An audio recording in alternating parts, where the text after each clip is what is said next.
Fortune Faded by Red Hot Chili Peppers on XFM 104.9 with Ricky Gervais, Stephen Merchant and Karl Pilkington for the last time. Yes, we've said that before, of course, so don't get your hopes up. Yeah, we've had some highs, some lows, some laughs, some tears. Karl, you concentrating? Not tears, mainly from the audiences. Yeah.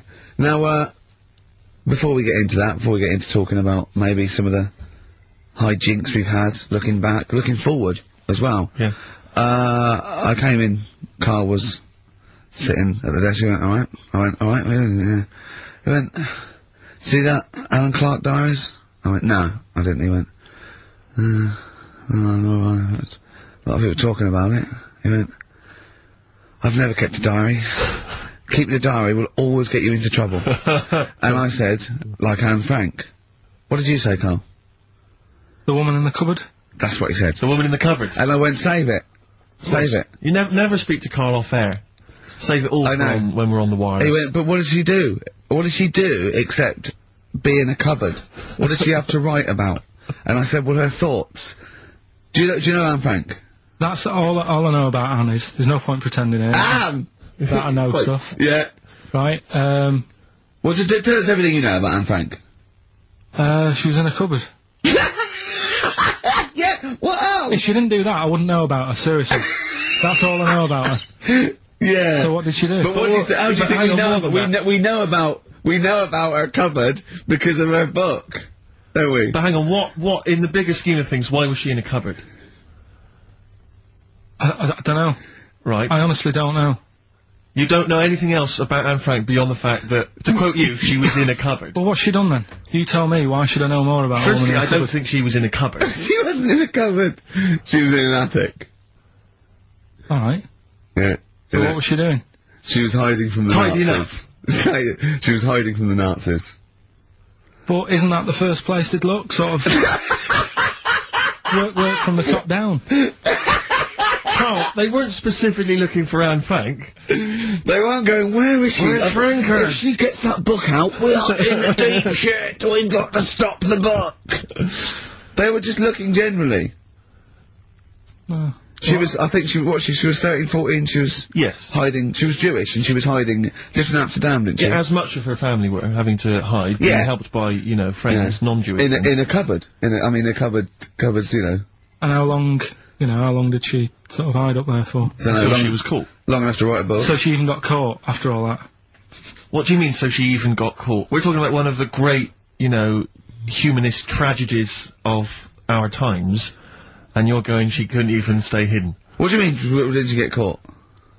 No, I'm just saying, like, you know, it's not a great tip then, is it? Do you know what I mean? She didn't do it well. She didn't hide until they escaped it. She got caught. Diaries are not a manual on how to hide from people. It's not how to win at I don't know anything about her, and we might be going down some ground that's a bit dodgy. I don't know enough about it. Maybe it's best just leaving it. All I was saying is diaries, you know, what do you do them for? Have you kept one, Steve? Never kept a diary, no. Right. I can understand your fear that it might get discovered, someone might read it, find out all about your inner secrets. Of course, the good thing about you is you tell everyone what you think about them. Yeah. Yeah, but... Yeah, no one's gonna find a diary and go, oh god. I can't believe it, Karl doesn't like my haircut. Yeah. Karl thinks I look like Dave Hill from Slade. Yeah, I told you that, didn't I? Yeah, I told you that. Do you think they'll last, though, diaries and that? No, because they were a bit of a time killer, weren't they? It was something to do at the end of the day, whereas now there's iPods and that. Do you know what I mean? It's fantastic! The iPod of Anne Frank. Yeah. New from Sony, that would be great, wouldn't it? All the greatest hits. Who could forget? Oh, well, dear. Leave that then. I didn't know it was that deep. I thought it was just like a, you know... You thought it was like, didn't you? Adrian Mole type thing. Yeah, what are we doing?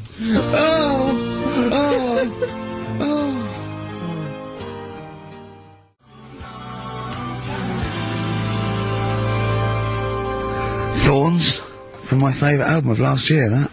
And, I can't remember. We'll be doing a bit of that, playing some of our favourite songs. We've, got a couple of requests, in fact. Yeah, one of them celebrity requests, Matt Lucas from, Little Britain, is listening in. Oh, yeah. So, is it your last show? I said, yeah. And I said, do you want me to play a record? And he said, what's your favourite group?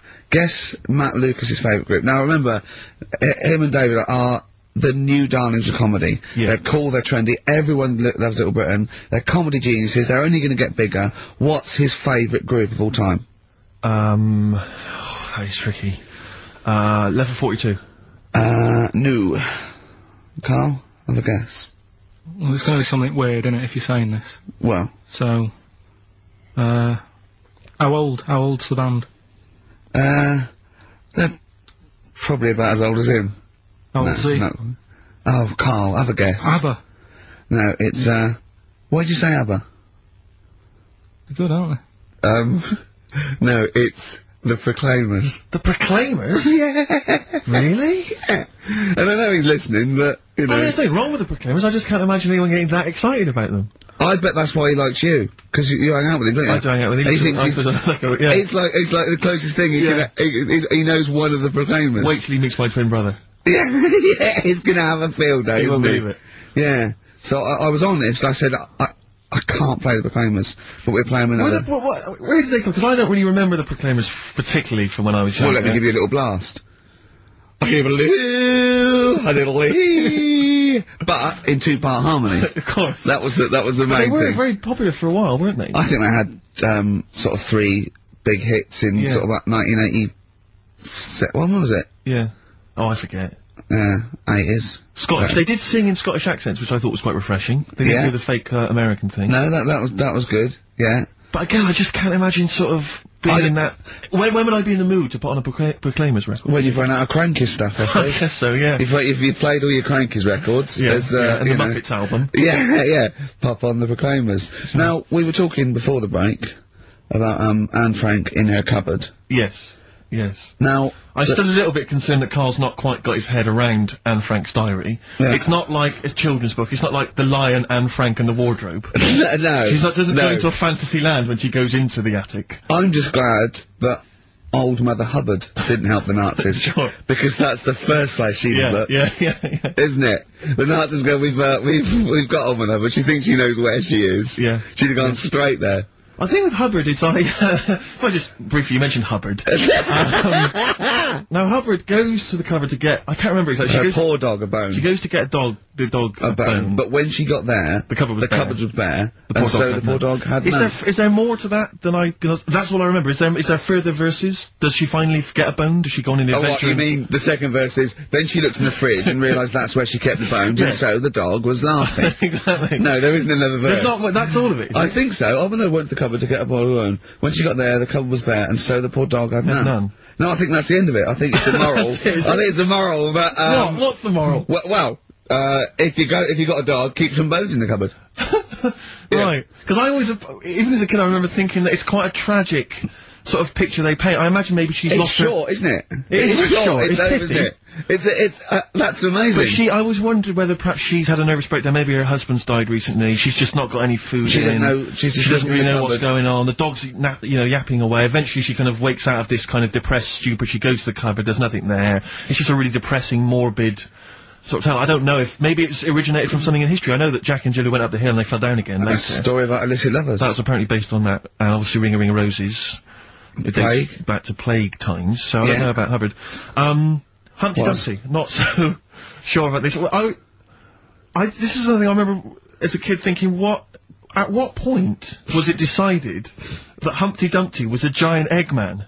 I don't know. Because there's nothing in the actual rhyme. There's no actually, it's not Humpty Dumpty, the Eggman's animal. I don't know. My concern is more... his parents were a little bit cruel, because if you are the Dumpties, I'll say sorry. Don't call your firstborn Humpty. Because straight away, it's going to be embarrassing for him at school, isn't it? I don't know what I'm just saying, I'm trying to go all the Is that it as well? That's all of it. Oh, and also, I don't mean to be pedantic, because I know it's a children's Is it like an Edward Lear thing, or that's before that, isn't it? But I don't mean to be pedantic again, but if you've got a giant Eggman and he's fallen into bits, all the King's men, fine, they're there, they can piece that together again. Don't send horses in. No, because that's just a whole eggy, horsey mess. They're going to make it worse. They're just going to be standing on it. They are going to make it worse. It's not a great idea. Standing on it, get the horse out of the way. No, he's definitely not. But again, maybe I'm sure some of the, the mental people... Is it pre-Lewis Carroll or... if it's Lewis Carroll, it just came with the illustration. I guess so. He gave it to someone to illustrate. I go, illustrate Humpty Dumpty. He goes, we've made him an egg. Yeah, a sort of egg with eyes and a face. Yeah. I suppose, because the moral of that is, if you're fragile, if you're an enormous egg, Mr. Dumpty, get down from the wall, I'll be fine. Yeah. Because, I'll tell you what, there'd be no medical... way to happen. Yeah. Frankly. I don't know, Carl, what was your favourite nursery rhyme when you were growing up? Didn't really do that much reading as a kid. You're joking. You surprised me. You're joking. What's the one with, loads of people in a bed? What's that one? Oh, there was one in the bed and the little one said, roll over. Yeah. No, because that's not really even got a story to it, is it? That's But just... hold on though, I'll stop you there. It doesn't even say people. It says there was 10 in the bed and the little one, little what? They could be anything. I don't know what they are. Roll over, and they all rolled over and one fell out. There was 9 in the bed and the little one said, roll over. Now again. where is the little one in the bed? I don't know, but worse than that, what has he got over the other 9? That you can demand they roll out the bed. And why is no one getting back in? Yeah, they're just lying on the floor. We're here now. Yeah. I don't know. How does that end as well? Where's that going? It goes on, there was one in the bed, and the little one said, again, he just says, presumably he's telling himself to roll over, there was one in the bed and there was a roll over. So he rolled over, and one fell out, that's him. That's him. There was none in the bed, and the little one said, roll over. So now he's calling the shots, presumably laying on the pile of other... They're just still rolling around. I don't know, Carl. We've got to look into this. If anyone knows why Dumpty was an egg, if Hubbard eventually found a dog a bone, and what was the little one doing? What did the little one think he was doing, for God's sake? When I saw my dad last year, he was telling me about a fella who's got some clothes you can see through. What's that one? You don't mean the Emperor's New Clothes? Yeah, what's that one about? Well, that's a genuinely good little parable, that. Yeah, because it's now used for, people who are scared to sort of slag something off because it's sort of like really cool and they don't want to be the one that shouts it, and then one person goes, hold on, very briefly, Karl, very briefly, the king wants some new clothes, right, he's the king, he goes, who's going to make me some new clothes? Various people come to me and says, I don't like that, it's not interesting enough. One guy, who's just a bit of a con artist, he comes along, he goes, I've made you this magic suit, look, and it's nothing. He goes, put it on, the king puts on nothing, because there is nothing, but thinks there's something, because, you know, he wants to buy into it and everything. And he goes, it's the finest stitching, he goes, look at it, can you see it?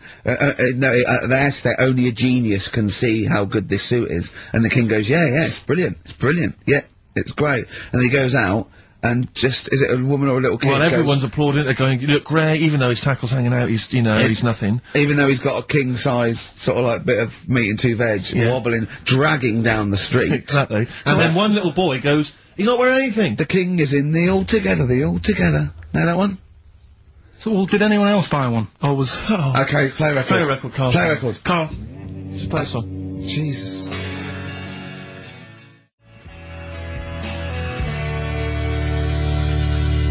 Travis, writing to reach you on XFM 104.9, alright? A couple of emails here, try and respond to our requests for nursery rhyme related information. Oh, go on. Nikki Williams says that she was at infant school and she had a nursery rhyme book, and in the book, and this may just be the illustrations, but apparently the 10 in the bed in there were small baby monkeys, which you'll be loving, Karl.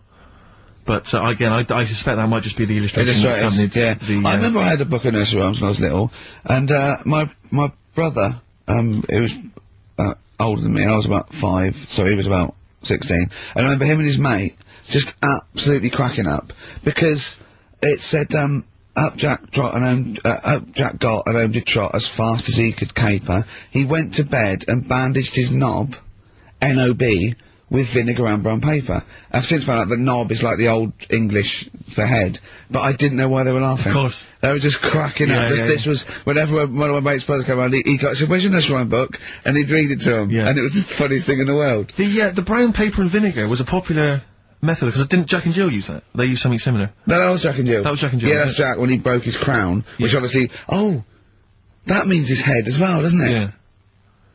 Yeah. Yeah. So he's fractured his skull on a sort of like an outcrop of rock. Yeah. And then, is that still used, the brown paper and vinegar? I don't think it is. I don't know, maybe in Manchester they're still using that, I'm not sure. Yeah. Tracy and John Burton say that they, reckon Humpty Dumpty was actually a cannon that used to sit on the walls of the castle, in Colchester, where they lived. That makes sense. Yeah. That would make a lot more sense. Sat on a wall, a great fall, the king's couldn't put them together again. So, he had they broke the cannon, or it meant it exploded. Maybe the cannon fell apart. Because people used to get blown up by cannons just doing it wrong, didn't they? Sure. Which is hoist by your own petard. Right. Where that comes from. Right, Coming back and blowing up in your face. So that makes slightly more sense, because you would want to send for the King's Men then. Yeah, and the horses. I think the horses just came along anyway. That was quicker. Sure. The quick King's Men, it took them about 3 minutes with the horses there in about a minute. Yeah. So, but I mean, if it blew up, there's nothing they could do. Yeah. So we got to the bottom of that. See, that educational, Karl. See, this is real education. You know what I mean? It's got a bit heavy though, isn't it? What, Humpty Dumpty? Yeah, it has got a little bit heavy. Let's dumb it down a little bit. What do you want to do? Mary quite contrary? We're doing Rockbusters in a bit. Hang on a minute. What? Before you even get to Rockbusters, oh, man alive, there are loads more verses to Old Mother Hubbard. Are there? I'm going to digest these while we play the ads, and I'll see if there's any salient information I can give you afterwards. Brilliant.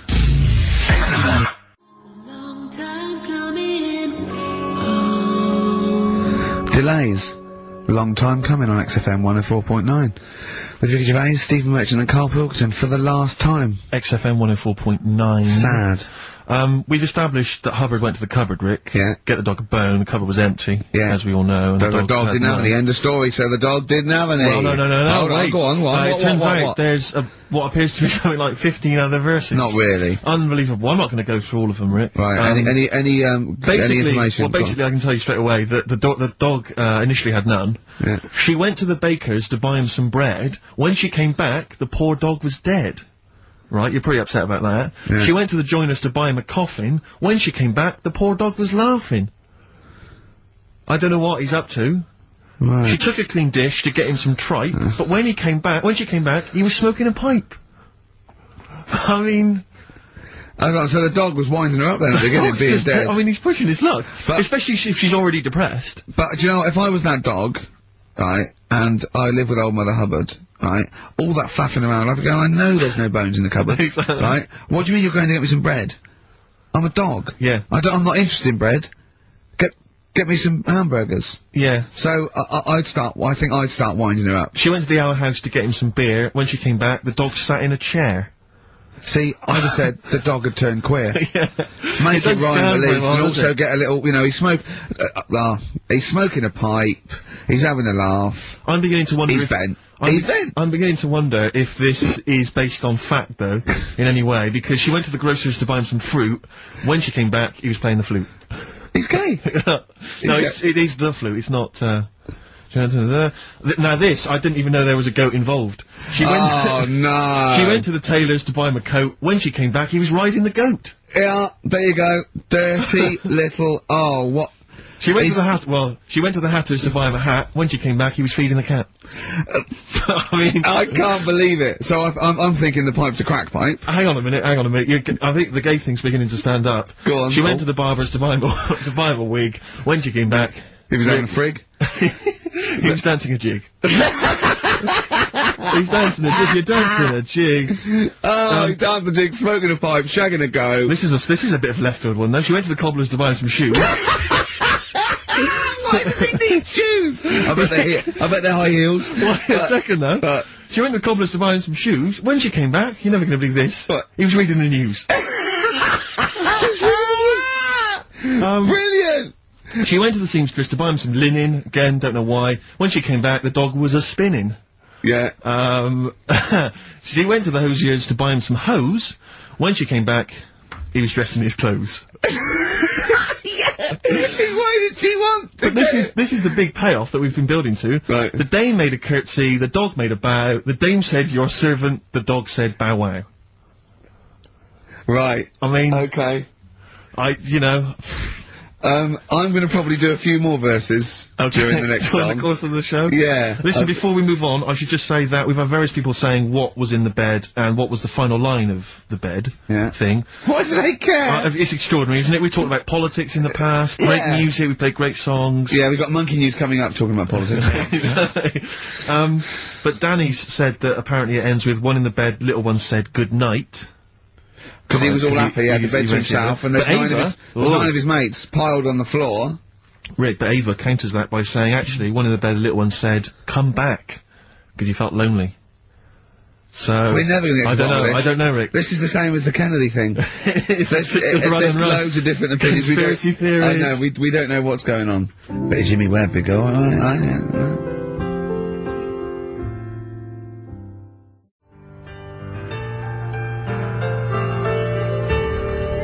Jimmy Webb, Galveston. Fantastic version on XFM. 104.9. You know what, Steve? I know, you know, people are going to miss the talk about little Chinese fellas, little gay fellas, little monkey fellas, and all that. Yeah. But I think they're going to miss some great tunes as well. I'd hope so. She went to the jeweller's to buy him a clock. But when she got back... What was he sucking? a choc ice. A choc ice, fine. So... Fine, respectable. Yeah. Yeah, I sort of feel like, you know, one thing we've never done, Rick, is we've never pandered to people, but as it's the last show, we've got to give the audience what they want. Right, what's this? Well, yeah, and I was going to say things they don't want as well. And, you know, well, just basically to keep a smile on Karl's face. Yeah. I say a smile, a sort of, not quite a scowl. Yeah, he never really smiles. So, yeah, it's just really as a chance for him to have a go. It's like, you know, you indulge an annoying child. The only time Karl laughs is for no apparent reason. Yeah. What do you think, like... What do you mean? Well, sometimes you'll go... and I know you'll be thinking of what a monkey could do. Yeah, it's like people who've had electroshock therapy. Yeah! Oh, it's such a tied down biting on something. Yeah. Biting on a big leather pad. Let me just tell you briefly what the prizes are. It's that looks like a piece of shit. Let me tell you, Rick, let me tell you. There's a number of mediocre CDs and DVDs. That is real But mainly, what about this? It's the Lord of the Rings Collector's Edition. Oh. Of the movies, you're thinking? No, it's the Radio 4 adaptation. It's only 14 hours long, Rick. Oh, that is... Throw that away. So, pop that in the bin. So, that is just... Either pop it in the bin or send it to some poor bastard who wins this quiz. Exactly. If you're willing to take part in the quiz, you deserve 14 hours. You've been, like, wasted with that Tolkien trope. So... Right. Yeah, what are the clues then, Karl? Right, as always, just, you know, cryptic clues and that. Initials of a band or an artist, work it out, win the stuff. Yeah. Email only. Yeah, ricky.gervais at xfm.co.uk. First clue is as follows. The Jamaican fella wrote a review for... It's the good old Jamaican fella. Jamaican fella. It's the last show the little Jamaican fella's made an appearance. This normally suggests that you need to think of the answer in a Jamaican accent. Yeah. Or not. Yeah, or not. Yeah, any accent. Anyone. Or an accent. Or pronounce the word slightly differently. Yeah, okay. Yeah, go on. The Jamaican fella wrote a review for Phoenix Nights. Alright? Yeah. DC is on the initials. DC? D for Derek? Yeah, okay. DC. The Jamaican fella wrote a review for Phoenix Nights. That's the first one. Second one. 3 of them. Second one is, we should all vote for Paul Daniels, David Blaine, Copperfield, The Great Soprendo, Tommy Cooper, and Darren Brown. We should all vote for them. Why is that? What was... I've just got the first one. E.S. E.S. Right? E.S. Okay. And the last one, Steve, what did your dad do? Huh? Steve, what did my dad do? What did your dad do? Is that the question, or are you asking me? Well, Ricky, what did your dad do? It can work on anyone. What did your dad do? Alright. Right? That's E. Right? What did your dad do? Quickly again, the Jamaican fella wrote a review for Phoenix Nights. Right? DC. Second one, we should all vote for Paul Daniels, David Blaine, Copperfield, Great Soprano. No, but that's important. Right? ES, and the last one, you know, Steve, what did your dad do? Right? Okay. The initial E. Ricky.gervais at xfm.co.uk. We don't want to speak to you, please don't phone up. Remember, you could win some Lord of the Rings tripe. Right. There's no more on XFM. Last Rockbusters ever, thank Christ.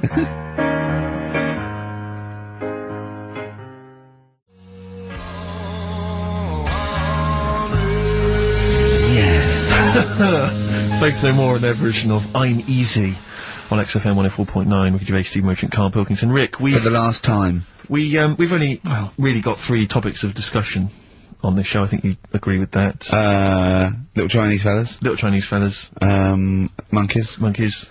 And the gays. The gay people. Yeah. We're hoping to cover all those subjects today. Monkey News is coming later. I'm sure we can find something to discuss about gay people. We've done gays, we've done a few gays. I suppose we talked about the dog thing. Yeah, big time.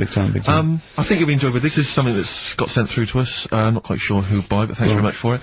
It's a story that was in the press recently. I'm not going to give you the headline. I think it gives away too much. I think, Karl, you'll be particularly interested in it.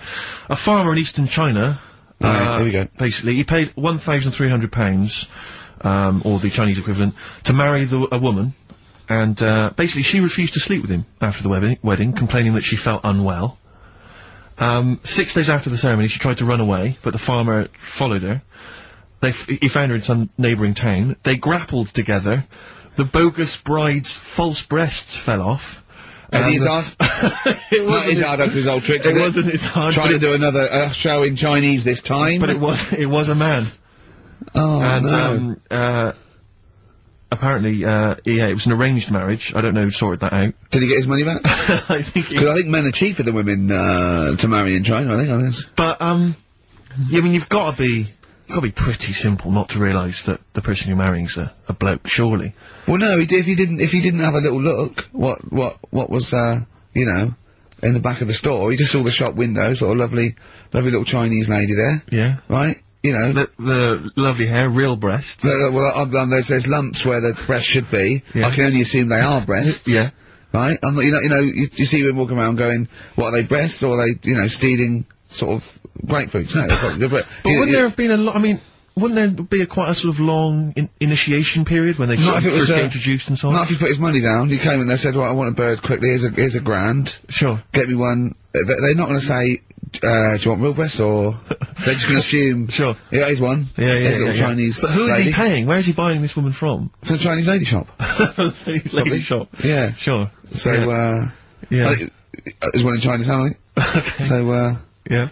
Not really a town. Not exactly a town, more a novelty street. And the roads are very slippery. Very sticky. I tell you what, though. What? I was looking at their menus when I was walking home. They don't waste anything, do they? Why? Duck's tongue on the menu. Yeah, but it's better when you say it. Alright, duck's tongue. A duck's tongue, really? You sure that wasn't the proprietor?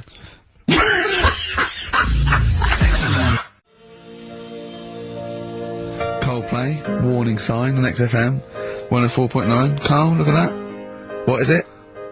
What is it? An apple. Right, okay.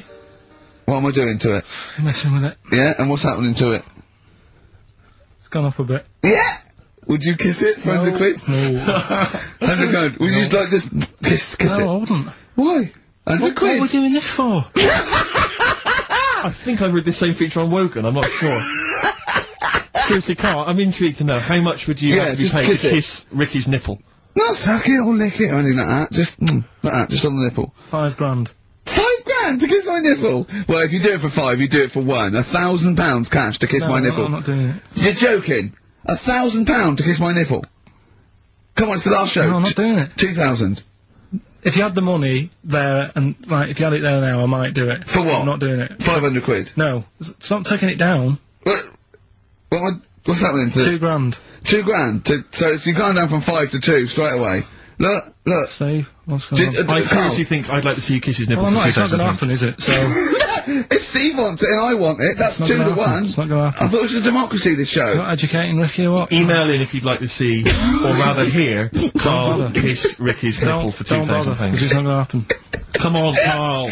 Right. It's not like he's Jono's nipple. No. It's the next. Okay. Would you kiss this for, right, 25 quid? okay, wrong. Now, what were you doing? What were you doing educating Ricky? Do you want to set that Why up? were you looking, by the way? Why were you looking at that? You didn't have to look at that. We're doing... Go on. Right, this is when I teach Ricky stuff. Just give him some headlines to sort of tease him into what's going on this week that you might want to know about. Yeah, go on.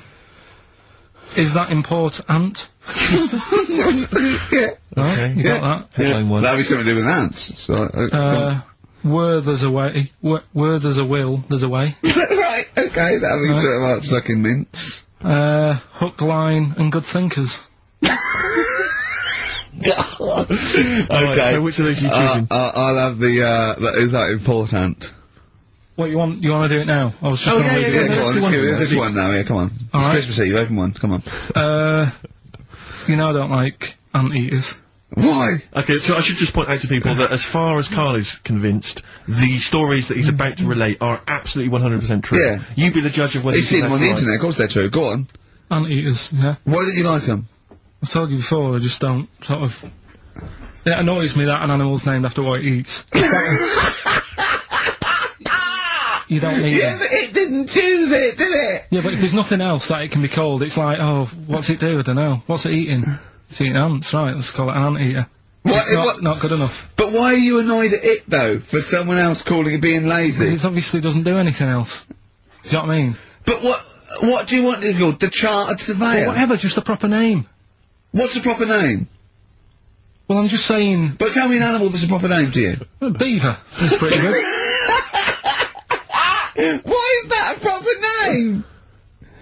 It doesn't matter anyway, I don't understand what they're about. You and Auntie have got issues. Right, okay. Sometimes I genuinely don't understand what his thought processes are. Go on, right, okay, and Auntie, you don't like Auntie is because they just eat ants and that's what they're named after, go on. Right.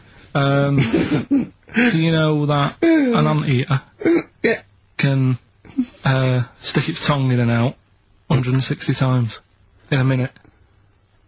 No, didn't know that. Right. Okay. Okay. Oh, it's rubbish. Thanks. No, but do you think that's good? I don't know what do you mean? Shall I call Norris McWhirter? What do you mean, do I think that's good? What, compared to what? You see, I read it and thought, so what? So it's interesting. Well, we think so what as well. So you still put it down as something interesting to tell me? No, but it's the fact that is meant to be amazing. I did 148. I did 148 last night in a minute, right? Swear record! Oh, well, hold on. There's my nipple. How many could you do if it meant you had to touch my nipple at the end? £2,000.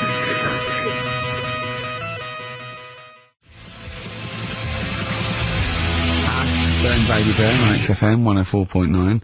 We do talk twaddle. Oh, God. I mean, I don't know why we haven't got complaints. We haven't got any complaints, have we? We've had one. No one listening. No, it must be that, because Kilroy, he's probably got a big show, and it's all over the place, you know. Mind you, you know, I'd be annoyed if he'd have said that about me. Yeah. But he's got to be careful who he annoys, because he will end up having to move in with Salman Rushdie. Do you know what I mean? Is Salman, is he still on the run? No, he's out. I've seen him twice. I think he's out all the time now. I bet his flat's a pigsty. Sure. It was not neat when he was living with 400 CIA people and a couple of... You remember he went into hiding, I think it was mid-80s, I can't remember exactly. Yeah, something like that. He went into hiding, he was in there, he was hiding, basically, surrounded by security guards, confined to his flat, for about 10 years or something. I'd have thought so, yeah. Have you ever seen a picture of his missus? Yeah, are you annoyed? Well, I mean, man alive, she's like I think she's like a former Miss India or something. Stunning. Yeah. Have you seen a picture of him? I mean, he might be a great man and a talented writer and an intellectual fella, but, Jesus. Do something with the beard. Well, yeah, but he's busy, isn't he? What? He's busy writing stuff. How did he pull her? When he was just basically in there? In his flat? I don't know. Internet? Possibly. Just got to know him, and then she kept saying, send a picture. He goes, no, I'm not sending a picture, come round. Yeah, read some of the books, they're brilliant. They're brilliant. She goes, well, yeah, now I'm in love with you. Let's have a look. Alright, well, I'm in love with you now, so... Yeah. You know, he's going, got my own place. Got my own place, yeah. I got a few staff. Yeah, there's a few other people hanging around. Exactly. Don't worry about it. Know, I'm in a lot. I'll tell you something else that'll annoy you. Yeah. Stephen Hawking, not only married, but dumped her for his, nurse. Extraordinary, isn't it? So he's pulling birds left, right and centre. Well, you know, it's true that you know, I mean, not so much now, but years ago I was not the ladies' man. But you are now. Really. You weren't sort of suave and sophisticated. You weren't, exactly. You weren't the James Bond type that you've, I wasn't the James Bond of TV comedy. Because I remember Karl, when you first met him about 3 years ago, what did you think? Just a bit odd. I love it. And that's coming from him. I know, yeah. But I'll tell you what used to really annoy me, talking of, do you remember there was that story, I think it was a world record-breaking attempt, there was a bloke, I think it was up in a car park, in a pub car park, in sort of Leeds or something. No, Mansfield. It was a car park in Mansfield, and he broke the record for being buried alive. Being buried alive. I mean, and he was literally in a casket, like, not David Blaine, out in the lovely sunshine with Jonathan Ross waving to you. Yeah. No, none of that. Paul McCartney calling you yeah. You know what I mean?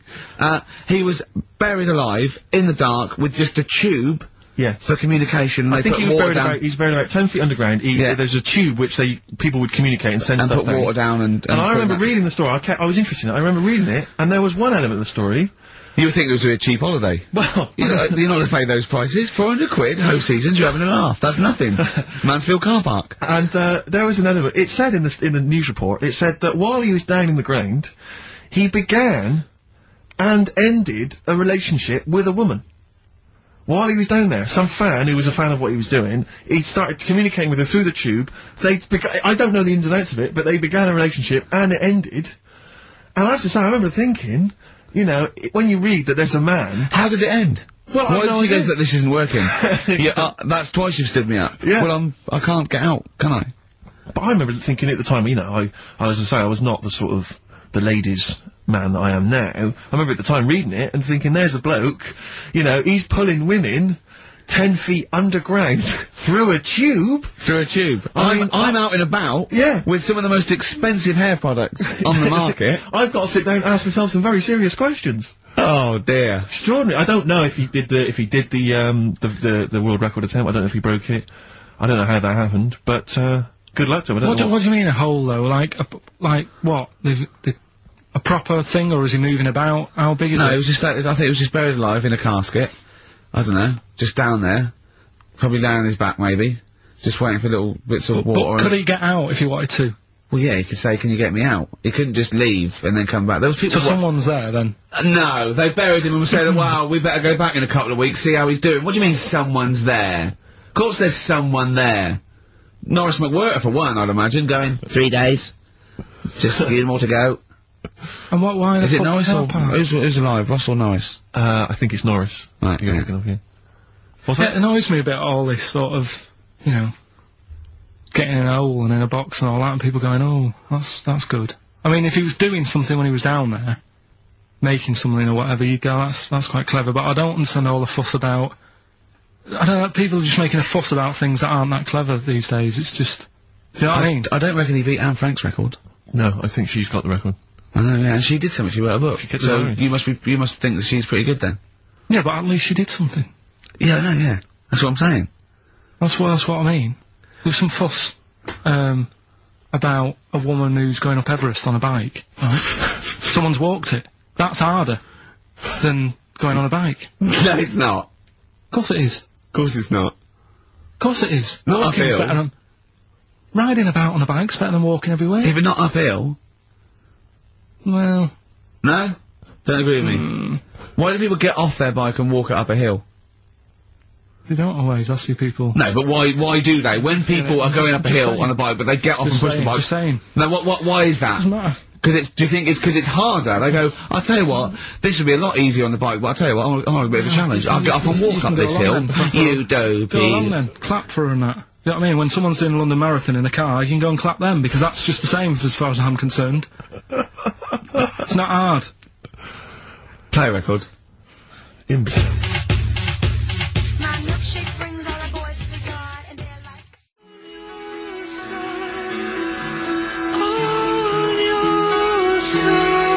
So Alive, Ryan Adams on XFM, 104.9, Ricky Gervais, Steve Merchant, Karl Pilkington, for the last time.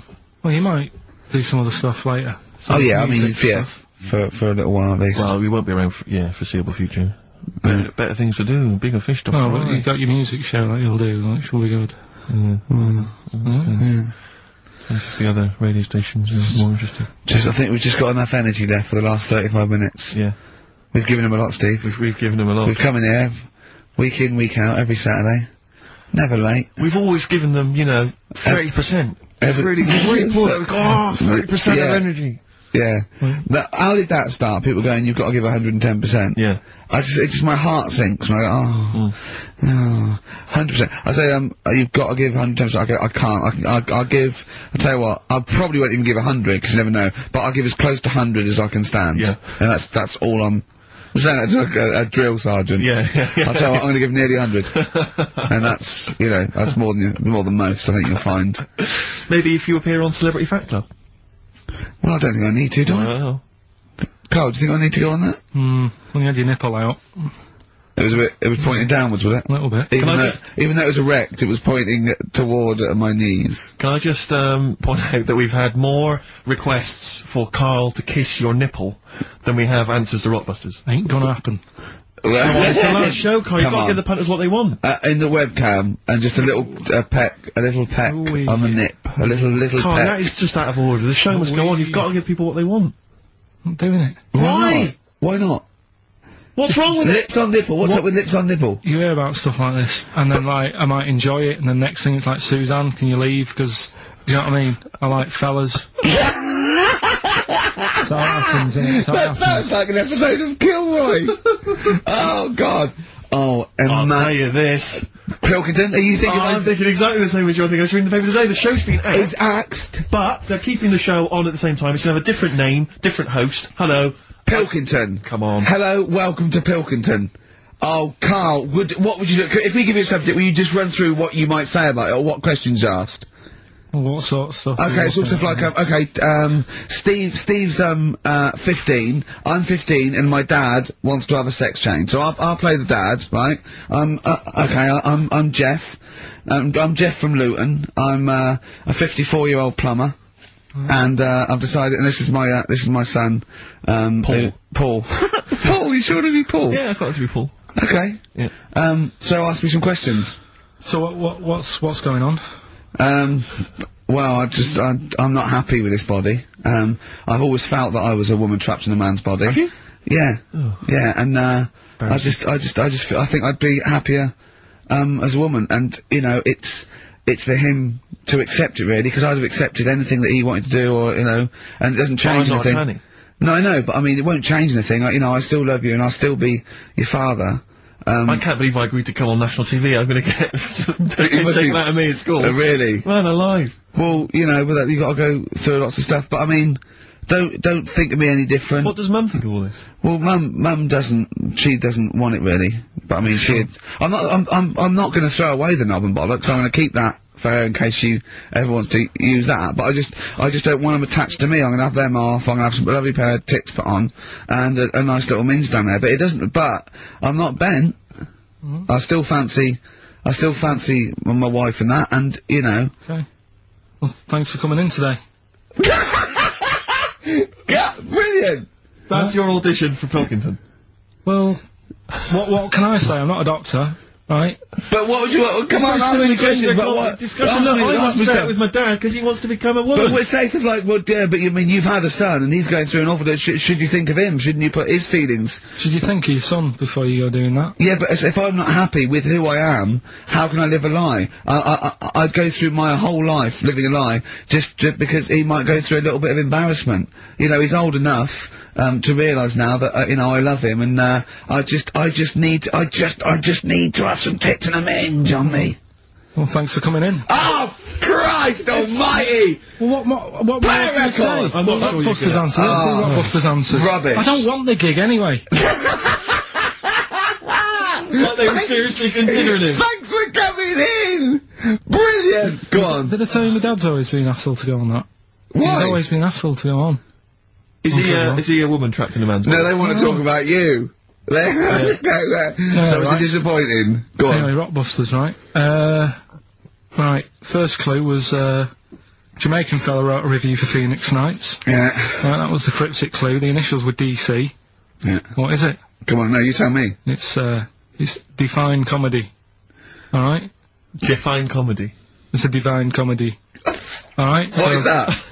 That's Well, a just Do Jamaican the accent again, do the accent again. Oh, it's just divine comedy. That's just Why to help it along. That's Do it just again, do the no, accent I'm again. not doing it again. You've got the answer. It doesn't matter. Let's move on. Right? Second one. We should all vote for Paul Daniels, David Blaine, Copperfield, Great Sofrendo, Tommy Cooper and Darren Brown. Why is that? ES were the initials. Go on. Elec, Trick 6. Right? What? Elec, Trick 6. It works, so don't say it like that. I don't know what it means. Right, well, there's 6 people there who do tricks and that. Right? I'm saying we should vote for them, so you elect them. Yeah, but he said elect.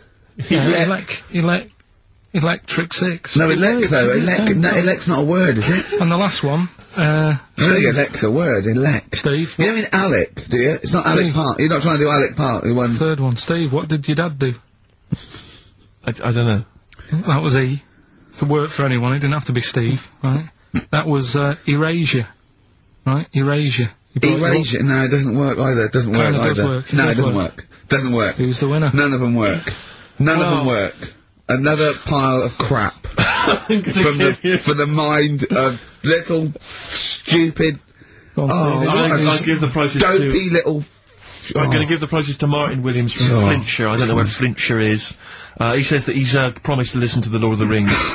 By listen, he means sell them on eBay. Yeah. So, thanks for coming in. Stupid, the end of Rockbusters, from the stupid little... shitty brain, I'm going to say it, of Pilkington.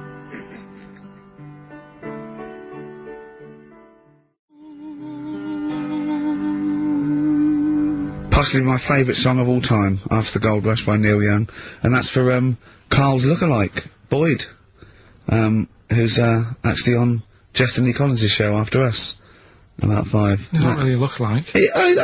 He is, yeah. He's got a bald head. Look like Gandhi. He's in a toga, he does. A little bit. I don't think Gandhi wore a toga. No. So what are you, What did he do? Oh, dear. What He just sat around, to be honest, Karl. Didn't want to get involved. Didn't do much. Just said, don't have a go, just be careful. Yeah. Don't go mental, don't start fighting, let's all calm down a little bit. He's the one in the pub that goes, okay, stop this, stop mucking around. We were educating Ricky earlier, Karl. I wonder if we should resume that, as the clock is ticking away. Alright, you've got 2 bits of info that you could be, leaving the building with today, right? You've got, where there's a will, there's a way. Yeah, I have that one. They've brought out this drug or, sort of tablet or something. Yeah, you've looked into it then, yeah, go on. Carefully researched. Yeah, brilliant. Yeah. Which means, like, an 8-year-old woman can have a kid. What do you think of that? No, it doesn't. What are you talking about?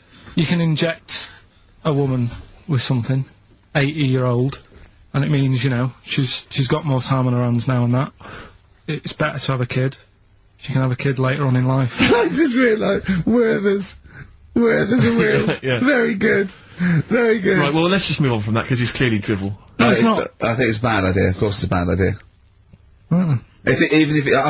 I'll even give you that it's true and possible and might No, even... it is true and possible. Okay, It's not even recent, it's like a few weeks old. Yeah. Okay. Well, it's terrible. No, you shouldn't do it, yeah. Alright, what's the final educating Ricky? So far, I'm not impressed. Get her a cat. Yeah, but Get her a they're little Pekingese. Don't let her have a child. Yeah, but it's meant to get you thinking, like you're saying, well, she shouldn't have a kid. By the time he's 5, she'll try and pick it up and her arms will break. Whose arms? Moving on, what's the next one? Would she get a breastfeed? Yeah. And she'd be able to do it standing up while he was on the floor. Talking to nipples. Come on. There's a lovely juicy pair over there. Okay, I think that's the last show. People should actually phone in and speak to Karl and try and convince forget him. that. Yeah, what's the number, Steve? Forget that, we haven't got time. Yeah, he hates answering it. We'll do it during the record. Leave it. Phone in if you want to speak to Karl, if you have a number. Call in, try and convince Karl to kiss a little nipple. Don't want to. Yeah. Right, what we're doing, are we, What's the last educating Ricky? Come on. Hook, line and good thinkers. Brilliant, okay, Yeah, go on. sounds good. Go on, what is it? They've found a lot of fish with 2 heads. What do you think of that? Well, dunno. What do you mean they found a lot of fish with 2 heads? Who else? They've been messing about, basically, these scientists and stuff, and they've said, look at this we can do. Mm. And they're making loads of fish with 2 heads. They can do it now, and they're saying, that's good, isn't it? Do you know what I mean? Alright, play record then. Yeah, but what do you think? I think if they can do that to fish, they should try and do it to you, and then at least you'll have 2 brains to work with. Yeah. And we might... Arguing, I'd love you arguing with yourself. And you end up you're walking on the street, but you're just headbutting each other. Just cracking heads in the middle. Squeezing fun you'd have, really. I wouldn't know what to do. I'd bang them together. It'd be like one of those kanakas you used to have at the playground on the string. I'd just whack them together. I hit you on the window, didn't I, to see what the noise meant today, didn't I? Yeah. Just if I had 2 heads, right? Would I be able to sort of do shifts? Do you know what I mean? Say if this is a start or something, they're trying it out with fish and that with 2 heads. You'd be 2 different people. You can't think like you're one. It doesn't make sense. If you had 2 heads, you'd have 2 brains. You'd have, you know. Well, that's all right. But say if we did the same job, well, we'd be doing the same job. Yeah, you could. So you could say, right, you work through the night. You'd take it in turns to do your job badly and moan about it. Yes, it'd be fine. He's giving it some serious thought. I know, yeah. And so's his other head. Yeah. But also, they're saying there's, like, a fish shortage. And I was wondering whether they're trying to make that better. Do you know what I mean? So yeah, well, as the head is the bit you throw away, it'd be perfect. No, but when they do a head count like they do, that's what they do. They do like they count fish. They get fish. Go, okay, just end the line. 1, 2. I think you'll find we're 1, 2. Don't answer back. Rick, I should just point out that I feel... Don't answer back! Come on, I think Karl, has offered nothing there. I think those educating Rickies were appalling. And the only thing that would redeem the show is if you kiss the nipples. Kiss the nipples, phone in if you want to speak to Karl. If you don't remember, call in and try and persuade Karl while this record's up. Well, that's the phone.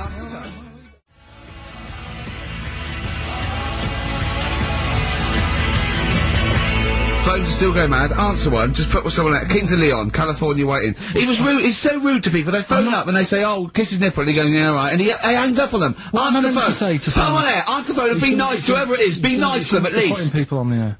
Hello. Karl. Yeah. Speak to Karl. What? Why don't you speak about that human monkey that was on the other day? Old news, man. How long have you been listening? Listen, can we forget the monkeys? What do you think of his nipples? All right, then just kiss his nipple then for. I'm not going to kiss his nipple. I'd do it for 500 quid easy. Would you? Yeah. Well, why? Why do you want me to do it anyway? What are you getting out of that? Oh, come on, mate. 500 quid. It's worth it. Yeah, but... He's got the money. You'll probably get more out of him if you want.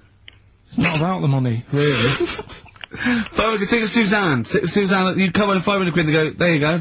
Just kissed his nipple, 250 quid each. She gives me more. No, it's not happening. Right, it's not happening. Did you just cut him off then? Well, there's another fella there. Who's that? Hi, my name's Linda. Right. Alright, Linda, you alright? What would make your day, Linda? If Karl actually gave it a lick, not just a kiss. Forget it.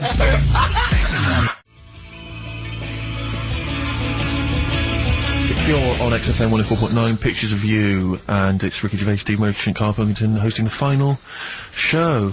Exciting. Which means the last film quiz. Karl puts himself in a film. Claire's on next week, by the way, and then, Claire Sturgis, then Adam and Joe, brilliant. Adam and Joe coming back, so that's excellent. They're excellent. Right. Matt Lucas said he'd do a show. Give him a call, and maybe him and Dave Williams. Yeah, big things of this, huh? Might do that. Yeah, very good, wouldn't it? Yeah, it'd be alright, yeah. Right, the film thing, this is when we get like a film, and I'm in it, right? So I'm doing, we talked, a bit about gay fellas and that today. Yeah. So we're doing, When Harry Met Barry. Okay. Alright? Yeah. And listen to this, and then there'll be a question at the end, and you can win some more stuff. We've got DVDs. Some more shite. Some more good CDs and DVDs and that. Alright, let's hear it. So, When Harry Met Barry, alright? We've got 18 hours to kill before we hit New York. I know, yeah. Brought a few books just to kill a bit of time on the journey. When I buy a new book, I always read the last page first. That way, in case I die before I finish, I know how it ends. I read a book like that once. Not on purpose, though. It's just that all the chapters have been put in the wrong order, so it's a bit annoying. Got to chapter 1 before I realised. Are you finished now? Yeah, I bought another copy of it and read it in Lanzarote. It was alright. Good read. Listen, we're only staying in New York for a couple of days, aren't we? Because the place does me head in a bit. Oh, really? Yeah, it just stinks, doesn't it? It's a really dirty city. It's noisy. It's funny, the people who live there call it the city that never sleeps. I'm not surprised with all the noise. I couldn't agree more. Listen, I know you're gay in that, right? What is the attraction with New York for you lot? What? Because it is like the gay capital, isn't it? They all love it. Even that Rod Stewart song, that Killing of Georgie, that was set in New York, wasn't it? Yes, it was. Yeah, well, that song was about a gay fellow, wasn't it, who moved to New York and ended up getting beaten up. Not a great advert for the place. You keep going there. Actually, I know why you like it. It's because it's a city that never sleeps, isn't it? You lot like going out late. You sort of run your life at a different timetable to everyone else. Are you finished now? No, I'm not being funny. I'm just saying. Just don't think you should live your life like that. Why not? Don't start getting angry. I think I'm entitled to throw a little anger your way. Especially when I'm being told how to live my life. Yeah, you're right. It is your life. And that's what I'm saying. Don't be dragging me into it. What? Well, you know I'm not gay, so why did you buy me a butt plug for my birthday? I'm not going to use it. What do you want me to do about it? I take it back, okay? I take it back.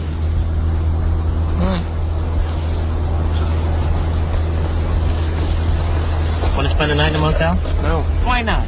Because you're gay and I'm straight, that's why. Why aren't you seeing anyone? Well, I'm seeing Suzanne again. We only split up for a few weeks when she had that funny haircut that made her look like David out of Slade. It's grown again now. She looked weird, didn't she? Well, but forget that. Anyway, don't want to share a bed with you again, not after last time. Oh, jeez, what are we supposed to do? This isn't normal, mate. Pull over. All right, Forget it. all right. Don't you... I don't want to talk about How it. was that Pull pub? over. Just pull over here. Fine, but There's nothing. I'll get a B&B. And by that, I mean bed and breakfast. Not bum bollocks, as you call it. Okay, right? one thing straight. Not interested. See ya. Oh dear. Excellent. Oh, little Karl Pilkington. When Harry Met Barry, it's a classic film. What's the, What song was I talking about? That, you know. Yeah, we about know. New What York song? and stuff. Yeah, we got song, yeah, okay. Artist will do. Or the song title, whatever. Yeah, okay. Email only ricky.gervais@xfm.co.uk. We can squeeze in a tune, and then I hope... Oh, the monkey final news. monkey news. Oh, Oh, what tune have we got? How long is it? 3 minutes. It's a nice one, though. Brilliant, brilliant. Bit of Amy Man. Fantastic. Alright.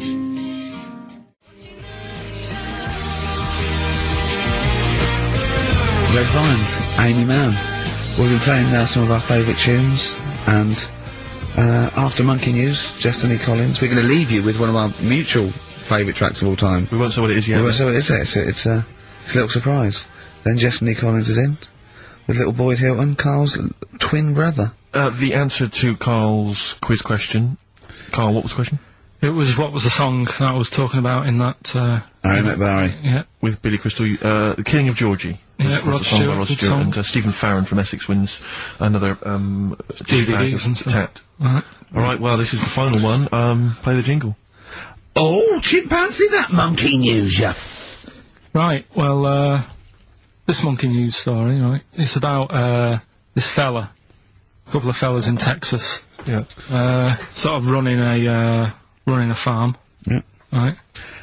Just to say, they're definitely fellas. Well, how tall are they? No, we just let him tell Okay, us they what- are human beings. These two are human beings. Time's against us. They're Rick. running this farm and that, and, anyway, so they're outside getting the cattle, and he turns round, right, It's just that cow's... couple of monkeys walking about, so he knows what's going on, right? So anyway, so it's in Texas, they don't know what to do with the monkeys, there isn't a zoo, it's fairly barren there, isn't it? You know what I mean? Not much going about. So the other fella who runs the farm with him said, look, we need a bit of an hand. Right? So, said, let's teach them some stuff, and the monkeys were happy with that, because they were lost anyway, right? So they had They had nothing to do. They were bumming around, they were looking for work. They'd hired a motorhome. They'd Yeah. gone out of their way. Maybe it's like the Hulk, they're like Bruce Banner wandering around going, oh, I need some work. You won't get angry, will you? So anyway, right, so they taught these monkeys how to ride a horse, right? So they've both got a... Sorry, you're sure Charlton Heston's not going to pop up? They've both You're sure got- you weren't watching a video last night and thought it was a documentary? They've both got a horse each, right? They've been given, like, a little lasso and all that business. Oh, Yeah. don't talk Right. shit, So, Karl. anyway, it's going well, and it carried on for about 2 years, this, right? It's like, you know, rounding up the cattle every night and all that. Yeah. So, the two fellas are chatting, going, it's worked out well, hasn't it? All right. Right, if there's a hostile takeover, and they sort of like buy up 51% of the shares So or it something... says, for this to continue, the monkeys are getting old a bit now. We need a little woman monkey in here to sort of get some kids going for, like, the future farm people, Forward right? planning, yeah. So they get a little woman monkey. They decided to only hire monkeys from Why now not? then. Why not? It's working. Why mess with something when it's not broke, right? So they get the little woman monkey in. They have kids and all that business, right? But the problem was, right, when they first got the woman monkey in, it was like, well, which one's gonna have the woman, right? So they started sort of fighting a bit and what have you. Yeah. But because they'd seen the owners of the farm with like Don't guns tell and me the stuff, baby monkeys didn't want to go into the family business, won't have to be a lawyer. they had a bit of a shoot off. Shut up! They got two monkeys, right? And Don't stop! because they'd seen the owners with guns and what have you. No! No, that sounds... So they had a bit of a shoot off. Yeah. That's how they sorted it out. And who won? I think it was George. The one called George. Right. So I think they had 17 kids. The farm's still running. So that's like the last little monkey news there. Good little Rick, does happy it ending to that count one. if you were to rub your nipple against his lips while I held him down? Right, come off it now. Come on. No, I'm not doing Bruce Springsteen, Thunder Road, last track on XFM's Ricky and Steve. You can check this all out on the webcam. Get his arm out of the way, get the arm out of the way! This happened on Scum! Mary's dress away. And here we are, pre-recorded, because we did this a few weeks ago, because we're not here at the moment, are we? We're away on that. I'm Ricky Gervais, with me Stephen Merchant. Hello there. And Karl Pilkington. He's not actually with us, No. he'll be in some of the best-of clips that will be coming up shortly. Yeah, this is just us, isn't it? This is just us. We did this, when did we do this, Rick? A couple of weeks back. Hold on, what is it? What It's the 27th today. Yeah, I enjoyed Christmas, I loved Christmas. I loved Christmas. I had a great time. What'd you get? Loads of presents. So did and I. I'm glad they made it to #1. Oh, I'm really glad. Stroke, he, she. Yeah, I'm really glad that the pop idols, Cliff Richard, Westlife, made it to #1. Bo Selector. Bo Selector. Yeah, just delete that as, Yeah. Okay, well, we're gonna play some of the best of, some of the greatest moments of the last 3 weeks. Yeah. Ever heard on XFM 104.9. What about this? Do you remember this one? Oh, which one is it? I'm Ricky Gervais, with me Steve Merchant. Over there, Karl Pilkington. The man who believes anything. I think it might be a condition due to his little round head. It's sort of like, it might be a new condition that we can call cranial spherity. And because it presses on his lobes, and the only sort of upshot of that is, he's normal in every way, but he believes everything he reads or sees on Anna Nova. Alright? Talking of which, Rick, I don't really follow the news. No. It's mainly boring, isn't it? Wars and stuff. Yeah. But I don't know. Well, yeah. Well, it is a war. It's just, it's all this nonsense before and after. When it's a war, it's, you know, it's in the middle of the war, you can watch it on telly. True. You get results, you know what I mean? Like, do you know what I mean? Yeah. Like a test match or something. But it's all this rubbish before and after. It drags on. This recent war seemed, I thought, just generally, it was better presented than the previous one. Because I remember the first Gulf War, it was often during the night, and I couldn't stay up. Yeah, because I think the American had rights to it, like the Tyson fight, so we had to get it at 2 in the morning. Exactly. Which is annoying. They had it, you know, their prime time and that. Yeah, and a lot of it was in black and white as when the bombs went in. When the bombs going in. So, this time there seemed to be a lot more colourful stuff. Yeah, it's much better coverage. I think there should win awards. Yeah, well, I'd like for to see it. awards So, yeah. like Channel 4 won for cricket. Yeah, I mean, a few times as well, I was quite pleased to see they actually had footage of the bombs exploding. Yeah. No, good. Well done. Generally, you know. Good on you. Well done. Good on you. Yeah, I don't know. Costs a lot though, doesn't it? It isn't a costly War's thing. a lot more when you got something like, you know, a Jimmy Carr game show, which probably costs about $100,000. Yeah. Like half an hour war costs millions. It's almost man. as expensive as like Terminator 3 or something. Yeah. But I mean, you know. But then, you know. You got a variety. Exactly. Sorry, Steve, you were talking, mate. Well, no, I just wanted to make sure you're aware that the World Elephant Polo Championships have taken place. I did get it. I think they mentioned it on. Yeah, we won, didn't we? England won. Yeah. Well, my question is, where have they been practicing?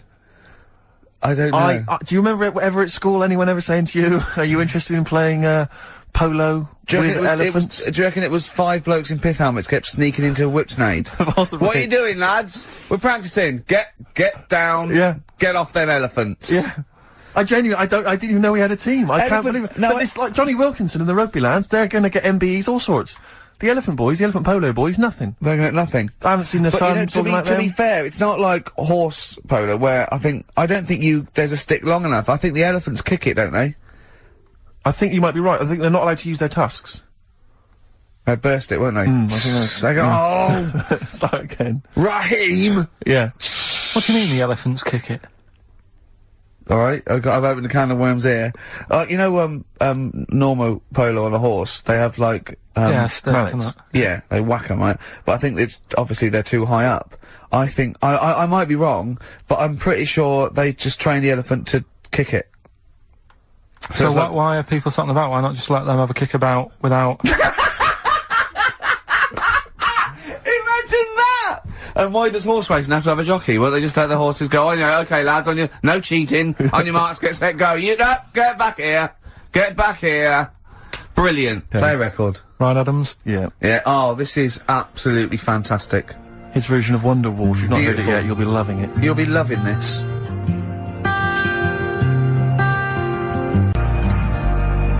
This is the Best Of Show on XFM 104.9. I'm Ricky Gervais, with me Stephen Merchant. Yes. I hope you're enjoying the Best Of. There's a fella who, was in a coma for 20 years. Just, they kept, like, taking him through, like, the normal day. They'd take him to Alton Towers and stuff. doesn't know anything about it, just kept going through the motions. Don't know if they kept charging him. Kept putting him through all that. He eventually came out of it. 20 years. And went, stop taking me to Alton Towers, it's shit! I just thought, imagine how much post he had. Eh? How much post?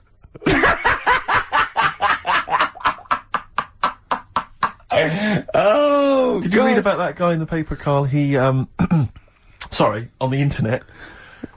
He in about, I think it was about 1984, 85, he had a terrible car accident. But this must be it. He went into a coma. This must be what he's talking about. Well, they didn't take him to Alton Towers. Of course they didn't. But you've got to try and decipher the truth from the conjecture, from the thing that I mean, don't forget, Karl says, realises that he's had a dream. He talks to Suzanne and goes, that was good, wasn't it, last night we were in the plane? She goes, no, that's a dream. He goes, oh yeah, where's my cornflakes? You got to, you know what I mean, I can now decipher what he's actually seen, what he's read. Well, go on, what did you... Well, I'm assuming it's the same guy. It is the same guy. It was a guy in, some small American town, and he'd had a car crash and he'd gone into a coma, and his, wife had, left him. She'd gone on with her life, because he'd been in a coma since then. And he had just woken up recently. Marriage wasn't working. Marriage wasn't working. He just wasn't paying enough attention. He actually had, she was pregnant at the time, and so now his daughter is basically the same age as he was when he went into the coma. And, he's just started coming around, he's just started making jokes. They said, how do you feel? He said horny, which I thought was quite witty for a man who'd been in a coma for however many years. But anyway, yeah, so he's slowly trying to rebuild, what life he can.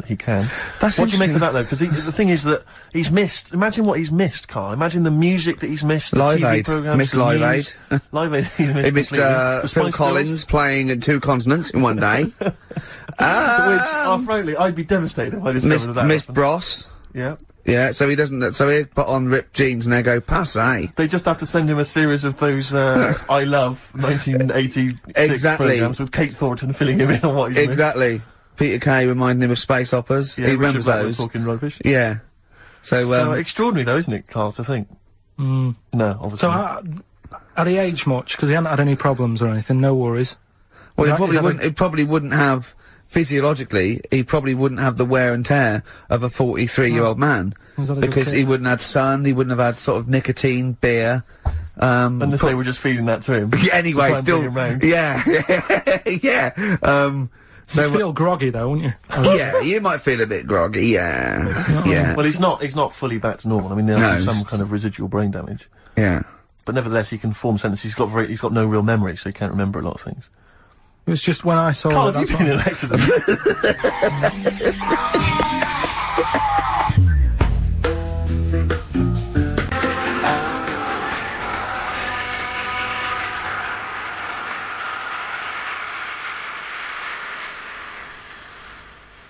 The Brilliant Blur, Out of Time on XFM 104.9. One of my favourite singles of the year, and that's another thing, we'll be playing our favourite singles of the year, as well as our favourite clips of our own show. Rick, I imagine if people have got a bit of Christmas money, they're wondering what they can spend it on.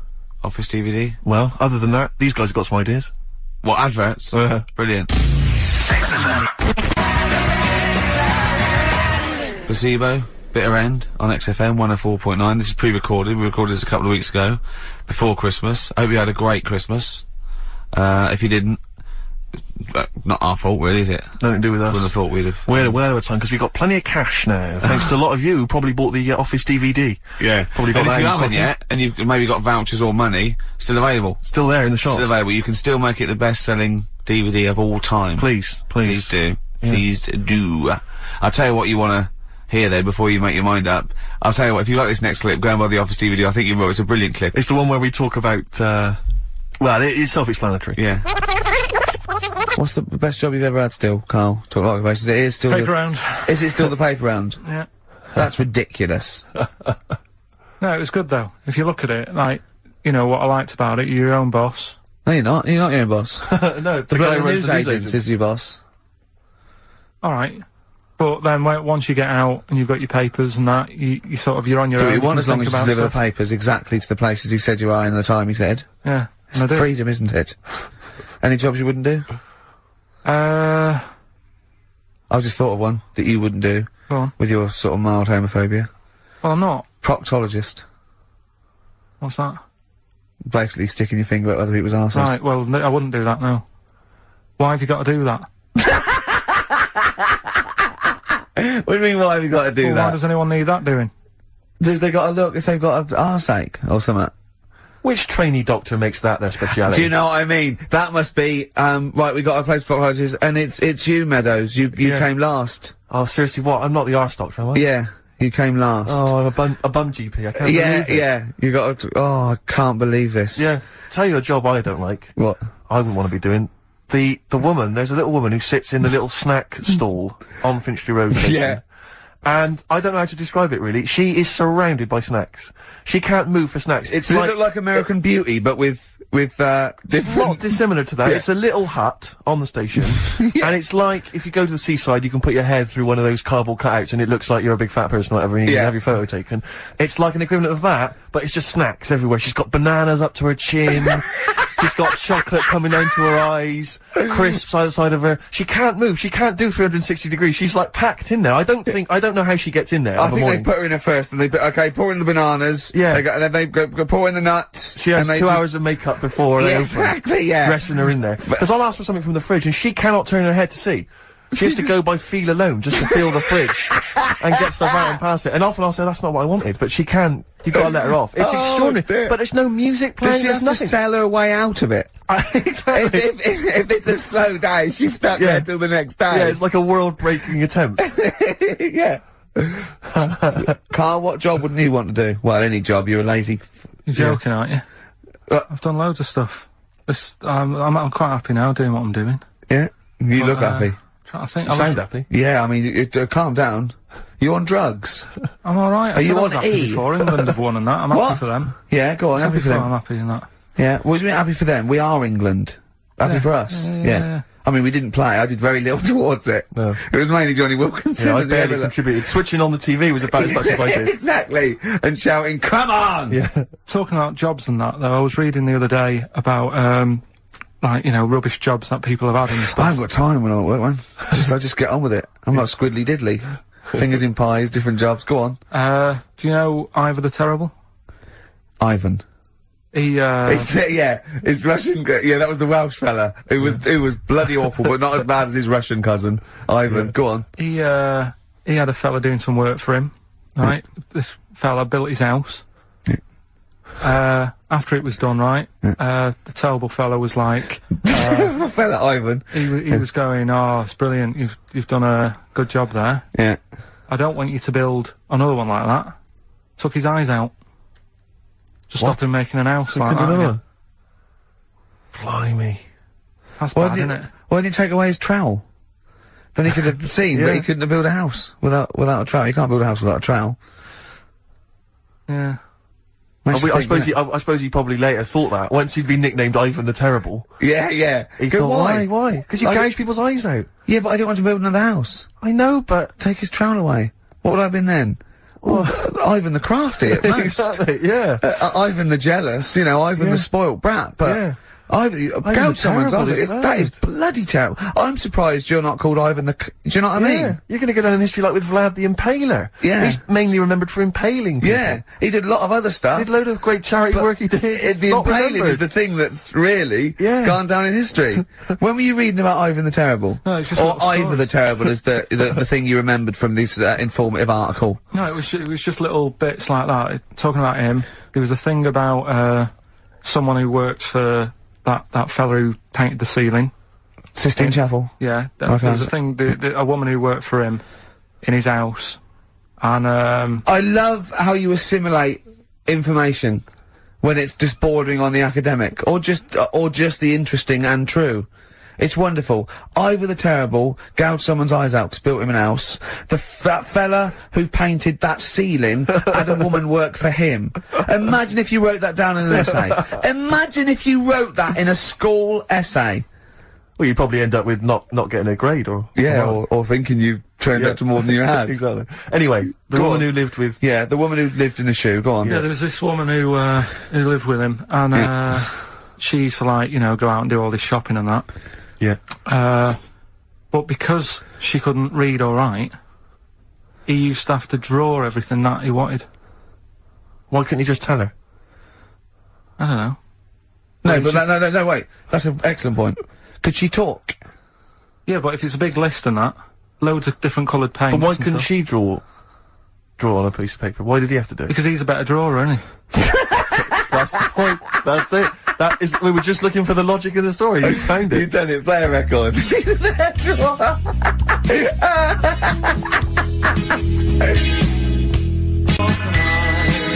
This is the Best Of Show on XFM 104.9. I'm Ricky Gervais, with me Stephen Merchant. Yes. I hope you're enjoying the Best Of. I'm amazed that these are the highlights and that we've strung it out this long, Rick. But the good thing about this is, we're not here, we recorded this a couple of weeks ago, just the links, right?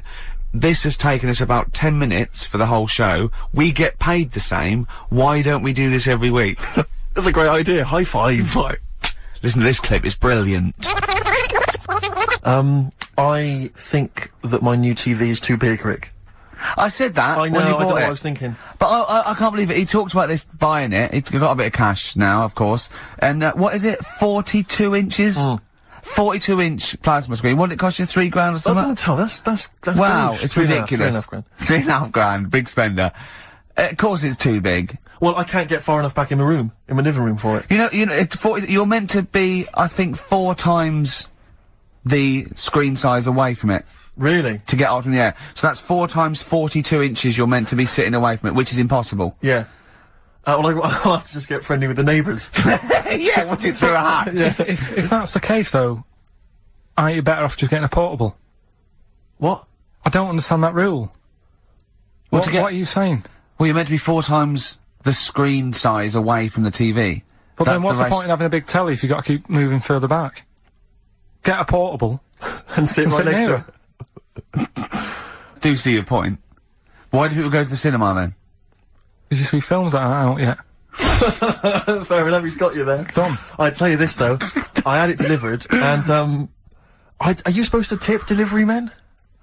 Of course you are. I don't know. You said well, if I've never had anything delivered before. I never spent that much money. Not if it's a courier with an envelope, but if it's a bloke who struggled up the stairs, two fat blokes with a fridge, then give him a £5 for a drink. But the problem was, I didn't realise, and I was thinking to myself, I wonder if I've got to tip him. And the guy was leaving, and my mobile phone went off in my pocket, and I reached in to get it. He put his hand out, thinking it was a tip. I went, it's just my phone. And I felt terrible after he left. I didn't know. What was I going to do? Run down the street and offer him a £5? No. No, of course not. No. I'm not made of money. I just spent it on TV. Yeah, I've got no money, mate. No. I just spent it all on this. I had to clean out my jar, everything, the drawers. Yeah, I'd take some, bottles back. The problem was, it took me forever to wire it in. I thought, I'm not going to pay for someone to wire it up, you know. So it took me about 3 hours to wire it in, and it was huge, and I got it switched on, and the first programme that was on when I got it wired in was Bargain Hunt. I'll tell you this, David Dickinson's tan almost took me eyeballs out. It was incredible. It was like X-rays. So the close. glow. You know, a huge plasma screen with this orange thing coming out, and he keeps turning to the camera, doesn't he? Just to get you. Yeah, he turns away. You get a bit close. They go, "What's he doing?" He just turns around, takes the cornea off. What do you think, Bargain Hunters? Bargain Hunt. Oh dear, that's why I'd buy a plasma screen to watch Bargain Hunt. I mean, it's ludicrous. This is the problem, is because what do you watch? I mean, have you watched anything that's been worth having? The only thing I've watched really worth watching. 24. Well, 24 works great, but also films. Obviously, that's the main reason I bought it, because films just look amazing on there. Yeah, DVD on the plasma screen. If you're into films and that, it's just that I only, I've just got the 5 channels and flicking about. I'm not impressed. I mean, I can understand why more people listen to radio and stuff. Yeah. Well, not this one, but go on. Well, when was it? When was the last time I sort of sat down and had time, because I'm always busy doing stuff and that. Sure. Moaning takes up about 3 hours a day. When did Wimbledon finish? A couple of weeks ago. Right. Found myself sat there, right? I'm not having a go. I know we've stopped Cheeky Freak of the Week and all that, right? So I'm not going to be having a go. Christ, I sat there. I'm scared. No, I'm not having a go. You've always got to remember that. Go on, just get on with it. Get on with it. I'll apologise after. I'm just saying, watching Wimbledon, it wasn't, one of the major games. It was little fellas in a wheelchair having a game. Little fellas in a wheelchair. Right. But for me, I mean, great. They're doing the sport and everything. Don't put it on the telly. What was up with it? There wasn't like a rally going on. No, do you know what I mean? Do you know normally, Christ. Like with the well, not Tim Enman, but with some of the other with some of the other players and that, they're playing for ages, aren't they? It's like, who's going to win this and that? Yeah. None of that. It was just like, hit it, net. Oh Christ!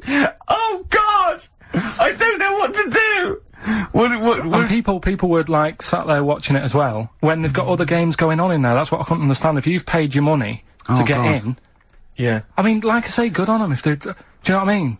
But it would have been. And they always start first in the marathon. I just thought it would have, you know, given the game a swing ball or something.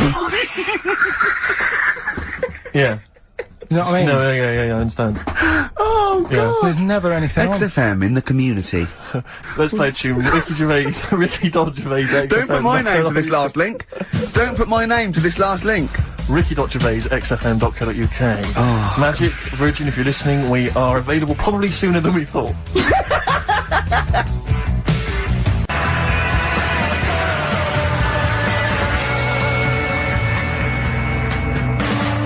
That was Radiohead and They're There. We're Not Here, alright? Pre-recorded. Coming up is, one of Karl's little film things where he puts himself into a film. It's his favourite film.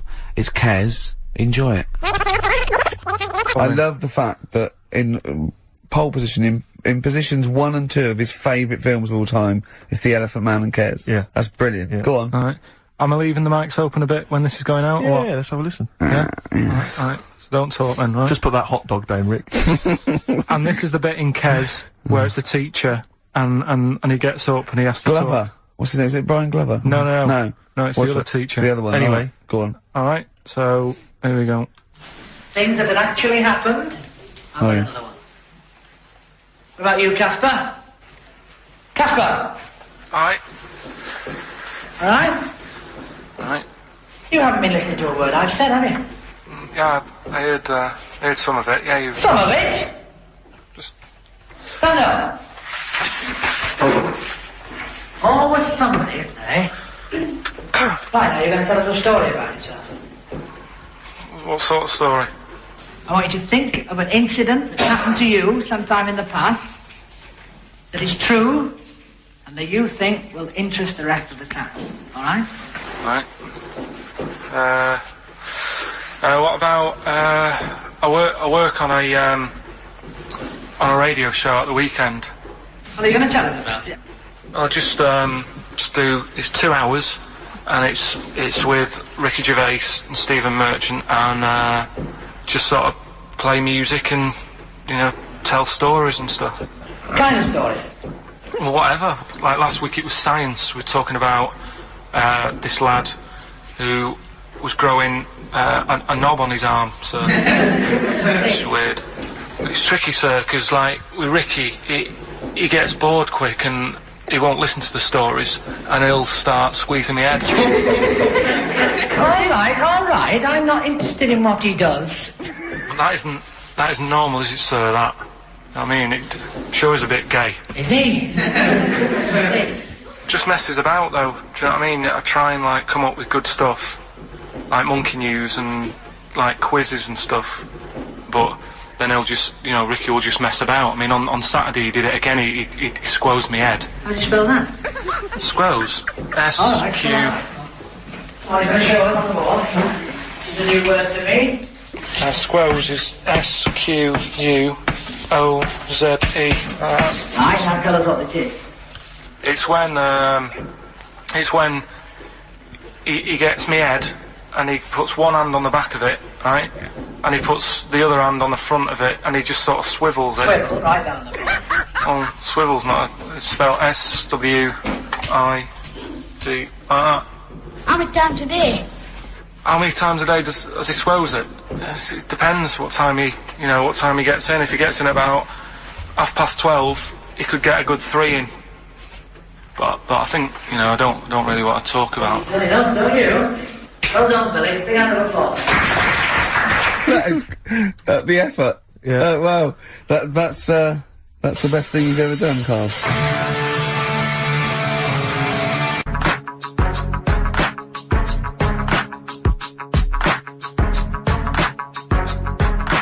50 Cent in the club on XFM 104.9. We're playing our favourite singles of the year. Yep. And we're looking back over some of our favourite clips of the year. I'm Ricky Gervais, Steve Merchant, and Karl Pilkington. Not done a lot. Maybe you should earn your money as you get to Mondays off for this 2 hours of nonsense. What are you on about? I've done loads of stuff. Yeah. But same old. Yeah. Let's have something new, something fresh. Well, I've been looking around, right, on the internet for stuff. Yeah. On the internet? Yeah. Your Bible, where you get all your information about the world and the universe and morality from. And you know, like, how I always say to you, I don't really read that much of it, I just read the headline. Perfect. Right? Yeah. Anna Nova has sort of nicked that idea to grab you. Nicked what idea? Well, to sort of get to the meat straight away at the top. Do you know what I mean? The headline to the story and everything. What? Right, these are stories. But the headlines already existed, that was why you thought that was a good idea? Not like this, though. Alright. Headline. Oh, these are all headlines, right? Vibrating shoes could stop elderly falling. Do you know what I mean? Oh, God. You don't Vibrating shoes could stop elderly falling. Yeah, that's the story. You don't need to read on. That's what I'm saying. Well, right? could you read on anyway? Can't be bothered. Read on anyway. Well, you have a look at that in a bit, right? Okay, so this is frustrating radio if you're sitting at home. No, well, it's not on. They've turned it off. If you want to know more, you know where to go. That's what I'm saying. That's what they should do in the news. Get the news done in a minute. There's a good story about Iraq. Right. Bong. Right, Look it up. Look it up on the internet. Anna Nova. Give us another bong. Bong. Family sick of living on Butthole Road. Oh, brilliant. Bong. Man wears same shoes for 60 years.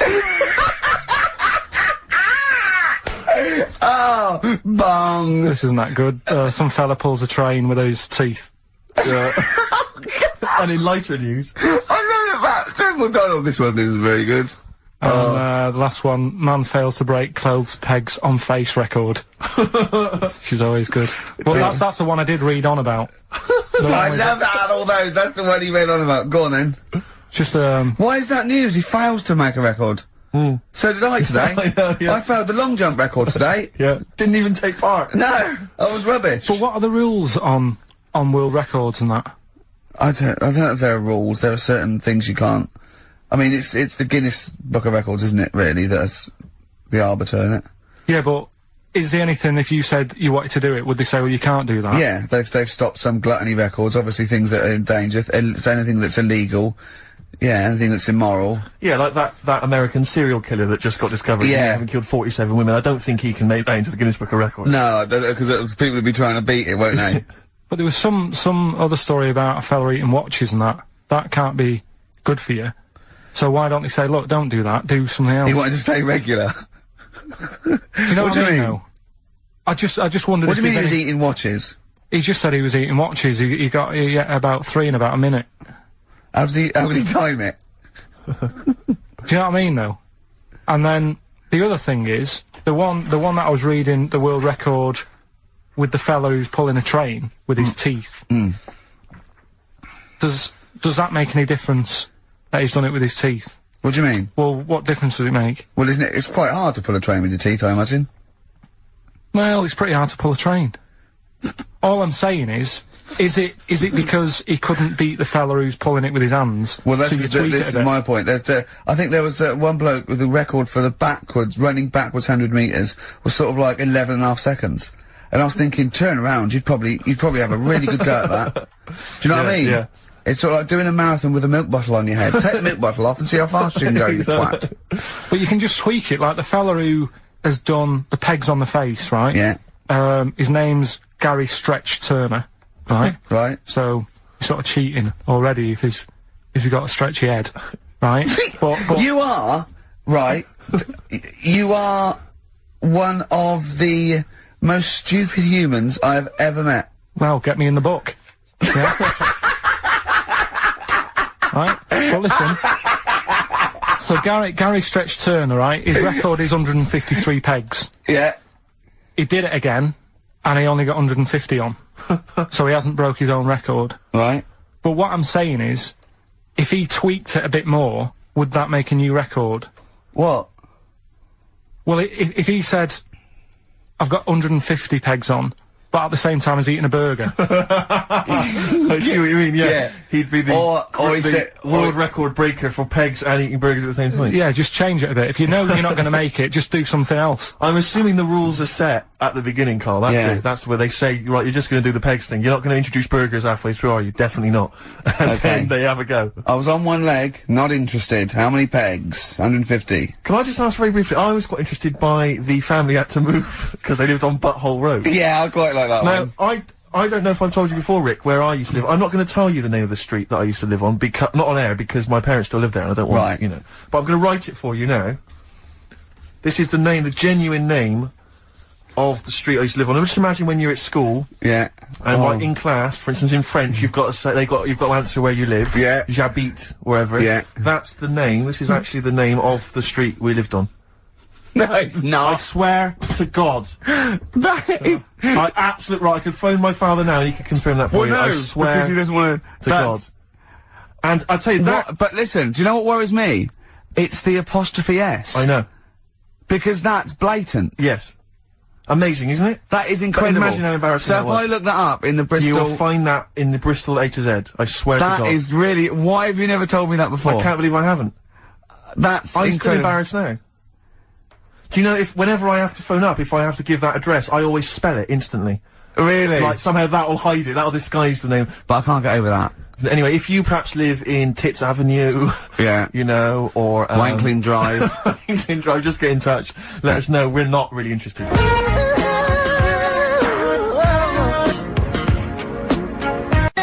This is the Best Of Show on XFM 104.9. I'm Ricky Gervais, with me Stephen Merchant. Yes. I hope you're enjoying the Best Of. I know what you're thinking. If this is the best, my Christ, what was the rest like? Well, we'll be back in a week's time, so you can judge it for yourself live. But anyway, in the meantime, this is one of the best clips I've ever heard. Oh, I'm laughing just thinking about what it might be. He said you know, oh God, it's like a child or a cat when it's confused. He went, Steve reckons, in ancient Greece, right, it was better to shag a bloke than a woman. And I went, well, yeah. I mean, that's about the male being, sort of a first-class citizen. Yeah. Much better, wasn't it? An aspiration to sleep with a beautiful man than a beautiful woman. Women were lower-class citizens, so therefore men were seen as higher class. So to have sexual relations with a man there was no shame in that. No. In fact, it was looked upon. And I said, well, you know, ancient Rome. I said, Nero, he sit in his big jacuzzi and he used to get, you know, pretty boy men to go into the water and just nibble at his testicles while he was having a watch. He didn't do that. He did. Yeah. And he's not a gay fella. No, well, no. I mean, you know, I don't know about Nero, but I mean, it wasn't a case of a big delineation between what was heterosexual and what was gay. It was just, you know, whatever you... So what did this fella do then? This one who's having his... Well, he was pretty much top boy, Nero, for a while. He was in charge.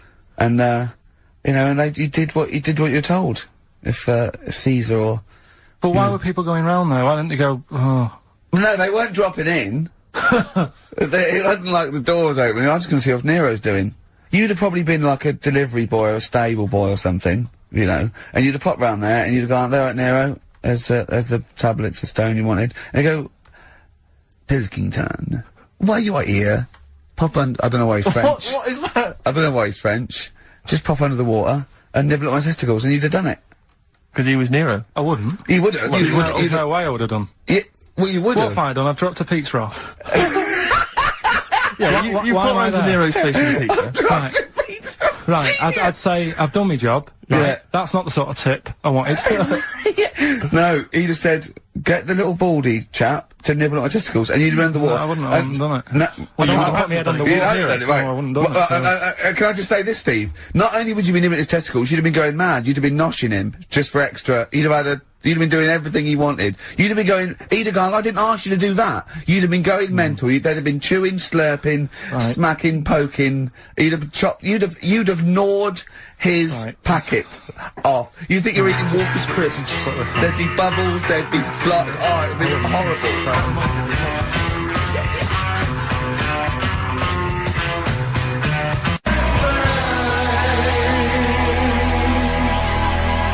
That was Bowie and Waterloo Sunset. Love that. Love the original. Love Bowie. Bowie was my gig of the year.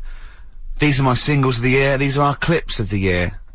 I'm Ricky Gervais, with me Stephen Merchant. We're just picking some lovely little bits and pieces. Do you remember when we talked about this? that's the sort of thing I think we need now, right? We've covered a lot of stuff. What, education? Teaching, yeah. Well, okay, what do you want to know? Don't know. Have you got something? Can you educate us on anything? I've been reading bits. So could we bring back just for one night only, educating Ricky? Oh, I'm excited. Yeah. Do you think it warrants that? I don't know enough about it. You know what I mean? About what? It sounds perfect. Play the jingle.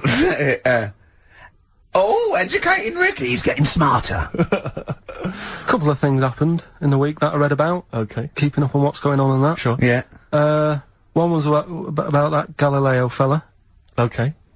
Was it about 1636? Was it? I think it might have been earlier. Bad. Go on. Did some stuff with light and that. Yeah, he did lots of physical experiments, yeah. Is that it then, Karl, is it? He did some stuff with light and that. What did he do with light? What was that? Well, I think he invented the first... Telescope? Telescope. So I think it's a particular lens, though, and he did experiments where he dropped famously two different weighted balls from Pisa, and they hit the ground at the same time, showing that doesn't matter, the weight doesn't matter, but air resistance does, and stuff like that. I think he probably explained it a bit better than that. Yeah, but I'm talking to Karl. Sure. But did they need to know He's stuff? just thinking about pizza. Yeah. Did they need to know stuff like that back then? What do you mean, did they need to know stuff like that? It's just... There weren't people going around going, I've got to drop these two things off the Leaning Tower of Pizza. I just don't know which one's going to land first. Yeah, I need to know. What do you need to know about? Bring me Galileo. Yeah. It's for a bet. Yeah. No, but if I was knocking about then, I'd be like, stop messing with that. We need a telly. Or, do you know what I mean? I bet he thinks the Flintstones is real. I know. That'd be brilliant. That's what I'd do if I was a caveman. I'd make a telly out of rock. Yeah. And a pelican and a cement mixer. Ran along the road with. Yeah, exactly. Yeah, we need a car. Yeah. Well, we haven't really got the internal combustion engine. Can you stick your feet through the bottom? Yeah, just get me a car, for Christ's sake. Anyway, so I learnt that. And then, What? He learned his name. Yeah. Other people I learned the name of this week. Oh, if a chimp could watch telly. Go on, Karl, go on. And there was also a fella in the week who said, that women shouldn't be wearing trousers. Why? Because they don't look good in them. What do you think? What do you think about that? It's rubbish. Yeah. These are the only things that have caught your eye over the last couple of weeks. This is the entire news. Galileo did something with light. A French fella said women shouldn't wear trousers. See, that to me wouldn't pass as education. It's not education. I don't know where you could ever use that. I don't know when that would ever be applicable to life. I just like reading stuff that sort of reminds me of... Do you know what I mean? If I read it and it gets me thinking, I think that's a good little piece. But, I mean, but surely can't you just sort of like sit near something that vibrates to keep your brain going? Or shake your head every now and again? I mean, what does this do? You mean it makes you start using your brain? But what aspect of a Frenchman said women shouldn't wear trousers got your mind working? What questions were you asking? Because I thought that's a bit daft, isn't it? Right? Yeah. Okay, it ends there with me. There's nothing else. There's nowhere else for me to go on that. He closes your mind's still worrying.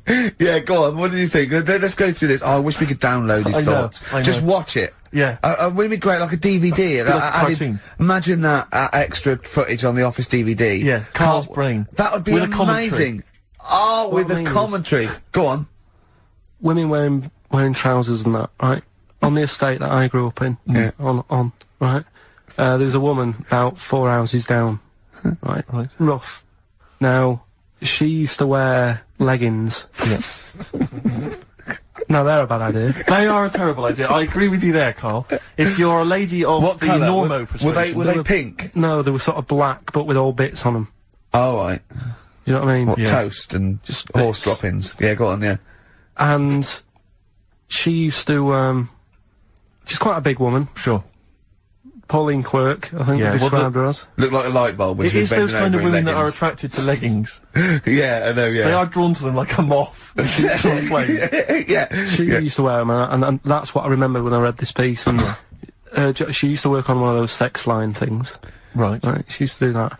But what was she, an engineer? The weird thing with her was, she had big eyelids. That's right. Go on. That were too big, and this is what I was thinking. What right? do you mean she had big eyelids? How big do eyelids have to be for you to go, they're big eyelids? What was she shoplifting with them? Would she come out of Dixon's with, like, radio stored in them? What do you mean she had big eyelids? It was another one of them popular things round our way, do you know, like... What do you mean popular things? They didn't go, oh, I'll tell you what, they're all the rage. Can I get some big eyelids, please? No, it was just like one of them things that people suffered with. Just big eyelids, they could hardly open their eyes. What do you mean? What do you mean? That's one of them popular things round where I grew up. People had big eyelids, they could hardly open their eyes. What does that mean? What sort of freak town were you born in? You had webbed feet people with big heads, you got women with big eyelids. What does big eyelids mean? Are you confusing her with the horse? Yeah. Did she have hooves? Look, what? Anyway, so there's this big eyelided woman with the leggings. And that's what I'm saying to you, though. That's... When I read that story with people with trousers, I went from that to a woman who used to have big eyelids. I still know the point. But then, and also the other bloke who had the eyelid problem was a mate of mine. Right. His dad had it, and same problem, massive eyelids. I don't know what that means. I don't know what that means. I used to say to my mum, I'm going round to, Dave's house. Yeah. And, or Drew say, Pig, as you call him. That's alright, but make sure his dad doesn't take you out in the car. Because he could hardly... he could hardly see. He had to have his head... He had to tilt his head back to keep his eyes open. Sure! Didn't he have a couple of matches with him at all times? What a load of gobbledygook. This began as educating Ricky. I know, he was thinking with eyelids. But it's like you're supposed to make that leap as well. Yeah. If I mention the trousers, Ricky will probably be thinking about people with big eyelids. And women wearing leggings. Play a record, Karl.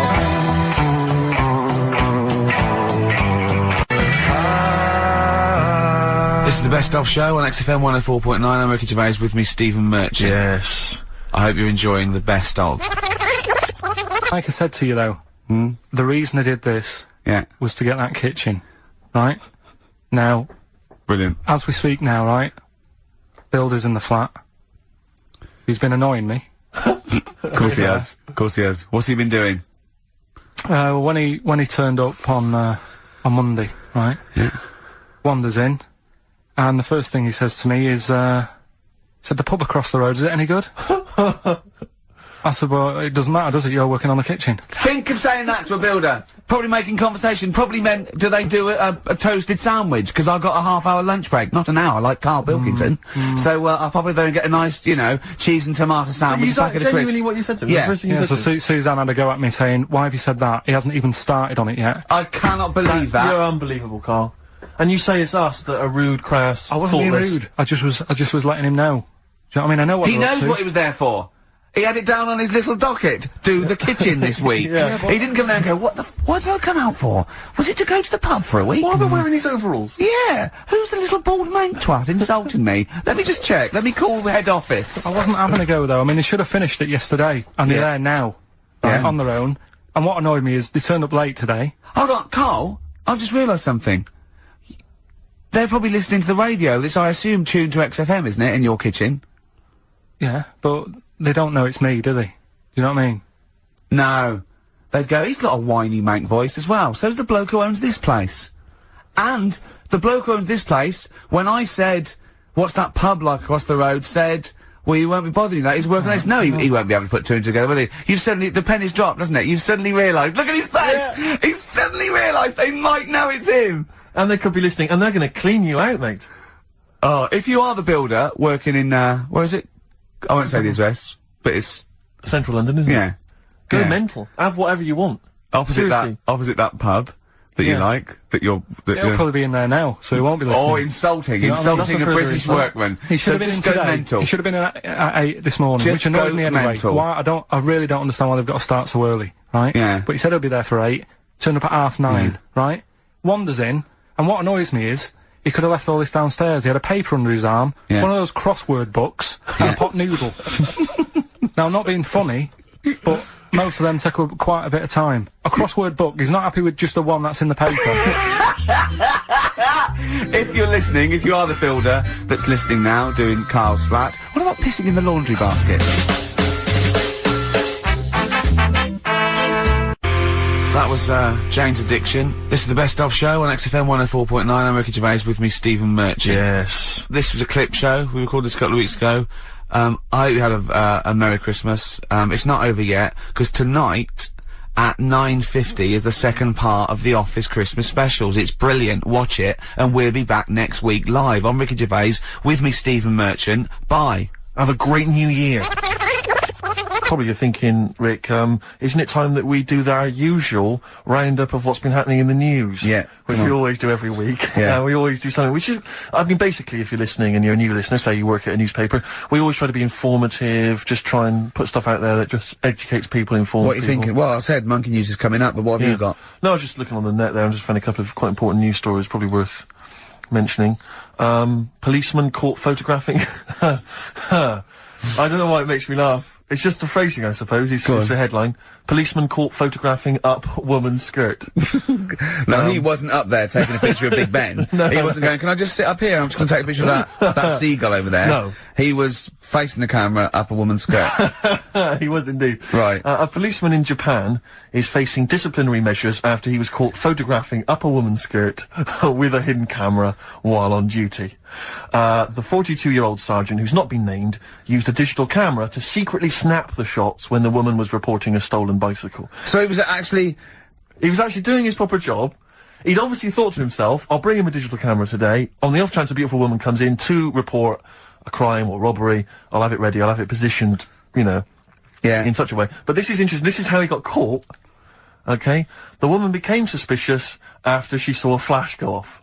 brilliant. I mean, this Not so secret at all. Sorry, did I just see your shoe? Your shoe just seemed to just spring into life there. It was light. There was light. Yeah, I think I'd had someone set fire to some magnesium that was on the end of it. It won't happen again. Well, it's only you and I in here, and your shoe was just suddenly lit. Why are you standing like that? Why is your shoe just sort of like between my feet? There's no reason. This is how I always stand.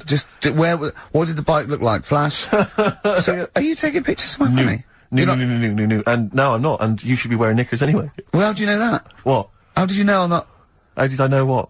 I'm not wearing any. I didn't know you. I don't know what you've got up there. Well, I don't know what it looks like, and there's no way I could. Of course, it would be roughly that conversation in Japanese. I know, yeah. You know, you just mentioned there about sort of no knickers and that. Is this gonna be your Auntie Nora? No. Right. It's just, you know, like the last flat that I lived in, I always had a good view across the road and I could see, it was the hairy... There was the hairy Chinese kid. Not hairy Chinese kid, he was just a Chinese kid, actually. Yeah. Running about. Because that's rare, isn't it? Hairy Chinese kids are very rare, isn't it? Yeah. There's only one official sighting, isn't there? In one of those shit little magazines that you buy. And there was the old woman who didn't move, she was just sat there reading a book all the time. Who we think possibly died and no one came round for weeks, But, and now I've moved, right? And it was quiet for a bit. I always look at what view I'm getting, right? Looks across and it was just sort of empty, sort of flats ready for people to move in and that, right? Anyway, people are in there now, right? And they've put all the furniture in, but I haven't put any curtains up. Oh. Right. So anyway, I'm sort of washing up, just having a look out the window. Yeah. Right. Girl sort of, wandering about, you know, knickers on. Right? With no knickers on? You mean naked? No knickers. Well, she had a bra on. Right, okay. But, She's probably looking for a knickers. So, I thought, and I don't know how long I was looking. No. Right? But anyway, she looks across. Oh, God. I think she spotted me. Yeah. I think, oh, God. I felt really bad. Yeah. I said to Suzanne... Sorry, is this some sort of peeping Tom confession? No idea. Well, it's not, that's the thing though. Peepington. If I was peeping, she was peeping as well, because she was looking over. Works both ways, doesn't it? Yeah, but yeah, all she could see of you was your bald head. Yeah. No, but and your hands moving as you were washing up. And some white-looking substance frothing up. Particularly stubborn stain on this glass. Yeah. Oh, God. Imagine that. Imagine if she looked across. I'm assuming your sink is lower than the window. But didn't she just, like, just cover up or something? Or she looked back and go, oh, you're looking at my fanny? Well, the thing I did... What? I thought, just sort of drop me boxer short. Because I thought... Well, Suzanne said, what are you doing? What are you talking about?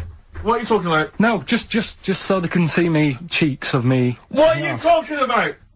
No, because I thought, if she thinks I'm walking about in the nude as well, then we've both got something out of it. Carl! This sounds like a bad excuse in court. I know. So sorry, you were looking at a woman dancing around naked, right? So the only thing you could do was immediately drop your boxer shorts. So she looked across, saw you fully clothed, saw you took your boxer No, she wouldn't have done, because it's sort of just the top half and the sink's at a side angle, so I was sort of looking out. So she wouldn't have seen your trousers then anyway? No, she did. I moved in front of the window more. So you then made them...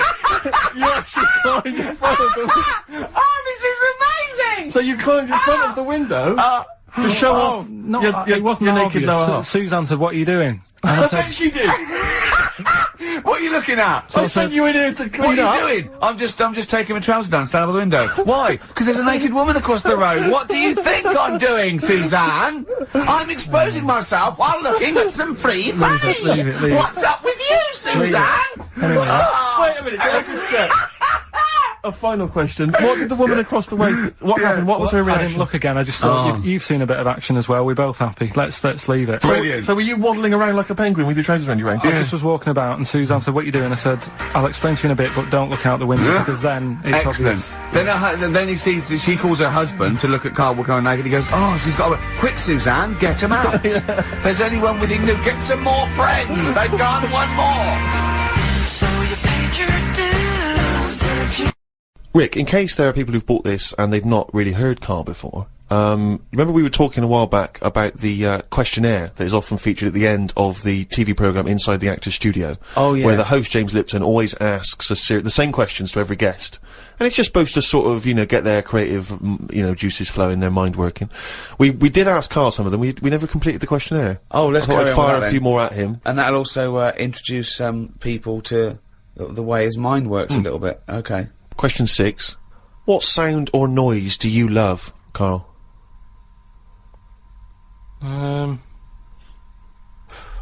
There isn't really one that I love. Nice noises, like the ones you get, like I like going in the park, right? And you go, "Oh, that's nice, isn't it?" And you get like bird noises and stuff. Give me your fucking wallet. But then like Things like nice noises like that, and but you fucking cunt.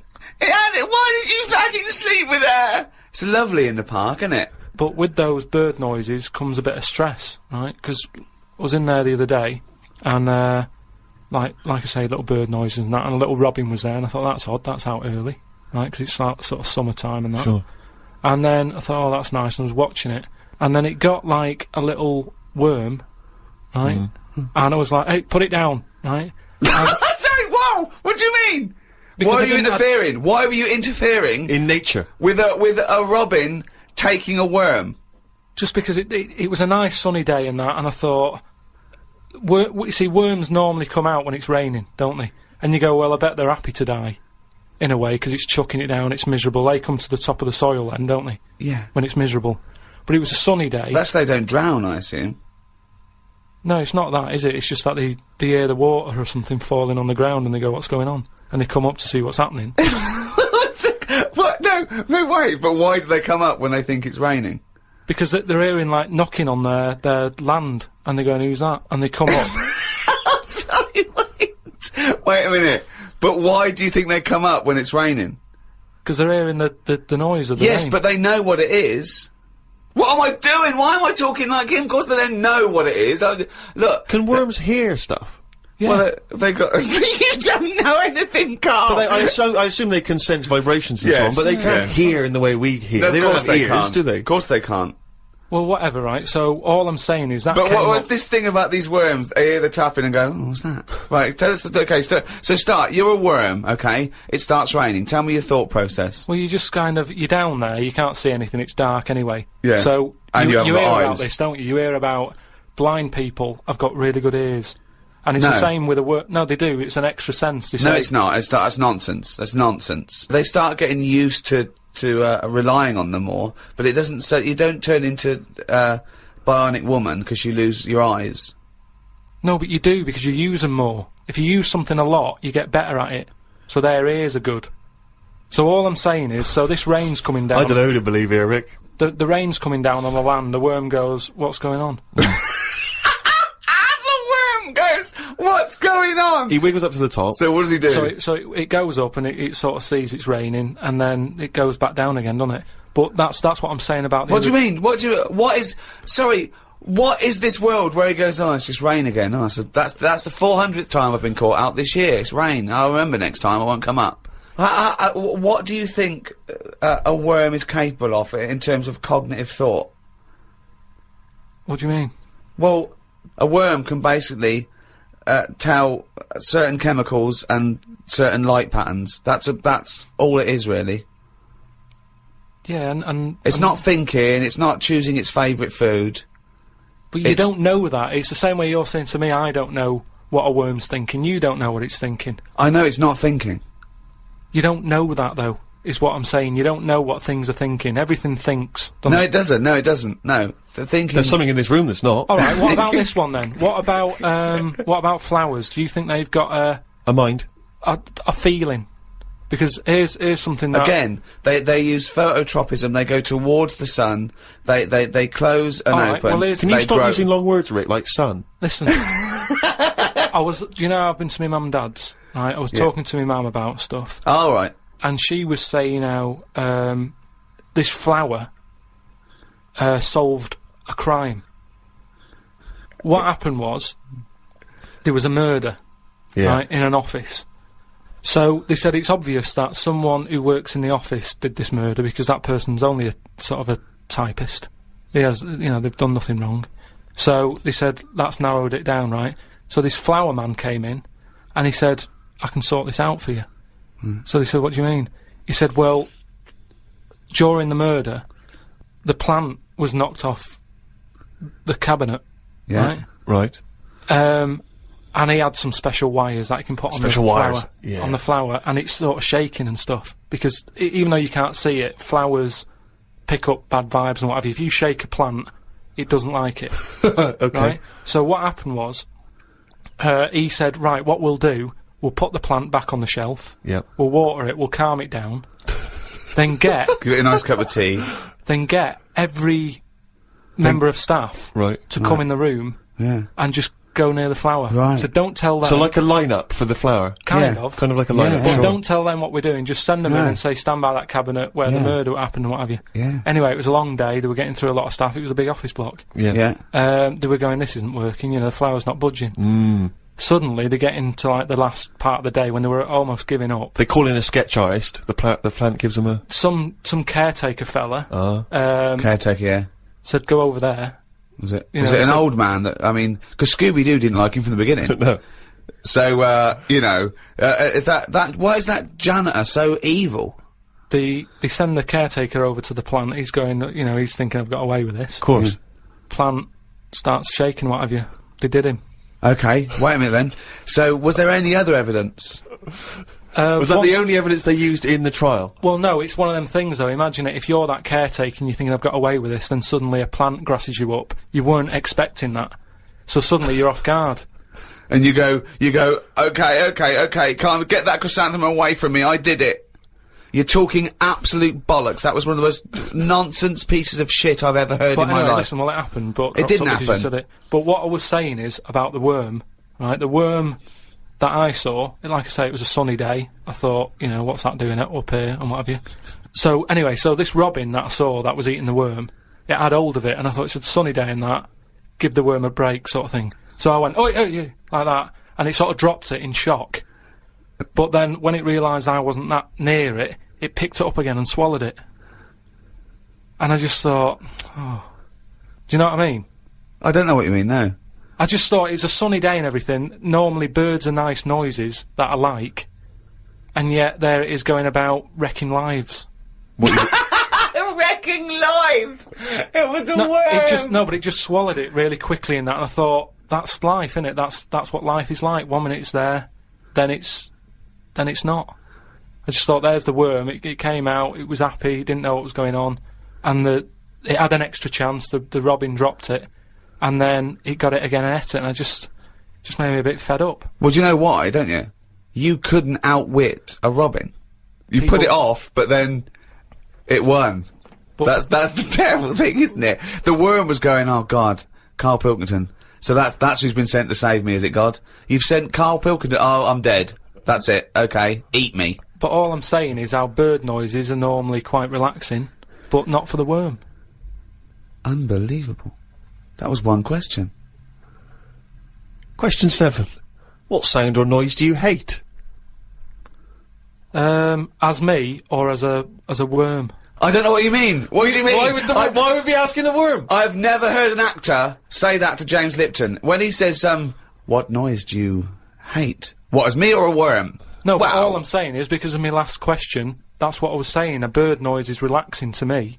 Right. Well, it's not anymore, because I think of all the deaths and stuff that go around that. So now you hate the sound of birds? I'm just saying it's changed my view on it. It's like anything, isn't it? Every noise can mean a disaster somewhere. Can it?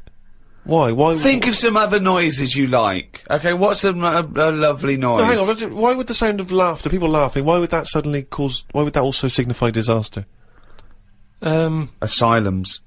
Yeah, that's depressing, isn't it? They're always laughing in asylums. But it's a scary laugh, isn't it? What? It's like, oh. If you wake up in the night by the sound of, like, a baby laughing. Baby laughing! No, if I had a baby, right, and Suzanne was out, she worked nights or something. Yeah! And I'd nodded off, I'd put the baby to sleep. Yeah. And then it's 3 in the morning, and I'm woken up by the sound of a baby laughing, that would terrify me. How is this that? I just think the baby's sitting up in a chair like Chucky, going, well, no, I think the baby's reading his diary. Thinking, oh Christ, this is my father. I just hope I'm adopted. Oh God, a baby laughing. Oh Carl, come on. No, I'm not getting off this subject, right? So what other sounds, right? What other sounds, right, more you like, well, come on, there must be sounds you like. No, the sounds he hates are even more fascinating. This terrifying, haunting baby laugh. I don't think you can pick any sound and say, I like that. I imagine we don't like, the sound of a tiger. Evolutionary speaking, that's probably not a good sound to hear. But there are obviously some calming noises because, you know, when your mother sings you a nursery rhyme or something when you're a kid, your mother's voice. Of course, your mother's voice. That's probably pre-programmed for you to like it. Yeah. So there's a time and a place. A lion's roar, or whatever you just mentioned, a tiger growling, it's alright. If you're in a zoo, you go, oh, look at that. So there's a time and a place for everything, isn't there? Yeah. I don't know what that point is. I don't know how that relates. Because, I mean, I live in London. If I woke up and heard the sea, I'd be worried. I'd go, what's going on? You're like the worm who hears the rain. Question 8. What profession other than your own would you like to attempt? This is you, not as you as a worm. But have I had the training? Oh, for Oh. No, well, I've said before, haven't I, about maybe having a go at an operation. I don't know why it leaps from where. It leaps from no ambition, where if he could have a job, it would, his best job he's ever had is a paper round, and if he could have a job, he'd like go to the cobbler once a week and then walk a dog, to, I'd like to have a go at thoracic surgery. No, I'm just saying, I bet it's like, we do this, and, you know, some people like listening to it and what have you, and you go, fair enough, but I never feel like I'm doing anything of any worth. No, you're absolutely right there. But, if you're going into, like, an hospital, which are places that are pretty miserable anyway, as an office space. Do you know what I mean? When you're in waiting rooms and that. I'd hate to have my office in, you know, A&E. Yeah, that's what I mean. There's loads of ill people coming in. They're normally upset. Do you know what I mean? It's even if the sun's out, it's a depressing building, isn't it? There's people handcuffed to policemen. Not only have you got to go in that building and work in it, but you've then got the pressure of changing a lung or whatever I've said before. Right? Changing a lung, yeah. But I'd like to have a go at it so I can say... You've done it. I've done that. So, under what circumstances, in what world, do you think anyone's going to let you have a go at changing a lung and that? Jim will fix it? No, I'm just saying the Comic relief? But the way the world is, and the way that there's more and more people, more and more doctors are needed. I mean, it's already happening now that people are doing jobs that they're not really qualified for because they get sort of, what's the word? Sort of uppered too early. Uppered. Uppered! I love the fact it's based basic language. It's like, it's unbelievable. It's like there are only sort of like 50 words in the English language, so he has to like, you know, change them and customise them. Uppered. Do you know what I mean? Promoted. Yeah, promoted. Yeah. They get promoted. I prefer uppered. Uppered's great. So why was I not uppered? Unbelievable. So do you know what I mean? I think because more and more people are knocking about, we need more and more doctors. Yeah. You get a job in a doctor's, you're going to be promoted sooner now, I think. Yeah. Well, what I'd do is I'd probably upper you, and then, what's the word? You go away them, I think it is you go away them. You leave the door, you leave the door, you fire them. That's it, that's the word I'm looking for. So I'd upper you and go away the doctor, if anything. But I've been to, you know how I don't like going to the doctors and stuff? Yeah. Right?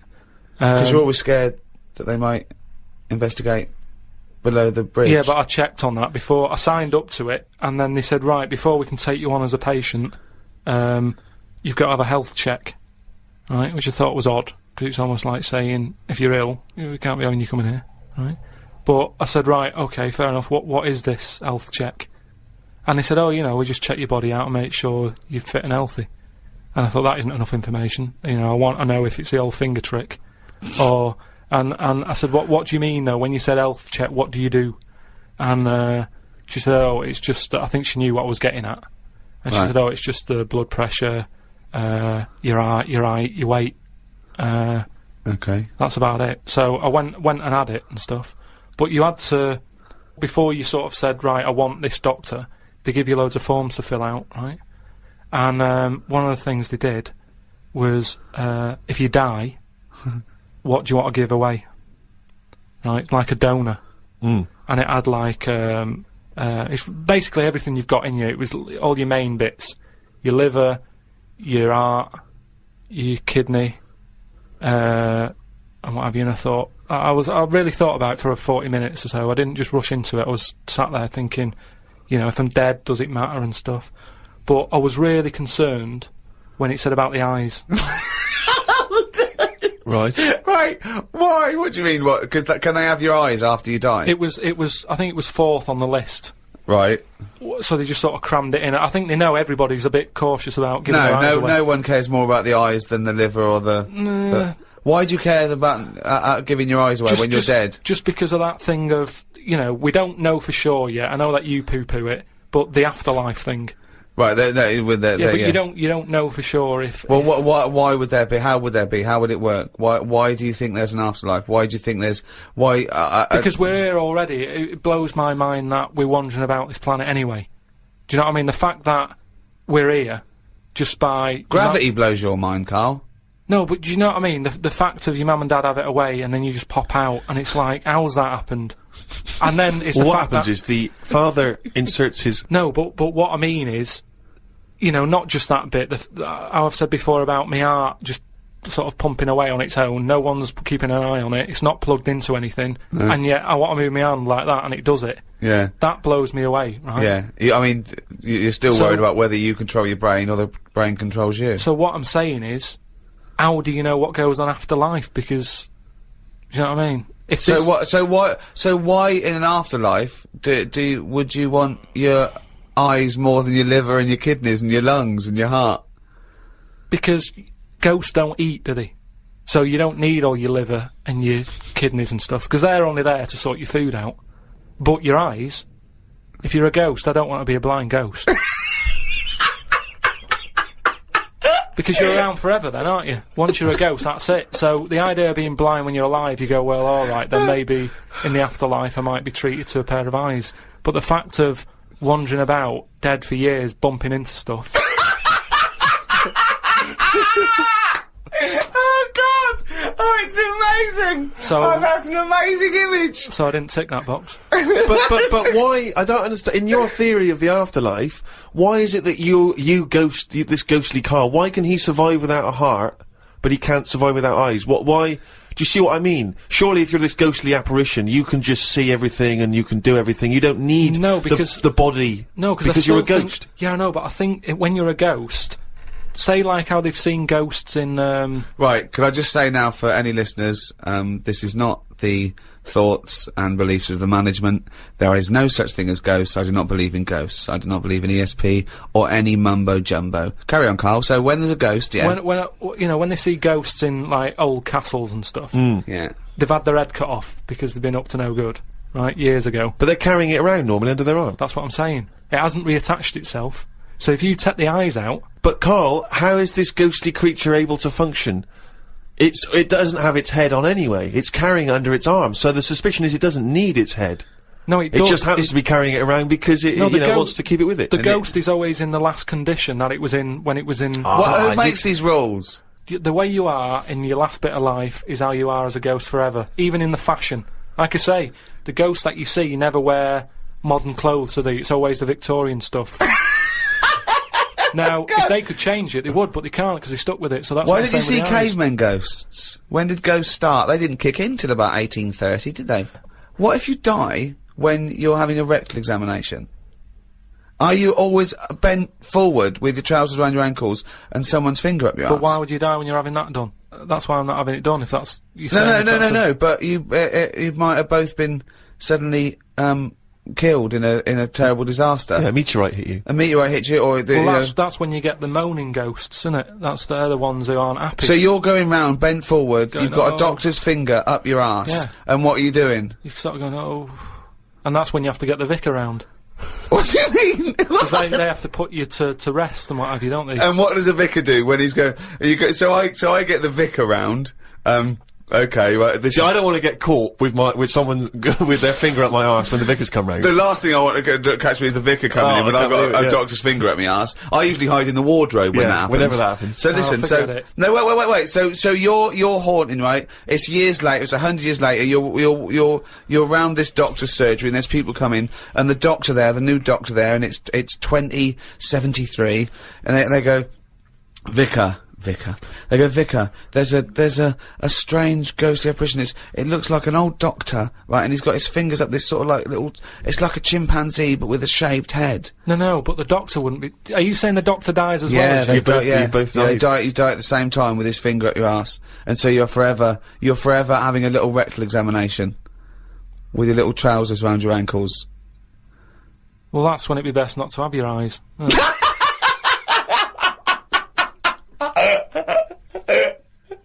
What load of bollocks this is extraordinary. No, but listen to this. Listen to this. This is a good one. Oh, this will convince us, this one. Yeah, this way, okay. Answer this. This will be proof. Go on. I watched a programme the other week about, dead people. Of course you did. Right? And it was people who had been found in their house, they haven't got any family. Yeah.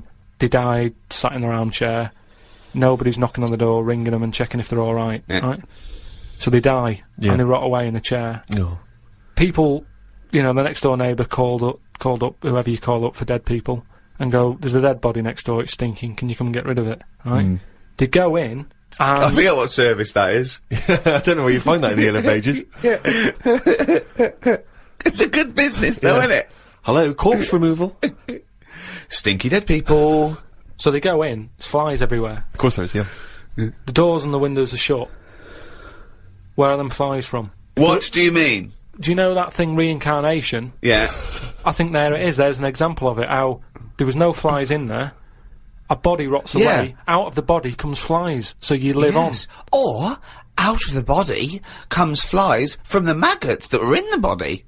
Oh, okay. Maggot then. So we've gone on, we've lived on. What do you mean? I'm just the saying fly isn't a reincarnation of the maggot. The maggot is the larval stage of the fly. No, but forget all the maggot fly. Right. Think about going from man to a fly. What are you talking about? I'm saying the windows and the doors on this house was shut tight. Now, your question flies is... had got in. They hadn't got in. They had got in? They hadn't. They'd already there. We're surrounded by them. We've probably got fly eggs on us now. Well, all I'm saying is, it's weird that them flies were in there when they weren't in there. I don't think this fella would have had loads of fly eggs on him. But I just think it's a bit odd. Why? What do you mean? I just think there was loads of them. You didn't see it. But it only takes one fly to lay loads of eggs. Yeah, but... So you think it's wiser to ignore Ricky's answer and go with your ghostly supernatural reincarnation one? You think that's the wise, sensible way to go? I just think it's a bit odd how every time someone's got fly eggs on them. So that, to you, is, less of a chance of happening than when you die, some of you turns into flies. Fly parts. Well, that happened when my dad chucked a turkey away in a bin. And it was only in there for about a day. I went to go and put, like, a crisp packet in the bin at the end of the garden and what have you. Picked the lid off, full of flies. Yeah. Now, the bin lid. Yeah. It's like a constant fight with his own brain. Was fairly sealed and what have you. Yeah. Again, it's the turkey living on. No, it's not. It's the fact that while it was out on the table... It hadn't been out on the table. We didn't eat it in the end because it had feathers on it. My mum said, I'm not doing that. Yeah, but what do you mean it had feathers on it? My dad got it off a mate and said, yeah, I've got this for Christmas, but it was still virtually alive. And my mum said, oh, I'll just get one from the supermarket. So we put it in the bin. Yeah. So all I'm saying is... I'm telling you, the eggs were already on it, mate. It's just an idea about it. It's a theory. Everyone's allowed one. But it's bollocks. Back to the Inside the Actors studio questions. Question 9.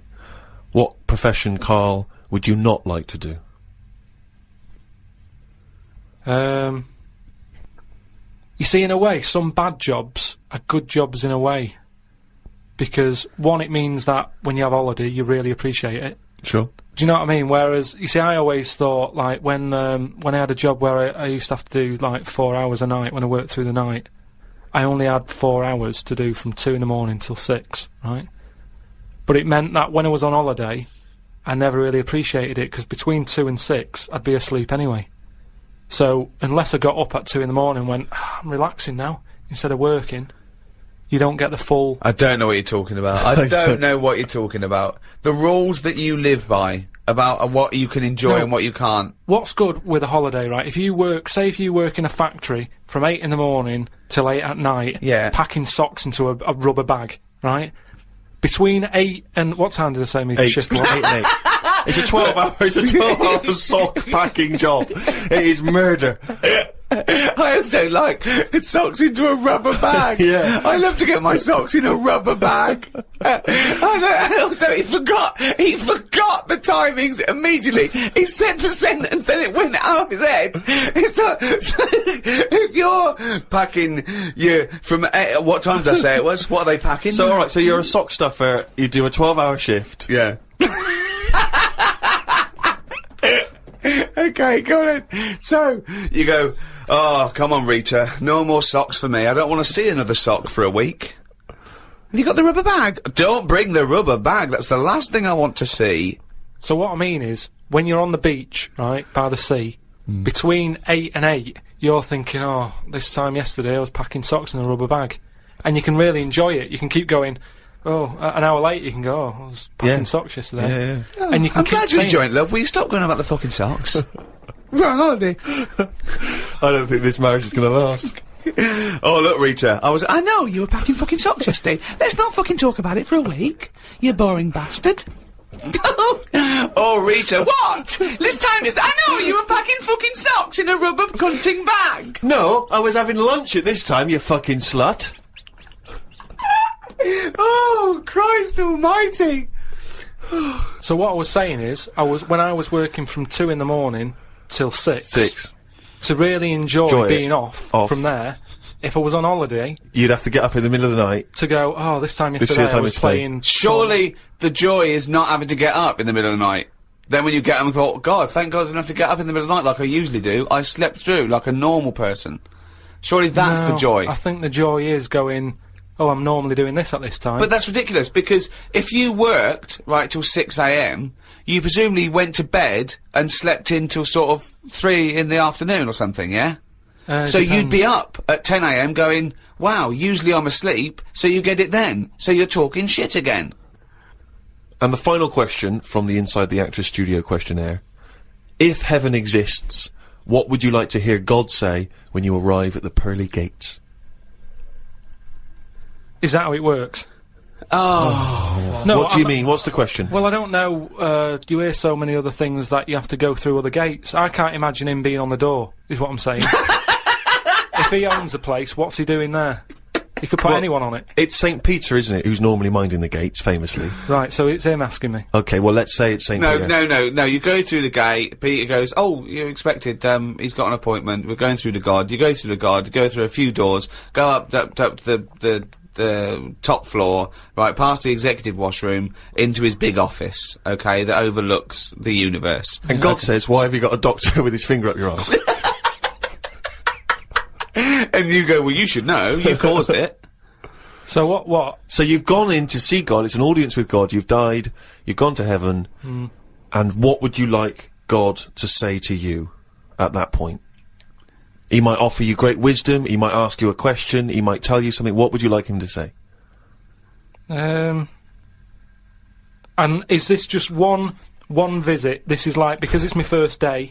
Yeah, it's your first day, with him. You get a chat with him, yeah. But after that, I don't. Well, you might bump into him at the odd, the Christmas party, the AGM. But I'm not going to be myself, am I? I'm going to be in shock a little bit, because it's like, I mean, I'm not comfortable on the first day of holiday, because you're in different surroundings, the hotel, you've got to get used to where everything is. Yeah. So he's not going to get the best out of me. Well, no, but you have eternal bliss. Yeah, he's got a long time to get to know you, and he knows everything anyway, so don't worry about it. So what does he see me then? What would you want God to say to you? So you walk in there, you're happy with it because you understand now you're dead and, well, it's a whole new world and everything's alright, you feel great. Like, what am I saying? Well, anyway, I'm going along with this dribble. Yes. What would you like God to say to you?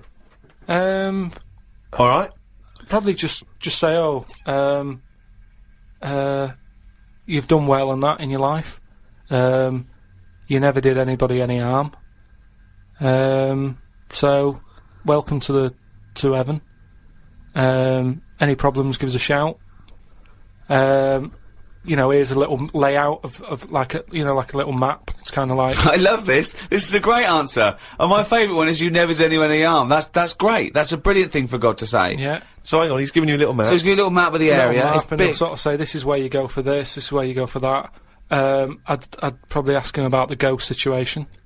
I'd say, am I now a ghost then? Or is this just like another planet that I've come onto? Right. I don't know if he'd answer that. I don't know if he'd be sort of a bit, a little bit... Bit cagey. Yeah. A little bit like, well, I don't want to panic you and stuff. I'd say, right, is it right that I can see past family and that? Because, to be honest, I'd probably prefer to stay away. He doesn't even want to! No, but because the thing is, if you've done I've done all that in this life, so it's about moving on to another life and meeting different people, isn't it? Yeah. Otherwise, what's the point? It's just like the same all over again, but everywhere's white. So, who's the worst person? You go to heaven, and it's all great, and God goes, oh, look, and here's so-and-so, and you go, oh, what's he doing here? Yeah.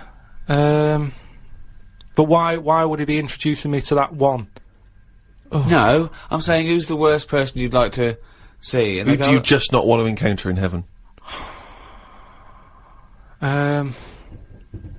What if he said, right, Karl, you're in heaven, but we've got to teach you a lesson. You're a bit cruel to freaks. Here's Pillow Man, here's the three-legged juggler, here's the Elephant Man. They got a few questions. Yeah, that'd be alright, that'd be Elephant Man goes, why did you talk about me like that? I'd say I never had a go at you. Why did you talk about me eating buns? But then, I'd get a bit annoyed with God. I'd turn Elephant Man onto God. I'd say, well, hang on a minute. At least when he put his head down on that pillar and he did himself in, he did that because he was sick of life. You've brought him up here, he's still got the head. Why didn't you give him a better head whilst he was up here in his next life? Well, he could say the same to you. Heaven's beginning to sound like one of the worst drink stews ever. It's awful. Everyone's sort of making kind of snipey comments, and you're having to make conversation with people you don't really want to talk to. Yeah, it is. I'm not sure God's the best host. I mean, I don't know if it is like this. Do you think God would like this podcast? Well, I suppose it just kills half an hour, doesn't it? Well, yeah, but time's not a problem for him, is it? Yeah, it is, because he lives for ages, so he needs loads of filler. I bet he's, doing stuff that he's just like, I'm not really into this, but it's something to do, isn't it? Sudoku and stuff.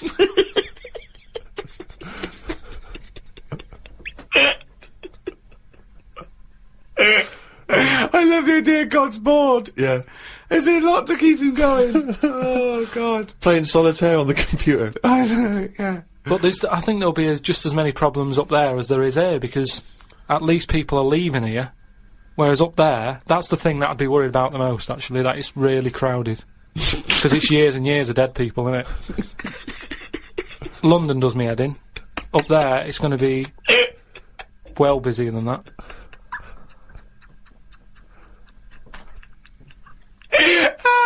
And what are you? So presumably you're all naked. Why has that happened? Well, because he didn't want Adam and Eve to put clothes on, did he? He was annoyed at the snake and everything, and Eve. So you're all back to nature. You're all naked. So you're all walking around naked, right? Yeah. But. So you're up there. You're up there just naked, talking to Graham Norton and stuff like that. But I'd have to get used to that. If I go up there and he goes, right, you're welcome to heaven and that, and I go, all right, I've made it to heaven. He goes, yeah. Right, put your clothes in the bin bag. No, you're up there, you're already naked. Right, I'd say, this is a bit odd. Why? You wouldn't worry about it though, would you? Yeah, but it's just odd, isn't it? It's something different, and something different, you know. Well, no, you've been naked before. You've been naked before. Yeah, but I don't roam about with people around me. They're not people. You'd have to get used to that. They're heavenly creatures. I'd say, look, can you just leave me for like 4 days just to get used to this idea? 4 days, okay. 4 days, just to get used to wandering about, and I'd be in my house, and I'd sort of look out. The house that I'm living in. Well, you don't live in a house in heaven, you just wander around on clouds, don't you, all naked and just... Oh, it's getting worse. I don't think it's that good. It's not fair, though, because all them lot have been up there ages with, like, a chance to get a bit of sun on the body and that, so they'll look alright. I'll be wandering about with, like, underpant marks and stuff. Underpant marks! Rick, I know this is something you always get excited about. It's Karl's diary. Can we have a jingle? I don't believe it! He's got it written down! Thank you very much. Woke up to the news about an elephant in India that had sore feet, so the locals have made it a big pair of slippers. Tried to look online for a picture, but I couldn't find anything. Sure they've made it 2 pairs of slippers? Well, I'm only going by the facts in the diary, Rick, and I would have thought that they were absolutely bona fide and fact-checked and completely accurate. I'd be very surprised if there's any mistakes in here.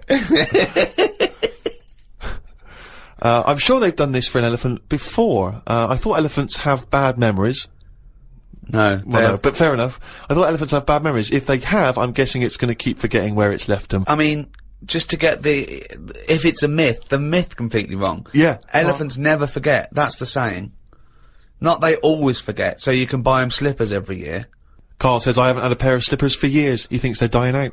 No, I love slippers. I love a pair of slippers, I love a pair of slippers, mate. Just wear socks. Oh, slidey on a slidey on a piece of lino. I know. And what about if you maybe opening a brand new box of thumbtacks? You drop them all over the floor. You're trying to pick them up. Rick, I've got to pop across the road to get some milk, but it's right opposite. I'm surely not going to go in my socks, though, am I? But I don't want to put on the shoes. It's mad. No. Pop some slippers on. Well, perfect. Yeah. Yeah. But you shouldn't go out in your slippers. Why not? Just across the street, mate, to get some milk. Because they're inside shoes. You don't go roaming about on tarmac in slippers. That's basic. But you don't have any slippers, so you're just tiptoeing across the street, I put my shoes on. But you can pop out and get the paper and the bottle of milk, can't you, in the slippers without any harm done? No. Huh. Apparently not. That'll make it into the diary. Tried to have a shower, but there was no water. I love it when he calls me when things go wrong with the flat. But I like the fact that he tried to have a shower, but there's no water. How long did it take you before you realised he was there for 20 minutes? Yeah, after 20 minutes, he said, Suzanne, should I be dry? Yeah, I'm freezing cold. Yeah, no, you should be sort of wet and warm. Right, there's no water then. Brilliant. I called the service charge people, but no one was about. Looked outside, but couldn't see any work going on. Great, innit? In India, they can sort out elephants with shoes. In London, we have no water. Hung about for a bit, but still no sign of any water. Brushed my teeth just using the paste, and used the little bit that was in the kettle to have a wash. I was pretty chuffed that I thought of using that. Suzanne was a bit annoyed because she wanted a cup of tea. She said, go across the road and buy a big bottle of water. Not in your socks. Pop some slippers on. Go across the road and buy a big bottle of water, she said. I never thought of that. Oh. You had a wash using the water in the bottom of the kettle? Yeah, well, that's clean, isn't it? But how much? There's only a little drop in there. No, it's a big kettle. So what, did you just wash your face? Yeah. So you didn't wash your body or anything? Your genitals Well, were you couldn't, could filthy. you? You've got to look at what you can do with the water available. People in Africa and that short of water aren't wasting it, saying, oh, my feet are a bit dirty. They drink it.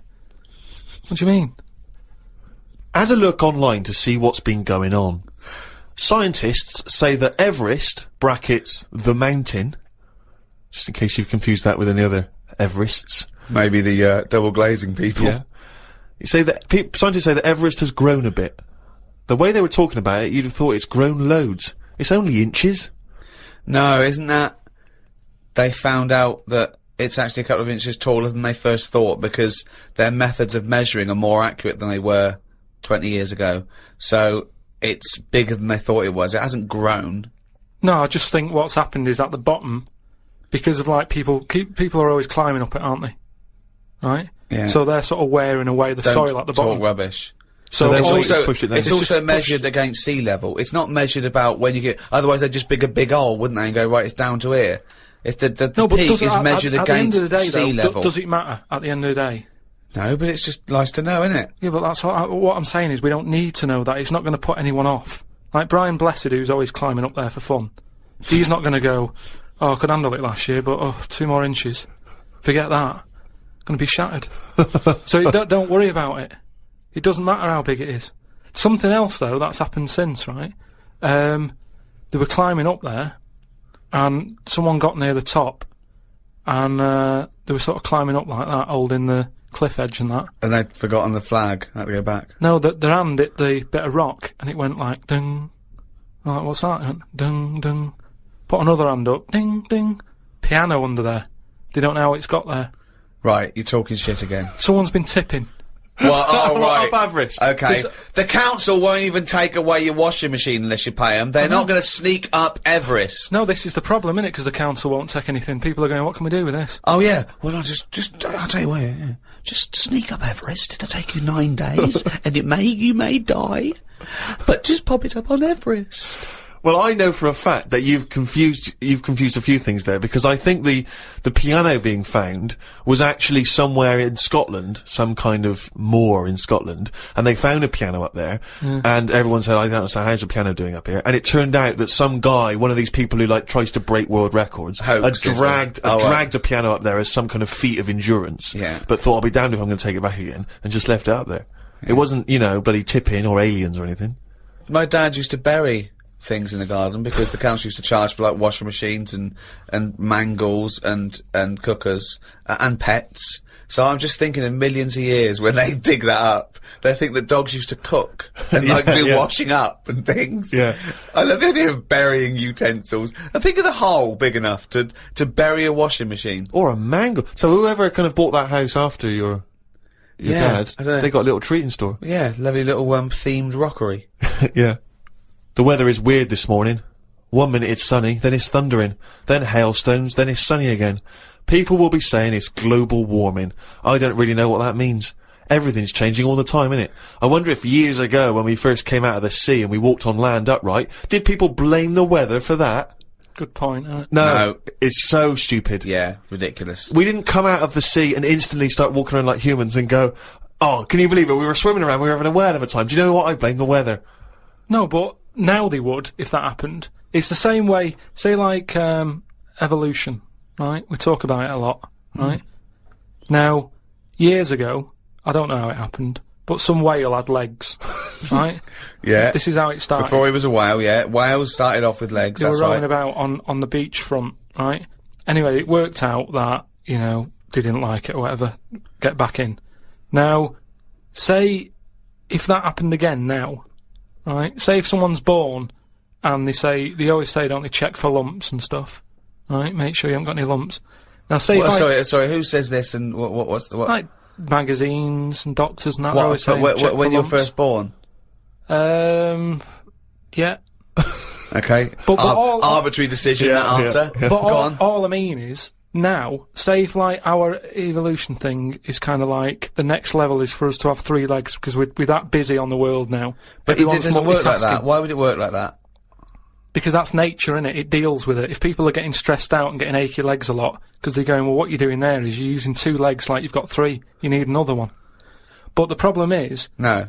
Let him finish. Say if someone grew a leg now, because it's like, well, we need 3 legs. Yeah, but let him finish. Okay. People would go, oh, I found a lump, right? And the doctor would go, oh, whip that out. Now that could be a 3rd leg that's growing. But Karl, evolution doesn't work like that. It does work suddenly like that. something isn't born with a perfectly formed 3rd leg that can be passed on. I know, it's a lump. It starts off like a lump, and if you left it alone, Yeah. it would eventually, over a bit of time... No, over many, many millions of years. Yeah, but it'd grow as another leg, but we're not letting that happen anymore. It also wouldn't happen. Limbs don't work like that either. They do if you keep putting extra pressure on 2 legs. Karl, you're honestly, what you imagine the process of evolution and natural selection to be is, it's beyond me. It's incredible. No, but it depends whatever your surroundings are, that's what you change to, isn't it? Like the... Well, you don't change to it. You're either selected or you're not. So, what happens is there's a genetic throw-up. So something's born, a llama's born with a slightly longer neck.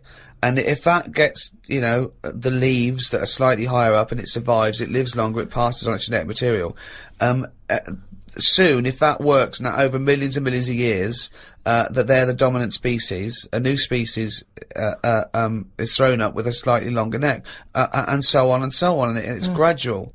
It's just a slight advantage. No, sometimes it happens quicker than that. There's been animals that have had eyes and then they go, oh, they don't need them, they go in the space of a fortnight. What? No, what are you talking about? There's a lizard somewhere where it's roaming about in the dark and it used to have eyes, and they used to be like, why have we got eyes and that? What's the point in having these? Because we're keeping them open. And they were getting more tired. Because at the end of the day, if your eyes are open, do you know what I mean? Blind people can stay up longer than someone with eyes. Keep going, I want to follow this through to its natural conclusion. Keep going. There is nothing to do, right? Right, the first signs of you getting tired, you go, oh, my eyes, I can hardly keep them open. Yeah. So a blind person doesn't get that, because they can roam about with them shut like that. So they never sleep, do they, blind people? Well, they sleep, but they don't need as much, because their eyes aren't stinging. All guessing, all guesswork, and all nonsense. I mean, all nonsense. But hang on, fair enough. Okay, even if we accept that to be true of blind people, what was happening with the lizards? The lizards were going, I can't believe this is mad. We don't need our eyes. We're down underground. What's the point?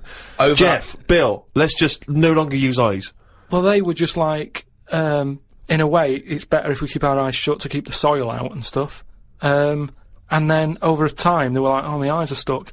Like the time when... Over a fortnight, you said? No. It's over hundreds of millions of years. And the other thing is, it's not the case that there's no will to evolution. What happened was that a blind one had no disadvantage, so he was selected better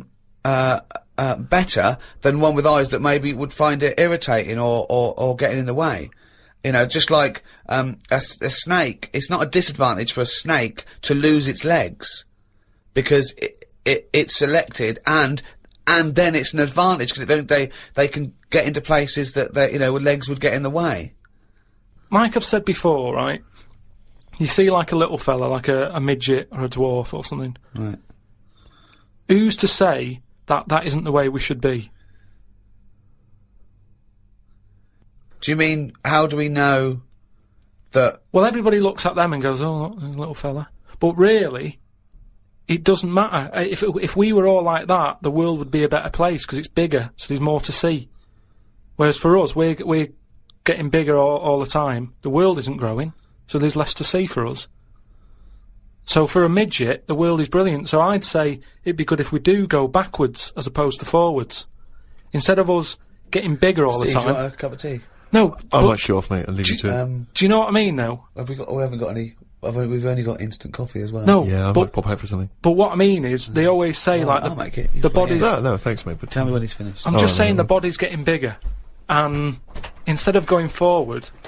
No sugar for me, thanks. Do you want milk, though? Yeah, milk. Forget it. Some scientists have come up with a cure for bird flu. It's somewhat to do with some stuff in horses. They gave the flu to a mouse and then injected it and it's well again. I think we should stop coming up with cures for things as the germs are just getting stronger and stronger. I reckon by 2020, germs will be so big that we will be able to see them in the air. They will no longer be little particles. You wouldn't swallow one. If you did, it won't be the germ that will kill you. You'll just choke to death. I think that's how we'll die in the future. choking on enormous giant germs. And they'll be like rampaging around the cities, will they? I'll tell you what though, right? Now, I'm getting worried now because the stuff he believes and thinks of, I mean, it could be mental. Do you know what I mean though? Like a proper paranoid sort of, one of those people that soon gonna live in a loft covered in tinfoil. Yeah. Right? And pages of the Bible all the way around the, and Suzanne's having to put on some sort of spacesuit to come in and give him his beans on toast. Yeah. And he's gonna have to polish each bean. That's what scientists do, isn't it? They just sort of think ahead of everyone else. That's what I'm doing. And the weird thing is, right, Steve, sometime last week, there was a science piece which was close to what I'd already said. Yeah. That they've got some germs that like eating sugar, right? They stick them in a lunchbox with a chocolate bar. Within an hour, it was gone, right? And they say now these germs love chocolate and stuff. Did this scientist leave it near this fat scientist that works in the same laboratory?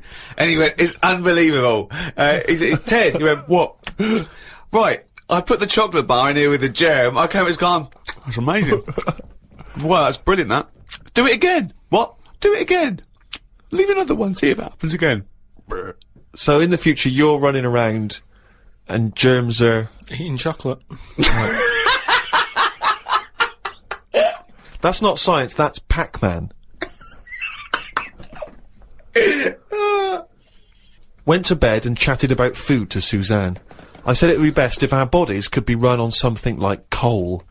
That way you wouldn't get fat, people, because you wouldn't be eating for enjoyment. You'd just be eating to give you energy. Suzanne said, why do you always take the nice things out of life? Because sometimes to think about the future, it's not going to be all good, is it? Look at the way we have to do things now that we sort of go, oh, I'm sick of this. But they do it for your own good. But you try and change the laws of the universe. Based on arbitrary whims. No, but we're always eating stuff. That's one of the things we do now, isn't it? As soon as we find a new creature like that frog that's been hidden away for like millions of years, you get someone who go, I wonder if we can eat that. Do you know what I mean? It's everything that's walking on the world, they sort of see what powers it's got. What powers it's got? No, like, if it can jump far, is it poisonous? Can you get anything out of it to save people? And then, can we eat it? They're the three things that they do with a new frog. Any creature... So what are they? Can it jump fast? Yeah. Is it poisonous? Poison in it that you can use to get rid of illnesses? Yeah. Can you eat it? Because that's the first three questions anyone asks, do they? It seems to be the way, because you look at menus and that, how they're getting bigger and bigger now, and that's only because we're finding more and more species of stuff. Is it? Yeah. Yeah, if you look at some stuff on a menu, that octopus you eat, at some point that would have gone through the list of, right, what does it do? What's it got in it? What does that ink do? What's it taste like? Can it jump? Can it, whatever, well, they've done tests on it, haven't they, when we said about it being getting in a jam jar or something. Yeah. So it's all part of it. Everything's been tested. Everything. But I think what the thing is that the first you hear of a newfangled food, do you think that in ancient civilization they didn't do this? They didn't try an oyster or spear a fish or yeah, because there wasn't that much other stuff knocking about at that time. Right. We've got loads of stuff, so why are we messing about with some new frog? It's all like people just like showing off, don't they? Leave the frogs, let them get busy and have loads of them, eat the chickens, when we run out of them, move on to the frog. Or whatever. But why have all this on the go? Do you know what I mean? It just makes it... I hate going out for a meal now, because it's like, what you having? Oh, I'm sick of it, look at it all. And then you're forced into people going, oh, have you had the new frog? No, I don't want it, I'm happy with chicken. That's what I mean. Yeah. Unbelievable. Have you ever been out, Rick, and someone's been trying to force frog on you? Never. I've never been forced frog in my life. Although I did go for a meal once with Karl. We went there and he had the Oriental hors d'oeuvres. I recommended, right? And he was trying to get this little oyster, right, off the shell, right? And he was getting it stuck to its house, right? And I looked round, and his eyes were watering, and he was choking, and he was drinking water. I said, what? And he said, I ate that. And it was a big blob of wasabi, right? And I said, why'd you put it all in once? He went, he said, I thought it was a mushy pea. Why would they put one mushy pea? Was it hardcore, the wasabi? It felt like my head was caving in. That was just Ricky squeezing it, wasn't it? Between courses. Trouble with that though is, you know, hot food. Why you get addicted to really hot food is the pain is actually it's killing taste buds, and then endorphins are released in the brain, like, you know, a morphine derivative to sort of go, it's alright, calm the pain. So you actually get addicted to that sort of, you know, what happens. Why would you want to kill your taste buds? But new ones come back? Well, yeah, I think I think you straight away? Well, I don't know how long it takes. I don't know, I'm not sure. No, it's just, is that the chef sort of going, I'm serving some right rubbish tonight, give him some of that kusabi. Kusabi! Oh, God, and Tonto! Oh, God. Back to the diary. At lunchtime, I went to a local cafe and had an omelette. An old woman, who was about 70-ish, was in there eating pizza. It didn't look right. No. I know what you mean there, actually. Old people eating pizza seems a bit weird. What about an old Italian lady eating pizza? Would that be alright? No, I'd expect her to have lasagna.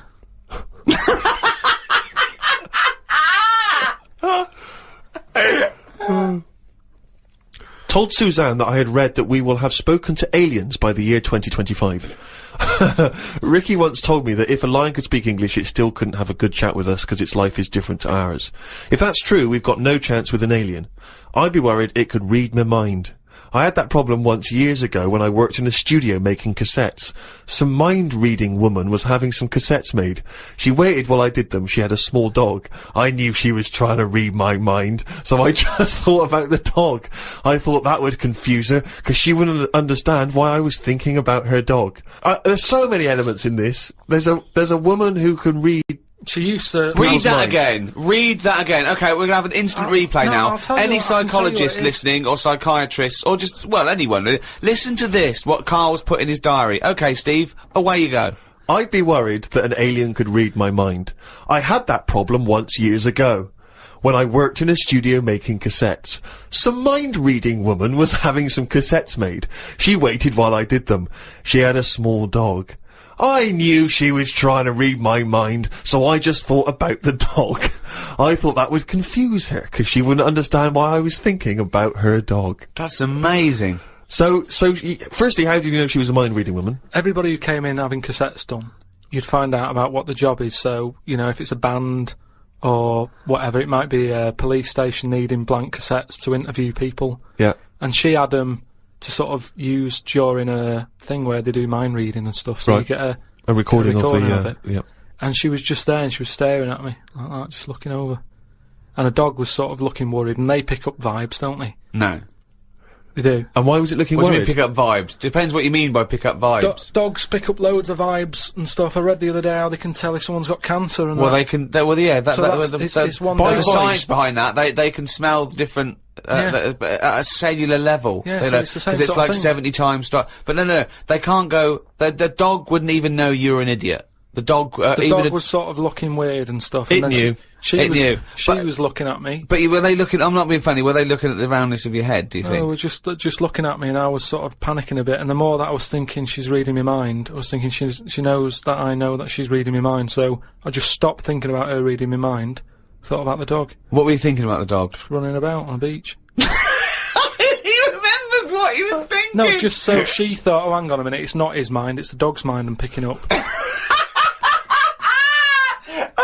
So you thought she'd go, oh no, I'm getting all tangled up, I've got a cross line here. But why were you worried that she was reading your mind? Because you weren't thinking of anything unsavory. Oh, please. No, I'm just trying to get in his mind. It doesn't work, Karl. No one can read your mind. No, but wait, what I mean is, even if, let's assume that you thought she could read your mind, why did you think that there was anything wrong with finding out what you were thinking? Because she'd have known that you knew that she could read minds. So if she read your mind and all you were thinking was she can read my mind, she'd think, what? Of course, if she really could read your mind, she's going, there's Karl there trying to make me, think that it's the dog. I know he's thinking of the dog. No, but when you sort of, try and think of normal things, you think of mental things, don't you? So I was like... Whoa, hold on, let's let that Go on. No, I just mean, like, you're going, oh, God, I best not watch what I'm thinking then. What were you thinking? Tell me some of the mental things you might think. There was loads of things that was in there. Like, there was an old woman who used to annoy me in there, who used to give me socks all the time. And... Socks? Socks. She used to always make loads of socks, and she'd be bringing them in. And no matter what I did, no matter how much I sort of said, look, I'm sick of your socks, she kept bringing them in all the time. And they had, like, pictures on and that. I didn't want socks with pictures on. So I might have been sort of stood there going, oh, there she is with the socks, I'm sick of her. Now, if she can sense that, she'll go over to her and go, watch him. Stop bringing him socks, or whatever. No one can read minds. No one can contact the dead. Say like me, right? If I sometimes come in the room and that, and I'm fed up, you go, oh, Karl's fed up. I haven't even said anything. So it's just that, that's because you look like a miserable bastard. Yeah, and we know what that means. We're human and we understand facial movements. It's a bit like moods. that. It's a bit like that. It's a level down from that. No. She should be able to read your mind if you're locked in a safe. And she doesn't know who you are, and she doesn't know whether there's someone in there. No, that's what the double-blind test is. That would never work, would it? Because that means she'd never get arrest. That's like You're making up the rules. You're making up the rules. Oh no, the thing is, that's what these people do. Go, oh no, I have to hold your hand. Oh, you have to write it down. Well, why? Why do you? It's the same as these mediums that contact the dead. They go, oh, I'm getting someone. Just ask him who he is. Just give us his full name and address. It's ridiculous. I know the fact that these dead people give him cryptic clues. Ask him about the toaster. What's your name? What's your name? Can't say my name. Might be an uncle. Just give me your fucking name. Back to Karl's diary, Friday the 31st. I read that some fella had been having an affair. His wife found out, so when he was asleep, she superglued his knob to his stomach, one of his bollocks to his leg, and glued his arse cheeks together, then chucked him out. If Suzanne did that, I would definitely not get back with her. Saying that, I would have woke up if someone was putting superglue on me arse. I'm quite a light sleeper. Is that what she did, is it? Yeah, that's why I'm a bit cautious about wearing earbuds every night. The, plunge things. Earbuds, right? So that's not what called, right? Plunge things. It's like he makes up words. They taught a chimp to talk, and the chimp had a better grasp of language after about a few years than Karl. Unbelievable. Yeah, that's why I won't wear buds and plunge things. I phoned him up the other day. He went, oh, just tried out those new earplugs that mould to your ear. You can't hear a thing except your own voice. And I went, oh, right, they're good, aren't they? He went, yeah. He said, it's weird hearing your own voice, isn't it? Because you're hearing it as other people hear it. I went, no, you're not. He went, you are. He said, you don't usually hear your own voice, because usually when you talk, you're talking over it. Woke up at 9:55 a.m. Soon as I woke up, I looked at Suzanne and she looked at me. I said, did I tell you about... I just think of him opening his eyes and looking at him. Okay, alright. Okay, so he opens his eyes, he looks at Suzanne, she looks at him. What question, Rick, do you think he immediately asks his girlfriend? Go on! What question do you think? Have a quick guess. Am I dreaming? I woke up, I said to my girlfriend, did I tell you about... I woke up, I looked at Suzanne, she looked at me. I said, did I tell you about the immune system?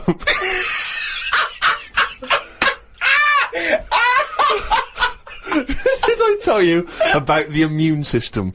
Suzanne started laughing. I said, it's amazing. She said, not now. Oh, God!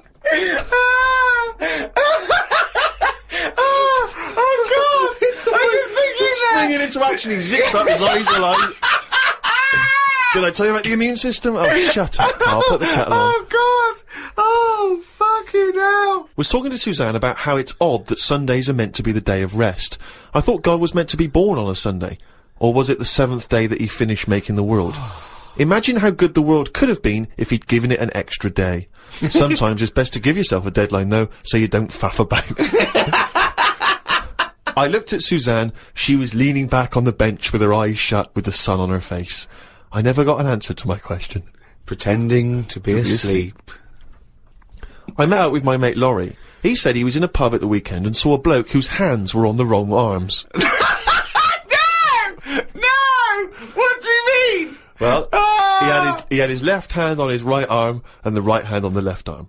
I don't think this will be a problem if he's been like that from an early age. When I was in Ripley's, in LA, I saw a bloke whose head was on back to front. That's more annoying, innit, than your hands. Innit? Now then, would you walk, how would you walk? Would you be walking backwards, Karl, so that you could walk, so you're basically walking forwards? I reckon I'd walk sideways so nobody would sort of tell the difference. It just looked like... Oh, God! He solved it again! He's thought it through. Got home and read my magazine. There was a story about a baby that was born that looked like a frog. What magazine's this? That made the news, that was in a proper newspaper in the end. The story used the description to describe it. There was a picture. I think it was a fairly decent description. It didn't really have a neck or top half of its head. It would look alright if it always wore a scarf and a hat. The world would be a more interesting place if there were loads of different types of humans like there are creatures. Then some people would be good at certain jobs. Spider people, ant people, builders. Cockroach people, dustbin men. Good idea, isn't it? I mean, Cockroach men, spider men, what are you talking about? I haven't had a normal conversation with you for a year. No. It's getting worse, I think. I think it's because you've left and you've got too much time on your hands and you live in your head for sort of like maybe 8 hours a day, and then you offload when someone calls you, or when you call me, or Suzanne gets the brunt of it. But I mean, I don't know. I really would like to. And I still think he's brilliant, right? But I would like to get a little psychiatrist in, just to. Would you mind seeing a psychiatrist? No, but it's just there's nothing wrong. These are all ideas, aren't they? You look at some insects, right? Yeah. They don't have machinery, yet they're getting by, aren't they? They have their lives like we do. They get up, they wander about, they collect food, they tidy up, they fix stuff, they make their own house. We can't do any of that. So what I'm saying is, why aren't we using them? Why are these cockroaches with all these powers and stuff going about? It's all these powers. But how could we use them? How could we harness them? I just told you, dustbin men. Or whatever that no, was. you said that if they were also men, if they were cockroach men, we could use them. You've left a big bit out, but when that 1-inch cockroach becomes a 6-foot bloke wearing a jacket. It's just that we always use insects for like a bit of fun. You see flea circuses and all that, which is all very well, but I don't think it's getting the most out of them. Cockroaches can live without a head. Could they still sort out the rubbish if they've got no heads? They could, couldn't they? Except if they were, because you know you want to use them as builders and dustmen, they couldn't whistle at pretty girls, could they? No, but they wouldn't be doing that job. They're just doing the bins. Okay. It's ants that are doing the building. Okay, I'm sorry. And are they getting up early? Are they disturbing you? They don't sleep, do they?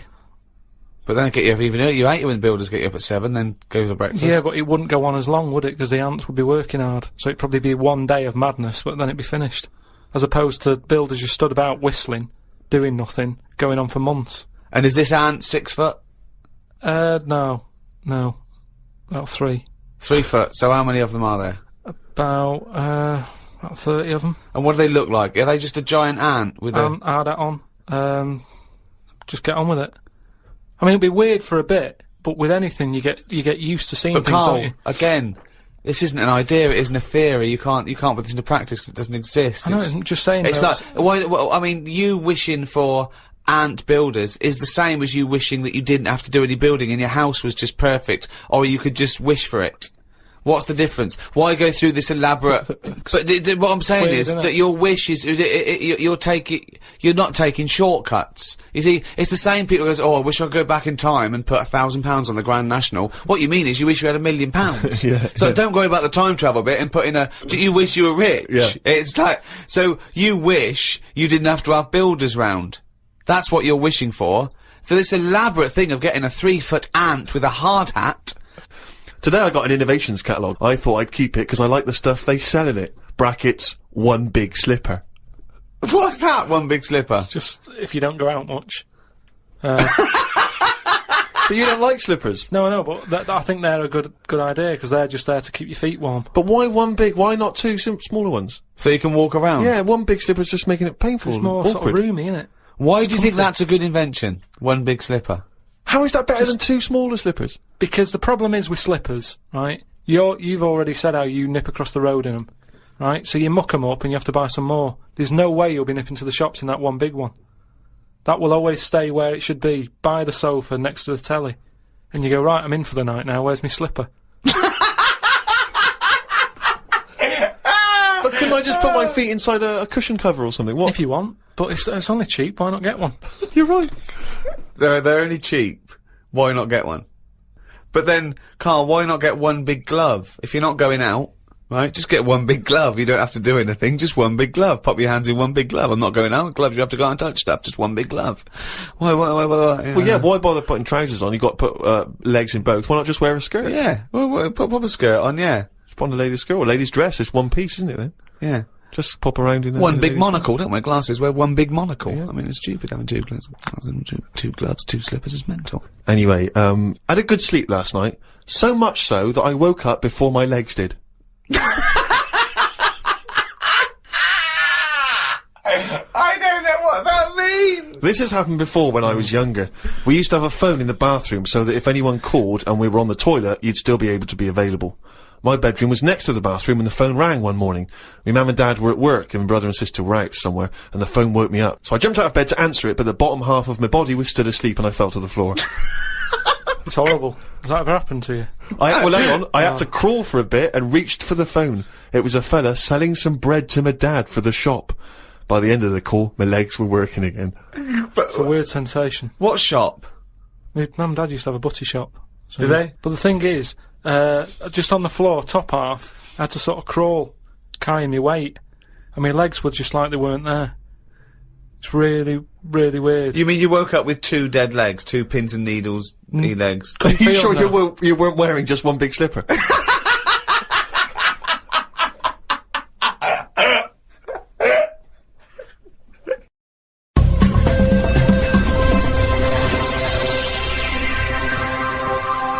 Hi, welcome to the Ricky Gervais Show with me, Ricky Gervais, Stephen Merchant. Hello there. And the shaven monkey with a head like a fucking orange, that is Karl Pilkington. Right. Well, this is a special edition, a giveaway podcast, that people who came to see my show Fame in London got put on their seat, gratis. Thanks for coming. Well, unless you didn't even come and still got this free. Unless someone went and said, I don't want it, it was rubbish, and gave it to you, you're listening to it for free. Or you've sort of downloaded it illegally. It was free anyway. Oh, forget it. We've been away for a while. Now we're back together. The old team. The old team back together in a little room in central London. Karl, looking back on the year, what's happened? I remember last year the most memorable thing that happened was you saw a grub eating a biscuit. So, that was a highlight. I made it into his diary. Yeah. So, what's the big thing of this year? What's the big thing so far of 2007 that, if I say 2007, you'll go, oh yeah, that was the year that... You know, in 10 years' time... years to come, yeah, I'll go, remember 2007? You go, of course I do. It was the year that... I haven't really been following what's going on because of other like personal. Well, yeah. issues. What's the big? Okay, what's the big thing? My boiler's playing up still. Sick of it. Your what? My boiler. Your boiler? The boiler that heats the water up and stuff. Such it doesn't. You know what I'd do in that situation? I'd instantly get a repairman out to sort it out.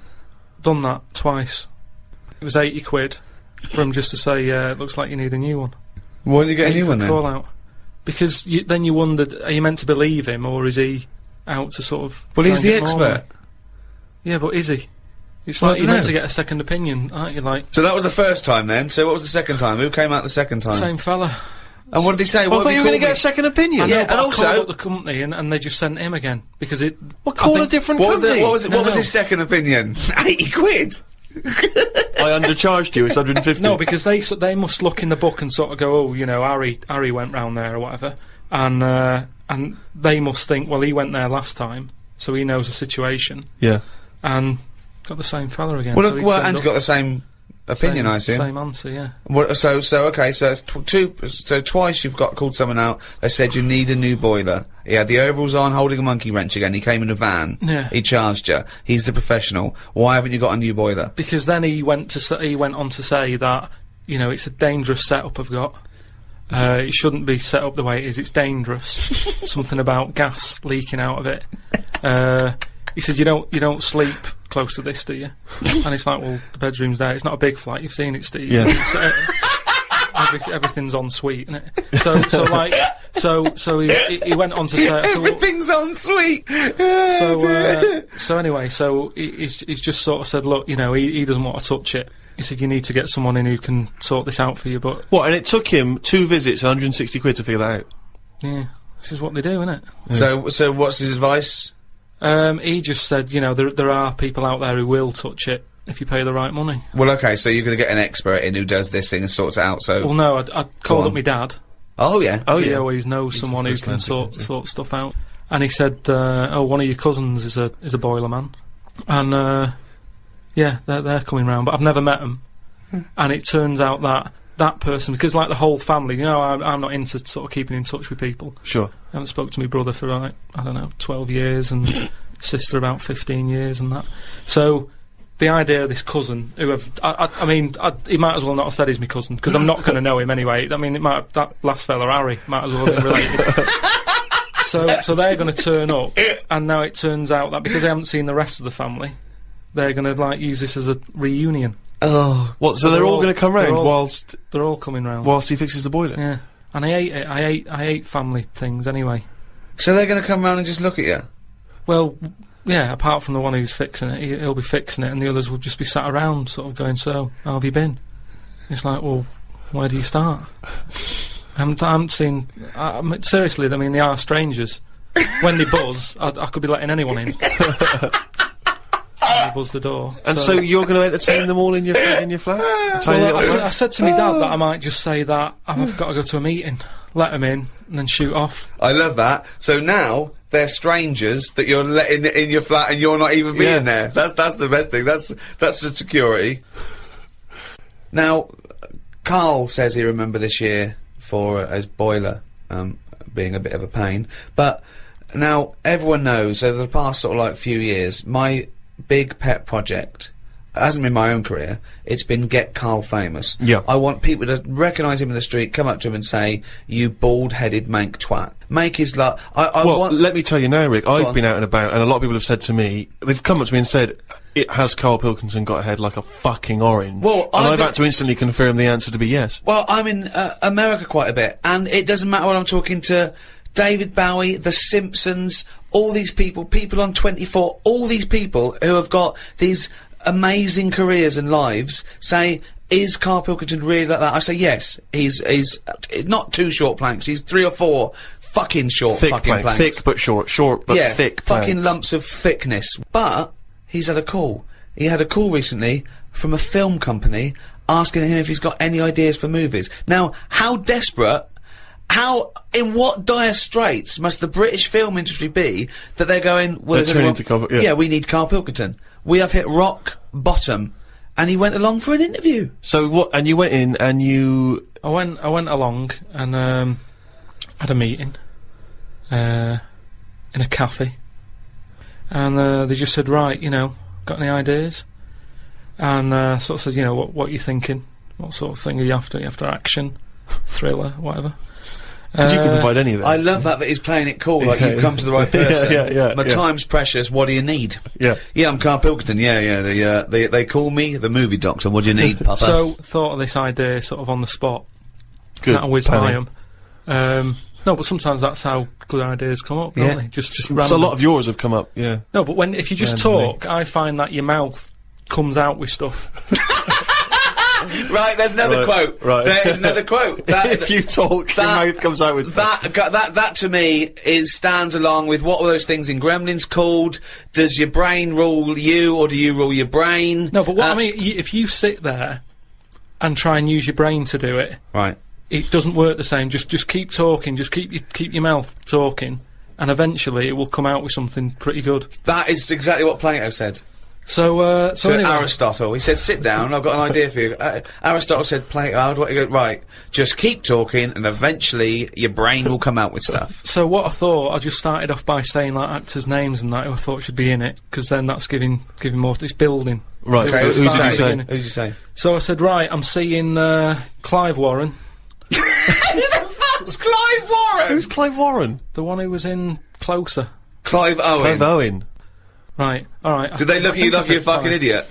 Well, so they all started trying to figure out, who's this Clive Warren we've not heard about? He must be amazing. He's Clive Warren, get me Clive Warren on the phone. Get me Clive Warren. And I said, Rebecca De Mornay, right? What? Oh, where did that She hasn't been in a film for 15 years, has she? Clive Warren and Rebecca De Mornay. I love this bit. They thought he was a genius. They thought he was an absolute nigger. Like, we've never thought of putting Clive Warren with Rebecca De Mornay. But hang on a minute, you could have any film star. This is your fantasy casting, and you choose a bloke that doesn't exist and a woman who hasn't been on TV or in a film for 10 years. Oh God! Why didn't you choose someone who existed, or someone who's a big star? Oh God! Clive Warren! Oh God! Oh. So anyway, so they were going, yeah, and what happens is they're going out and together and that. Yeah, Clive Warren and Rebecca De Mornay. I said it's one of them where it starts off, and the people, you're seeing into their lives from like the morning. Yeah. So it's like a nice sunny day. Yeah. Radio's on. They're going about the day. They're having the breakfast. They're saying, "Oh, what we're doing tonight?" They're planning a big do that night and stuff. And you're thinking, "Oh, they've got a nice life." Mm. She's like, "Love you" and all that. Yeah. He walks out the house, gets hit by a bus. Oh. So Clive Warren's dead, right? Yeah. Now, what happens is she's devastated, Rebecca. I don't know if Clive Warren would take that part because he ain't got much to do, has he? No, I don't. If I know Clive Warren, and I think you do. I think I do. He's going to say, "No, hold on though. There's more, isn't there? Have you jumped the gun there, Rick? Go on, mate. What? Carry on. So he's hit by a bus, so he's dead. So he's hit by a bus, and that the titles come up. Oh, it's got you, right? She's devastated. She's fed up. She's devastated, and that. Doctor says Clive's dead. And that who's playing the Doctor? Jack Nicholson House. Sort of. What's that fella who was in Independence Day? Will Smythe. No, the old black fella. Morgan Freeman. Yeah. Get him in. Morgan Freeman. Yeah. He says, "Your husband's dead." Right. She's like, "Oh God." What happens then is he says, "But listen, what we can do now, we can take the brain out." Right. Right. And a fact that I read that day before the meeting. This isn't in the film now. This is me. Right, but luckily, I read a thing about how the brain can run on half of it. Yeah. You've actually got a full brain. Yeah. You can run it on half. You can run it on half. Right. Yeah. So this was in my mind still. So I thought I'll get that in. Well, half your mind, yeah. So I said, what happens is Morgan Freeman says, "Been working on this. You can run your life on half a brain." Right. She's sort of a bit like, "What are you telling me this for now? My husband's just died like 20 minutes ago." Yeah. And he goes, "Yeah, but if we're going to do this, we've got to act quick." She's like, "Do what?" He said, "I'll tell you." He says, we can, whilst his brain's not fully dead, because it stays awake for a bit when you've been killed. He's not dead then, fine. No, but wait, he comes alive. What do you mean? He is, but they found out that it stays awake a little bit. No. No, he's gone. You're hit by a bus. Yeah, no, he's dead. If the brain's dead, you are dead. Clive Warren's dead. And if the brain's not dead, you're not dead. No, but it's like people in a coma. They're dead, aren't they? But the brain isn't dead. No, they're in a coma. No, they're in dead. a coma. No, they come out of comas, don't they? Alright, then he's in a coma. He's been hit by the bus, but the chances are he's not going to come out of that coma, but his brain is still awake. Right, okay. So, change that. That's easily done. Hold on though.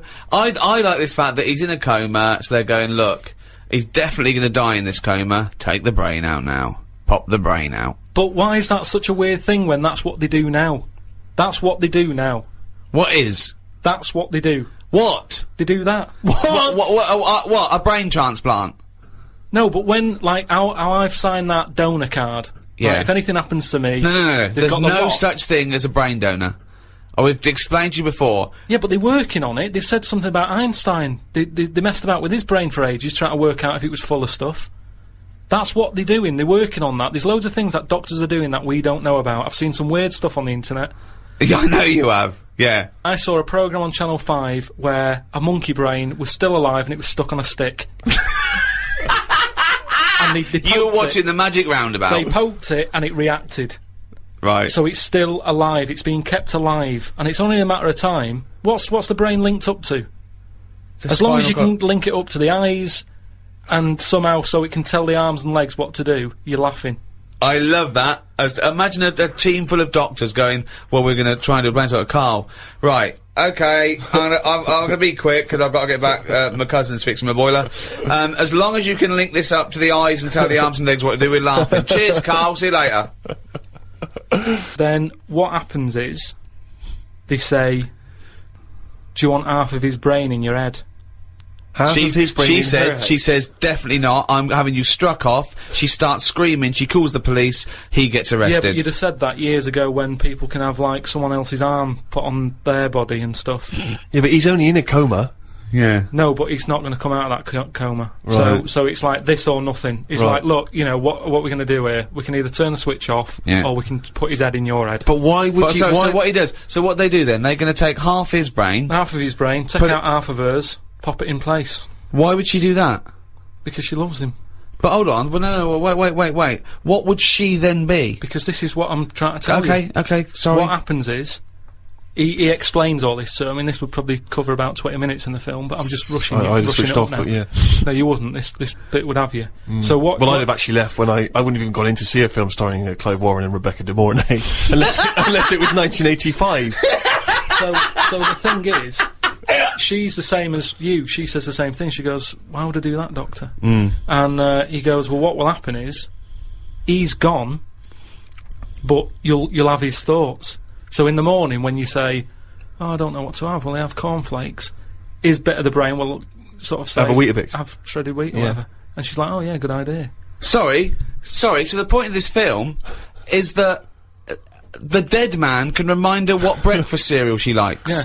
So the thought... What do you mean, yes? So that's it, is it? No, that's not the only thing. Wait a minute, this is only Act 1. That's just the first bit. Everything's going well. She has it done. So who is she? Is she herself? She's Rebecca De Mornay. Yeah. But now and again, with him chipping in with a bit of voiceover. So the idea is it's all going well at the beginning, and she's... So she can't decide what dress to wear. She's had half of her brain taken out and put in a bin, okay? And Clive Warren's, half has been put in there. So now she's walking round, okay? So she's like she's schizophrenic. It's okay though, because the bit they put in of Clive Warren's brain is actually, he remembers doing a coma. So there's nothing happening anyway, don't worry about it. All she's got is half a brain. No, like I say, the brain is alive, so it's all going well when she leaves hospital. Yeah. And she gets a first taste of it, and it's a bit weird to get hold of, because she's sort of, I think when she signs herself out, he's sort of fighting, writing his name and stuff, so there's a few sort of technical things that she has to get used to. And does Clive's brain know that he's now inside her brain? Does that matter? Well, I would say it matters because otherwise... Yes, it does matter, Karl. What's he thinking? What's the point of this? Why has she gone along with this? Because she really loves him. But what's in it for him? What does she think? Well, say if I died, and Suzanne said, go on, I'll have half of Karl's, right? She would wake up in the morning to a thought of me sort of going, oh, you never guess what I've just thought about or whatever. I'd still be there. But she wouldn't ever do that. Isn't it? The rest of your body is sort of waste, isn't it? But the rest of your body's sort of waste. No, it is kind of. When someone dies, it's not that person anymore, is it? They're still there physically. Yeah. But you can't have a chat with them. So if you could have someone's brain in your head when they're dead, you'd have it, wouldn't you? What are you talking about? Why would I have someone's brain in my head when they're dead? Well, I've got a perfectly good brain. Yeah. So, but like I said, you're running on half. So who's running on half? So you're telling me you wouldn't have it done then? Of course I fucking wouldn't. I can also categorically state I wouldn't either. Yeah, but you're saying that now, but once you're in that position that someone who, you know, you love and that dies, if the doctor said, do you want it? No! I'd go, no! It's madness! I don't think you It's madness! Alright, let me just ask this as a question, even if we accept this as a possibility. If Clive Warren doesn't know that he's in Rebecca's brain, their love and the conversations they used to have and what would the connection between them is gonna be absent, because she's gonna be talking to him, and he's just gonna be going, I don't know, shredded wheat. It's all thought. She doesn't have to talk. So they're not talking to one another? Well, they are, but not out loud. She's not walking down the corridor going, what do you think, Clive? And he's saying shredded wheat. It's happening. Right. But how is this dramatically shown on screen? Do we hear those voices? Now that they've got... You hear the voices. You hear the voices? You hear the voices. So tell me a typical bit of dialogue. Well, we've done the breakfast scene. Yeah, that was dynamite. Yeah. That's fucking Oscar winning. Yeah, can we do lunch? There may be, like, at the funeral, because even though the brain's still alive, they still have the funeral, and you can have, like, a funny bit where they stood around the grave, and, like, there's some relation there who he doesn't like, and she can start laughing, and the family are looking at her going, why is she laughing? Yeah. And she's sort of laughing, and he's saying something a bit rude, going, look at her head. Do you know what I mean? Yeah. Looks like Stuff a on the fucking family. Yeah. Little cameo for you. Yeah. And so you have all that, and people are sort of liking the film, thinking, "Oh, it's quite funny." This, Yeah. and then you hit them hard. The 8 people that have gone to see it. Yeah. Rebecca in the morning and her family. Yeah. Clive Warren's 3 mates. Alright, Clive, I didn't know you were a film star. No, I was in a garage yesterday. Yeah, I was fixing boilers. Anyway, this is where you get them. It's the most ludicrous idea for film I've ever heard. It's the maddest.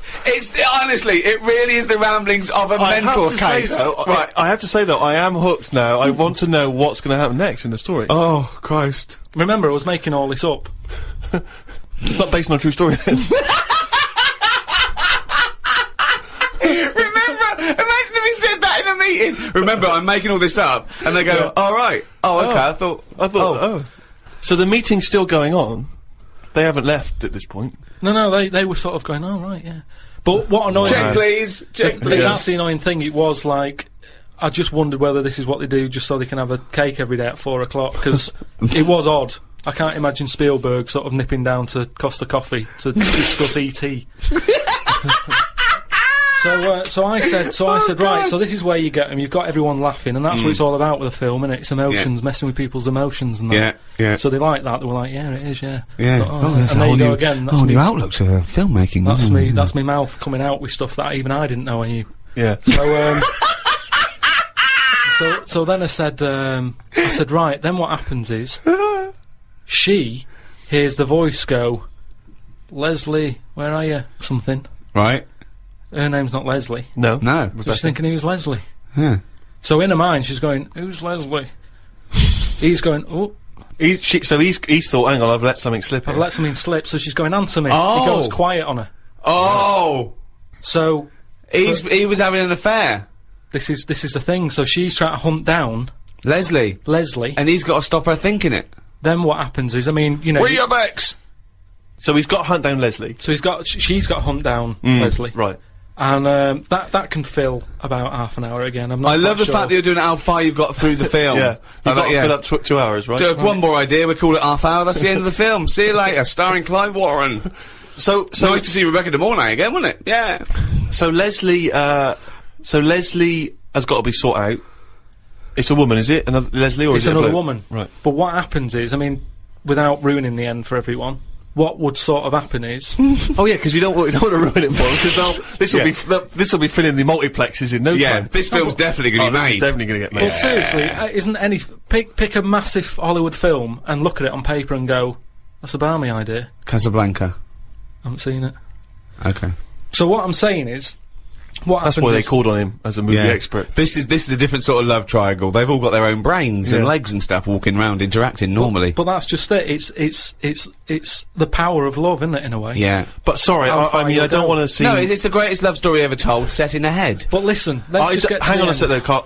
you've got to tell us the end. I don't think you can let people listening come on, what's the end? waiting for the film. Just let your mouth talk. Right, so what I said maybe, because I wasn't sure about this end bit. I thought they might think it's daft or whatever. You're putting yourself down. I imagine it's dynamite. Go on. I said maybe you could have something like this, and they were there sort of going, oh yeah, what's it going to be? What's it going to be? Yeah, well, he's come up with some great stuff at the moment. What happens is, his brain is more powerful than hers. Right, how is there power? Why is there no power involved? It's got a stronger will. What I mean is, the brain, her brain was running the rest of her body. Now he's taken over. His brain's just sat there, innit, thinking stuff. Right. Brilliant. So that gets more powerful and overrules her body. Okay. Yeah. She then fancies Leslie. So it's a lesbian hold on, film. this is building up to a lesbian love. So what the? Well, it's trendy, isn't it? That. So just have a bit of that at the end, and that is the worst idea I have ever heard for any piece of art. I mean, it's the it would be the worst. It would be the worst TV show, worst book, worst everything. It's the worst idea. It's not the worst idea, because as long as a film makes you think. But this doesn't make us think about anything. I'm thinking, who the fuck's Clive Warren? So hold on. So he overpowers her. So she is now a lesbian. What's Leslie getting out of this? Why does Leslie think, hold on, why is my dead lover's wife coming on to me? Because this is what I'm saying to you. It's relationships. It's the love of two brains. Right, okay. Again, can anyone out there, can we make that into it? That's a quote. The relationships is a love of two brains. Well, now, he's got something there. He's got something there. But my point is this. Why is Leslie suddenly turned lesbian? Because she loves the brain. But does she know this is Clive Warren? Well, maybe now and again, Rebecca or Clive says something. Rebecca will say something now and again, like, "Oh, I like me minge. I like me, you know, me food done like this or whatever." And it's all about say if like I love a food cooked. Wait a minute, Clive Warren on this food cooked. Yeah, I'm in two minds about this bacon. Yeah, what I'm going to turn into a lesbian. People shredded wheat. People like what they like, and it's the same way, like I've said to you before, with someone who's been going out with a woman, and then is found out that she's got a twin sister, and they divorce that first twin and go out with the other twin. It's all the same. You're after the same thing, aren't you? Yes, but that... When a cat dies, you buy another one. It's the same thing. You want that same... Yeah, but you don't necessarily switch your sexual orientation. In the case of your twin scenario, they both look the same. Yeah. Has there ever been one where, it's twin boy and girl? Go, well, I was going out with her, but I mean, he looks a bit like her. Yeah. I loved boobs, now I like cock. Well...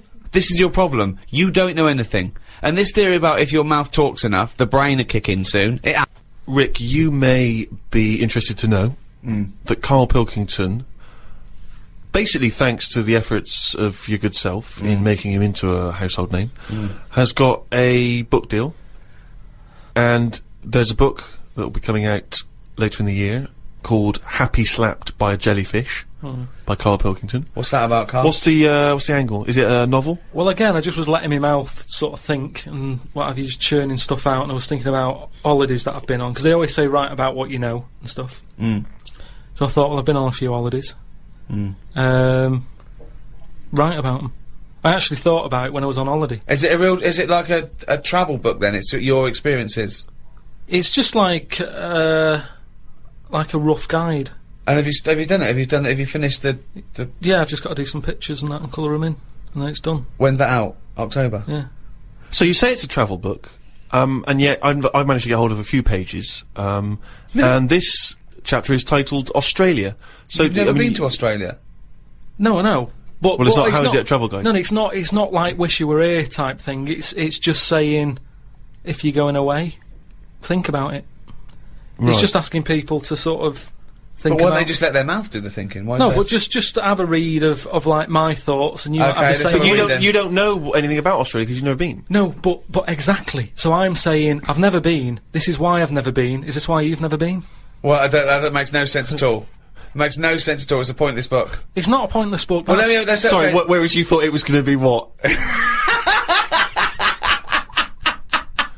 Right, can we read a bit of it then?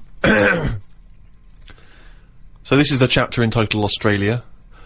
Box jellyfish, crocodiles, snakes, blue ring octopus, red-black spiders, funnel web spiders, great white sharks. Just some of the reasons that put me off going to Australia. Every creature is bigger and angrier than anywhere else on the world. I put it down to two things. One, it could either be because spiders and snakes and the like normally hide under rocks.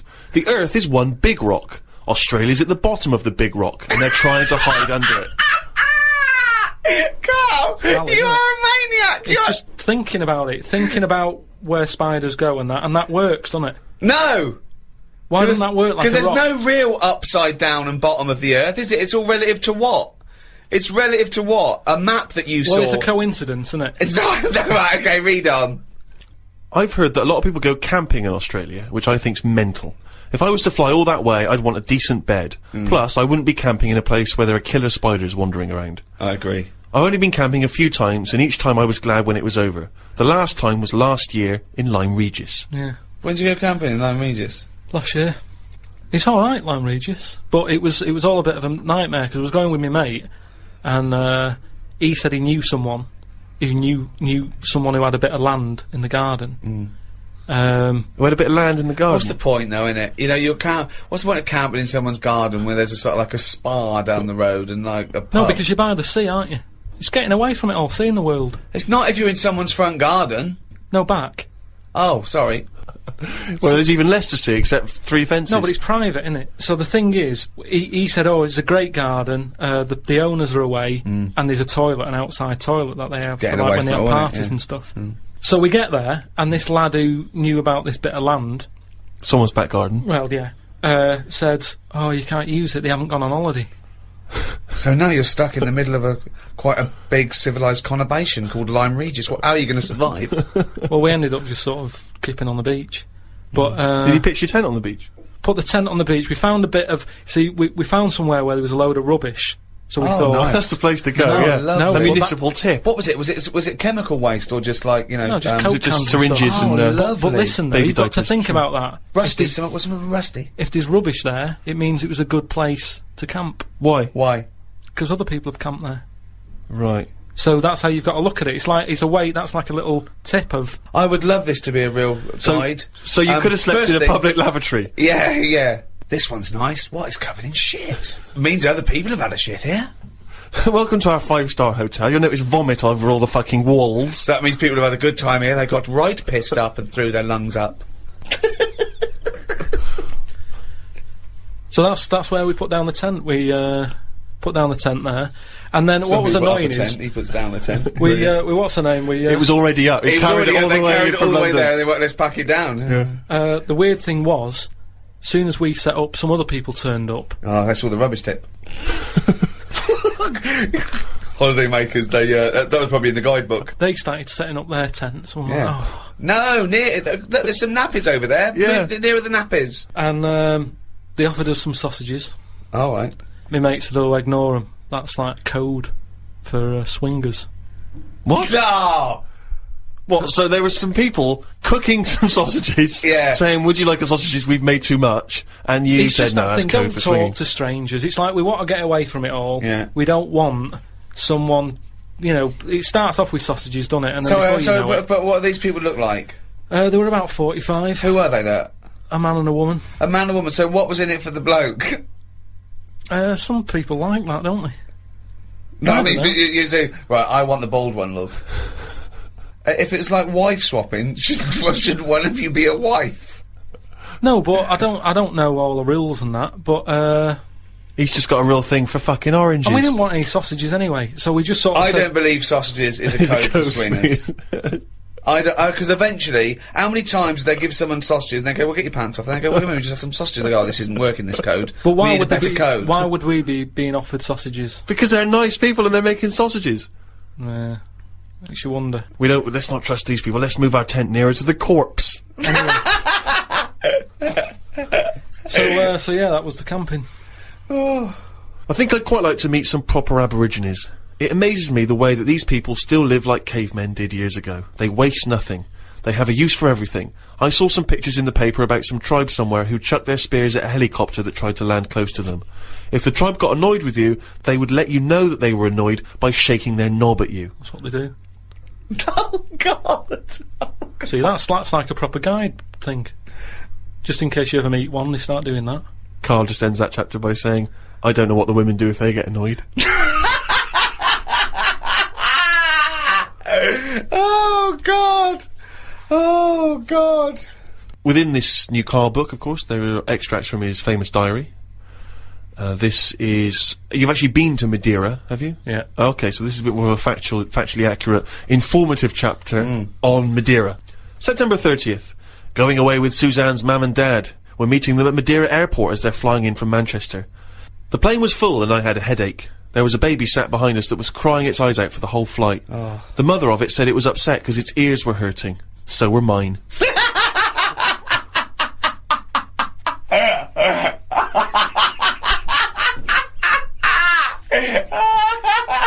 Oh, God! Oh. We had to get 2 cabs to the villa because they couldn't fit 5 of us into one. It cost €85 each. That's just whinging. That's not anything. That's dear, though, isn't it? It's a dear way. But that's not good because they don't know how far that was. They don't know whether that's rip-off or how, you know. It's just letting you know that What? You don't know what the distance was? If it was a mile, it's a rip-off. If it was 25 miles, it's a bargain. And you know you can't get 5 of you in one cab. It's all little things that might help you on a journey. Yeah. Suzanne's dad said he liked the free biscuits that were in the cupboard. We went to try and find... Sorry, this isn't useful as a guidebook at all. That is absolutely I know. They go, as a guidebook, let's have a look. Oh, Suzanne's dad liked the free biscuits in the cupboard. And most people complaining, you know, and they're going to be like, there's no free biscuits in this cupboard. We went to try and find a supermarket. Suzanne's man was having a go at her dad because he didn't have a shirt on. She said he looks a mess and is embarrassed to be seen with him. It's their Ruby anniversary tomorrow. That's why we went away. Oh, yeah. I bought a fan to put in our room to drown out the sound of the mopeds. I've heard Wayne Rooney does the same thing with a vacuum cleaner. What? To drown out the sound of vacuum cleaners, or he puts a vacuum cleaner in his room to drown out the sound of the mopeds? If you've just got a noise, that's constant, it makes you nod off. And it drowns out every other background noise. So all you've got is, like, if it's a vac, it's just... And if that's constant for, like, all night, you just nod People off. next door going, they've got their vacuum cleaner on again. Put on the JCB. People next door going, they've got the JCB on. Get the... poke the chickens. That's how nuclear wars start. Yeah. It works. Doesn't work. Earplugs, drown out everything. I tried them. I didn't like it, did I? Why not? Because I could hear my heartbeat.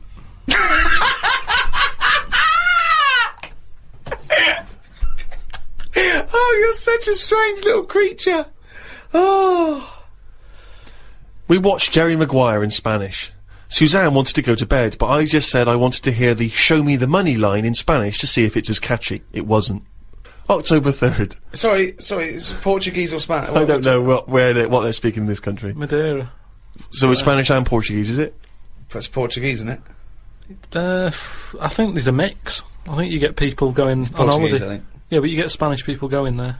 Oh, okay. So they sometimes show television programmes for possible Spanish holiday makers. Is that what you're saying? Or have you just got this factually inaccurate because he's a load of old toss? Oh, God. Amazing. Oh. October 3rd. Didn't do much this morning. Just think about this. Just think about this. Why would you put it in? As a holiday. Just think about this next line. Judith Chalmers. What happened? Not a lot. Think about this, Rick, as a description of a holiday. Right, okay. Okay, as Karl said, he loves to go travelling, it broadens the mind and everything. This is what he did. He's there with his family, he's in Madeira. Didn't do much this morning. Just sat by the pool, saving insects that flew into it. I'm gonna die like fucking Noah. That's right. Nothing good. How were you saving them? Did you wait for them to hit the water, then fish them out, or you grab them in the air? Did you see the legs going? Oh, God. Stuck my finger on the top. They grabbed on, lifted it off. And what? When some sort of insect lifeguard, you'd see someone landing, and you'd go, right, that's me, and you'd go in there. But it's hard to turn sort of a blind eye to stuff like that, because you know that's something, you know, you're witnessing death. And if you can save something, you do, don't you? You do your bit. And at night, I'd sort of think, have they learnt the lesson, or will they be back, and will they be dead in here tomorrow? But if they can get an extra day, I've done my bit. I can't do more than that. I'm on holiday, do your bit. I'm lucky enough to see the world, do your bit.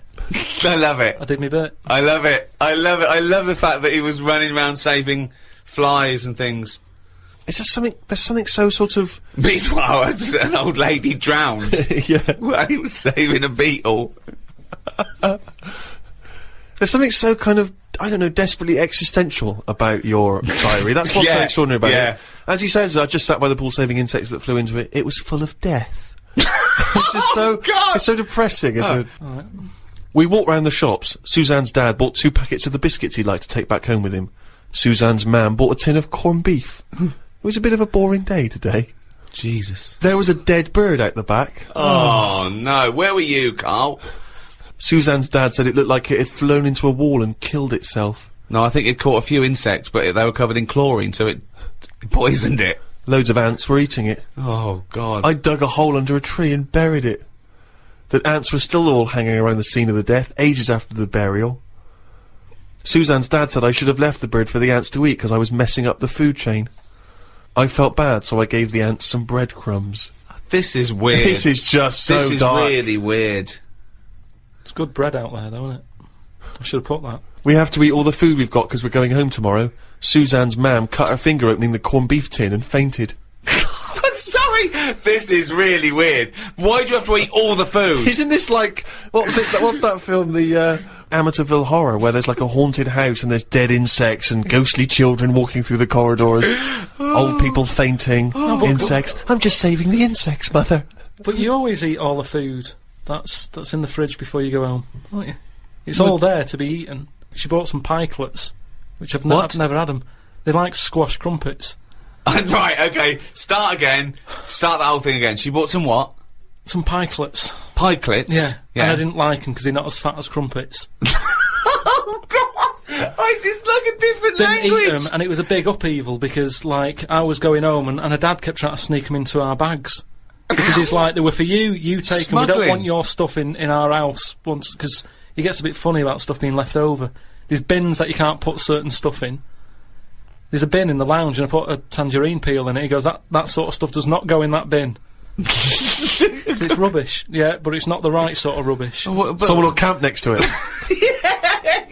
We want to get a better class of camper. Oh. That's the book. It's called Happy Slapped by a Jellyfish. Yeah, that's from one of the chapters in it. By Karl Pilkington. Get that soon. Particularly if you're thinking of visiting, Madeira or Australia. Well, that's about it. Thanks for listening, to this. If you enjoyed this and you haven't heard the others, we've got the whole, all 3 series on iTunes. You can go and download those. The Ricky Gervais Show, is that what it's called? It's called The Ricky Gervais Show, yeah. Karl's also made a programme for me, Steve, on my, Fame DVD, out in November. It's called Fame. So I thought of a little title, Fame, I'm Gonna Live Forever. Remember that guy we met who's gonna live forever? Oh, yeah. Called Howard? Yeah. That was a meeting of mine's, and it's Karl meeting Howard, and it's Got on with him. It's really good, isn't it? It's really good, and he really gets on with him, and we're probably gonna do a new series of the podcast maybe next year. What do you think, Karl? If you're not too busy making this film with Clive Warren? We'll see how it goes. Don't plan anything. Yeah, just check out rickygervais.com. I am Ricky Gervais, with me, Stephen Merchant. Goodbye. And Karl. Right. Our son, please, lads. Thrills on XFM 104.9. I'm Ricky Gervais. With me, Steve Merchant and Karl Pilkington. Yeah. Little Carly Pilkington, little baldy mank, whinging little twat. How are you? Yeah, All right? alright, yeah. What are you doing? Happy? Feeling a bit happier today? You look as full of spunk, as they say in America. Yeah, I'm alright. Just a bit of a miserable day, though, isn't it? Yeah. A bit miserable. Yeah. Walking in today, right? Do you know I walked through, like, the, sort of the gay district of London and that? Right. Well, you don't walk, you mince, don't you? Well, just walking through on the way to work, and I'm always interested in their little shops and stuff that they have, right? Loads of... Their little shops. That's don't be ashamed of. If you want to go in and buy something, go in and buy something. I'm just having a look at, looking in the windows and stuff. Little postcard just near the entrance. Yeah. That's meant to tease people in, to make people go, that sounds good, I'll nip in, right? Little postcard. Free butt plugs with every sale. That's great. How did we get from 5p off milk to free butt plugs with every sale? Wow. What's society come to? Well, it's because we're liberated, Rick. Yeah. You know, it's an open society. What did you buy to get them? You didn't buy... No, I didn't, but what's the purpose? What, of the poster or of butt plugs? Butt plugs, because I really honestly You don't... shove them up your arse, don't you? Whoa, slow down, bum. Shove them up your bum. Yeah. But when? Is that just like when you're doing whatever, doing stuff around the house, or...? I think it's not to keep things out. Is it like you would use a plug in the sink to keep, the water in the sink? Oh, if you're not gay. Get that, oh yeah, no, I know what you mean, yeah. I don't know. No entry. What is it? I mean, I don't understand what I don't know, I assume it either feels good or are they, well, I've got to be careful here, or are they sort of like breaking it in? Right, yeah. Do you know what I mean?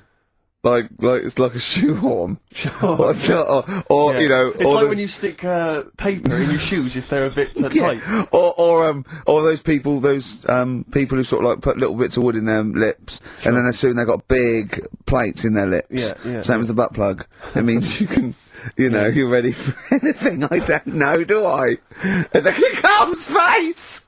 Well, if you know what butt plugs are used for, then why not get in touch? Gervais, XFM.co.uk. What do you think? If there's any... I can't believe we're already on this subject. I know. It's 1:05 and we're I was gonna say then, if there's any people who use butt plugs, and I was thinking that Karl would have said, well, they're not up yet. Yeah. Because they go out late. No, but what is it? We're award-winning people. We've written a TV Not on show, radio, though. respected. Not on radio. We're rubbish on radio. I know, but We've got nothing to lose. But I always say to you, Steve, that I like educating people and that. Now, the way I see it is, I didn't know what they were. Let's phone to go. Someone know about butt plugs. All right, we'll get. No, get them on. Get them on. Ask them. No, because they might say something dodgy. Oh. Yeah, whereas, what have we just been doing? Just take a chance. Take a chance and tell them not to swear. Well, you tell them. Okay. Right, Steve, I haven't got my headphones on. Hello, who's that? Oh, hold on. Who, sorry? Nicholas. Nicholas, hello, mate. You're not going to swear, are you? No, I'm not going to Keep it clean. Yeah. Keep them keen. What were you calling about? I'm phoning about your plugs. About, well, not my plugs, but sure, plugs in general. What, do you know much about them? No, are you a plug user yourself? No, I'm just thinking if maybe you've got some gay friends and you're spending the night at their place, you might want to use one.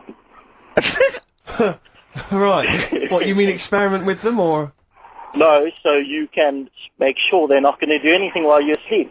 Could I suggest, you know, just lock the door? I mean, that is easier to me. Can I make a bigger suggestion? That's probably the most homophobic thing we've had said on the show today. Thanks very much for your call. Right, okay, good. Well, that's why we shouldn't put people on the line. Just, you know, without checking first. I think Karl's made a good point. That's the calibre of listener we've got. Rock and Roll to Ya by Kiss on XFM 104.9, Ricky Gervais, Steve Merchant. I'm bloody glad he did, Steve. Thank you, I am. Cheers. Karl Pilkington's with us as well. He's learnt some stuff while the song's been on. He's had a couple of calls, one from a bloke, one from a woman who worked in a sex shop, and you learnt quite a lot. I could see your eyes widening. What have you learnt then about butt plugs? I haven't really learnt anything. I still don't understand. Yes, you have. No, but the woman was just saying, you know, it spices things up a bit. Yeah. Well, what do you need to do that for? The end result is always the same, I think. So why complicate it? Do you know what I mean? Are you with me, though? These people who say, you know, they do stuff all night, it's like, what's the point? That's why I like short stories and that. Yeah. Oh, brilliant. So... Excellent. I wish people could see what he looks like when he's talking about it. Oh, in fact, he's in Heat next week, Steve. Right. Yeah, they've put a picture of him. They could do the grab off the DVD, and he's behind the scenes, and he's got his little picture in Heat, and he hates it, don't you? Well, I'm a bit annoyed because I didn't want it in. Why are you worried? Just don't want people knowing what you look like and that. Why? Were you on the DVD? Yeah, but... It's to public domain. Anyone can take it off there and put it on the paper now. But that's extras on a DVD, and I'm just thinking not that many people. If they watch it, they won't take it in, stuff like that. What are you worried about then? Just, there's like me brother and sister and stuff who I don't see anymore. If they know what I look like now, they might... What do you mean if they know what you look like now? They've just got to imagine little Karl Pilkington with no hair. No, I've changed quite a lot because I work hard, don't I? So I've aged quite badly. Right. And I'm just thinking if they... You used to have the hair of a Chinaman, But sorry, why is it a problem for your brother and sister to see you and to... Because I don't see them anymore, do I? And they'll come out of the woodwork now. What? They're after your millions? No, so they're sitting at home, they're looking at Heat, and there goes Karl Pilkington, oh, Karl's my brother. My brother, oh, maybe I'll go and see him. I don't want the hassle. But they could find out where you are What's the hassle then? It's just hassle of having friends and family and that. You mean this, don't you? Yeah, you know that I'm not into having. But if either your brother or your sister came to your door, would you not welcome them in and give them a cup of tea? Do you know what? He bumped into his sister, right, after about 7 years in a car park somewhere, right? And she went, "Oh, I got a picture of my new kid. Do you want to see it?" He went, "Not really. All kids look the same." And she went off in half. Unbelievable. Yeah, but that's the problem, though, isn't it? She hadn't seen me for years and years. That's the way I am. I'm not like being rude or anything. I'm just says what comes in my head. Oh, don't give me that. Don't do that. I'm not rude. It's what comes in me head. That's a rubbish excuse. Not rude. Know me, know my ways. Yeah. Right, am I wrong then? Let's look at it. Let's look at what I said. Hey, there's Nouts Obama's cakes. No me, no ways. Get out, you twiddle flunt. What is that? What sort of philosophy is that? Know me, I'm rude and take it or leave I'm not being rude. You are being rude! What, saying that all babies look the same? It's your nephew! You didn't even bother to have a look. You could have been courteous and had a look at the picture. If it was a first, I'd say fair enough, but she's got loads of kids. Oh, fair enough. Lady Stardust from Ziggy Stardust and the Spiders from Mars. I went to see him Tuesday. I know you went to see him Wednesday, Steve. I mean, obviously I'm a mental fan, but I think objectively that was one of the best shows I've ever seen. Yeah, it was brilliant. He's got the best band in the world. He played all the hits. It was an amazing show. The sound was incredible. Do you know what I mean? His voice as well. I think people don't realise how incredible his voice is. It was absolutely soulful is the word I'd use. Brilliant. Yeah, it was absolutely brilliant. You don't care, do you, Carl? We don't care about this. You never really go to gigs, do you, Carl? The live music experience is not something you enjoy. Can be all right. Go on.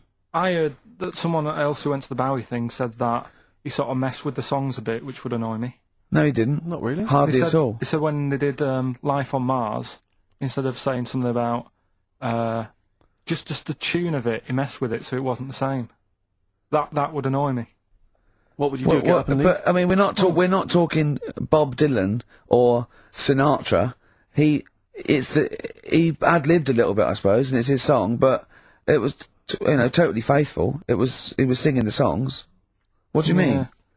Well, it's just don't mess with stuff. It's like if you went to see Titanic and then the boat didn't have a crash, you'd go, what are they doing? It's like, oh, I fancied messing with it. Well, he didn't. Well, I'll tell you, he didn't mess with it. Relatively speaking, he did not mess with the songs. They were brilliant renditions. That would be a hell of a film, though, where Titanic gets to New York. Absolutely fine. Oh, Carl. But, you're amazing. It's because I work here, though, and there's a lot of gigs going on all the time, and then you get to a point when, you just go, get a bit fed up with that. Well, when was the last time you went to a live experience? Well, I've been to gigs, but the one that springs to mind probably is when I first sort of tried a gig out, and it wasn't a music one. It was Bottom. With Bottom the live thing with Rick Mail and Edwin Limited. Yeah, when was that? Years ago, because it was in Manchester in about, I don't know, 87, 88 or something, and I was set up for a blind date. Right, this a mate of mine sort of set me up to see this. What? Girl. So you said let's go to Bottom? Well, I didn't tell her. I just said meet us at the Apollo. I bet she was over the moon, wasn't she? Met her there. I said right. Romantic. Going to see some middle-aged men run round in pants. Brilliant. Well, it's good. It's one of the things that afterwards you've got something to talk about, haven't you, and stuff. Yeah. So was it a good gig? Yeah, it was all right. Sort of bought some April fruits and that at the start of the night. Yeah. I think she liked that. And then we watched Bottom. Then afterwards had a bit of a chat. And then... You didn't see her again, I take it? I would have done, right, because she was all right looking and everything. Yeah. But when we were chatting, she said she had a problem with a marrow. What? And that. She what? She had a problem with a marrow. She had a problem with her marrow? Yeah. You mean her bone marrow? Yeah. Oh! I thought you meant she had one stuck up her fanny. No, just a... Thanks for that, Rick. That's an image I can't get out of my head. No, I wondered what... Oh, I see, a marrow. I thought you meant a marrow. Her marrow. And is that serious, that? I just was put off it, because I thought... If you I think it's more serious than the problem with a marrow. Yeah. I mean... With a marrow and that. It's an idea if you're bored with butt I plugs. love it! I love it! Everything he says is like someone from Kes. It was just that thing that... You didn't want to go out with a girl who might be ill in some way. Well, yeah, I thought, what's the point in spending time with her, spending money on her and stuff, and then she's going to die on me? Oh! No, but seriously... God! No, but I'm just... See, this is what annoys me. Oh, you asked me to be honest, but I'm just saying, what's the point in me getting upset and stuff? No, but it's not the... It was the one thing he said, what's the point in spending money on her if she's going to die anyway? You've got to realise that's not a normal thing to say. No, but what's the point in getting to really knowing someone and thinking, oh, she's really nice, I want to spend my life with her. It's good that she told me when she did. Carl! What, during bottom? This is the most amazing thing you've ever said! What, Steve, don't you understand what I'm saying? But no, because, what? Well, firstly, it's the assumption that she's going to drop dead and you're going to think, I'm well, I not just a bought her doctor, some open fruits, I'm livid. I don't know what it means when you've got a problem with a marrow and that, but she looked pretty serious when she was talking about it. So I was like, oh. Christ almighty! I don't understand what's so bad about it. Play a record! I'll tell you. I'll explain to her during the break. Play a record. Libertines? Yeah. If you're morally objectionable, why not email ricky.gervais@xfm.co.uk. Modest Chambers, Kings of Leon on XFM 104.9. I'm Ricky Gervais with me, Steve Merchant and Karl Pilkington. Steve, yes. I want to talk to you.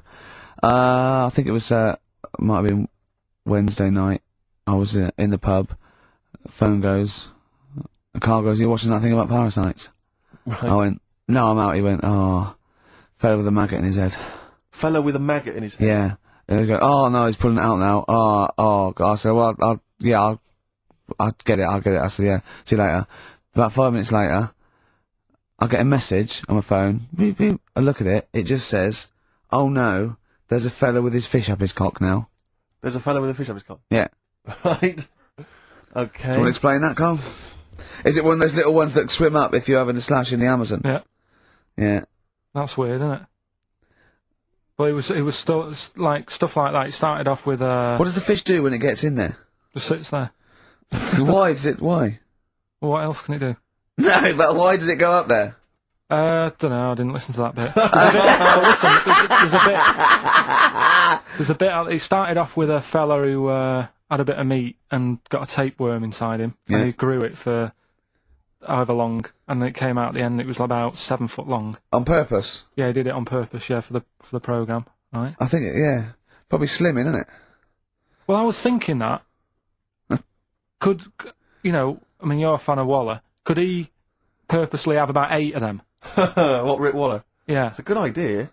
Because they were saying how they eat, you know, a lot of stuff when they're in you. They just eat all Well, of they take enough so you don't die, and nor do they, yeah. But, I mean, you've got to keep taking them out, haven't you? Because you'll still have the same weight, because it's got to go somewhere. So you'll have them in you. What you got to do is, like, let them eat your meal and then take them out. Do you think worm watchers will catch on? Yeah. So anyway, so that happened, right? And then, yeah, there was a woman with a maggot in her head. A woman with a maggot in her head? Yeah, she went on holiday, it got in there somehow. And, Stowaway.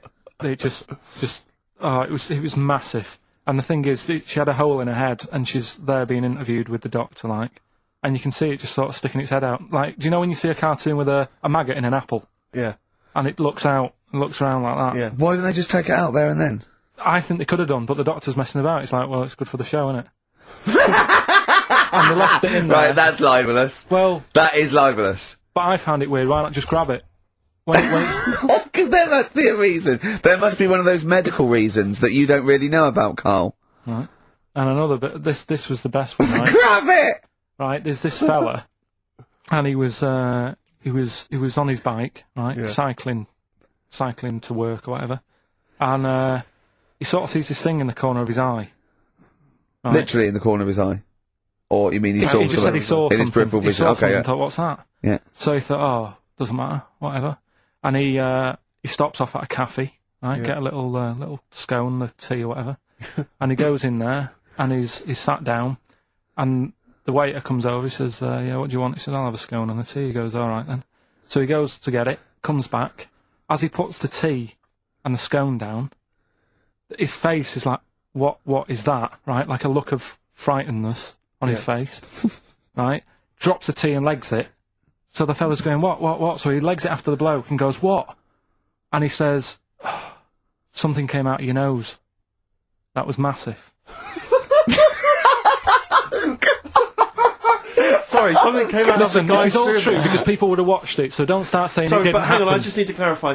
The guy I on the bike... I don't believe he ran away. Wait a I don't minute. believe he legged it. I don't believe he had a look of frightenedness on his face, and I don't believe he said something massive came out your nose. Wait a minute. And I don't even believe he had a cup of tea and a scone.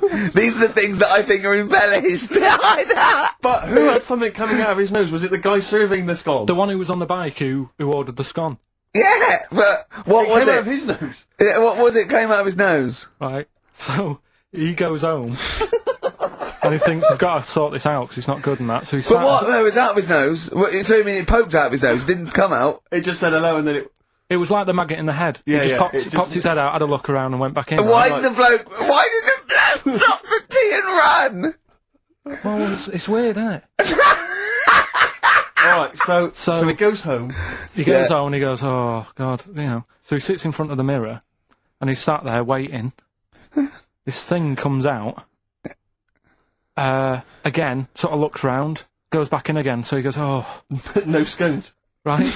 Not interested. So he goes, I've got to sort this out. He goes to the doctor's, says to the doctor, I've got something up my nose, it just keeps coming out and having a look round, going back in. Didn't say that. The doctor's like, oh, I haven't heard of that before. Right? Didn't say that. So sat there, he does it again, the doctor looks, you know, frightened again. Runs away? Yeah. He's got a look of frightenness on his face. He had a look of medical frightenness. He dropped his stethoscope and legged it. No, he said, I know what it was. So what? So you got a leech up your nose.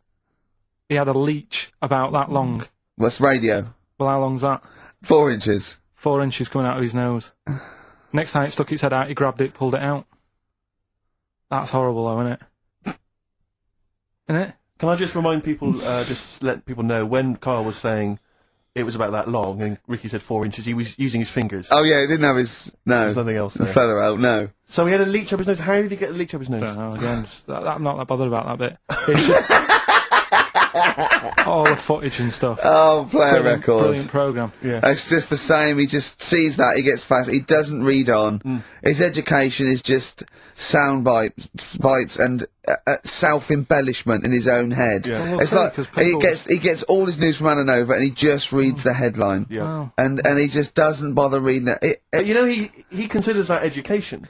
He gets annoyed if you think that more information is useful. Don't get going on that, 'cause we'll talk about that later. If you're I'll tell you what. Go. Right, okay, okay, we're gonna play a song now, and I'm gonna tell London Karl's confusion over evolution. Right. Are you two? Oh, brilliant. Sweet. Yeah. We're with Karl in the week, so well, what can we do this week? I was saying, well, don't do Rockbusters, that's dead in the water. I hope the listening public agree with me. He's going, well, you know, I want to teach stuff again. Remember what I taught you last week? I went, no, no idea. Weren't you joking? I went, no.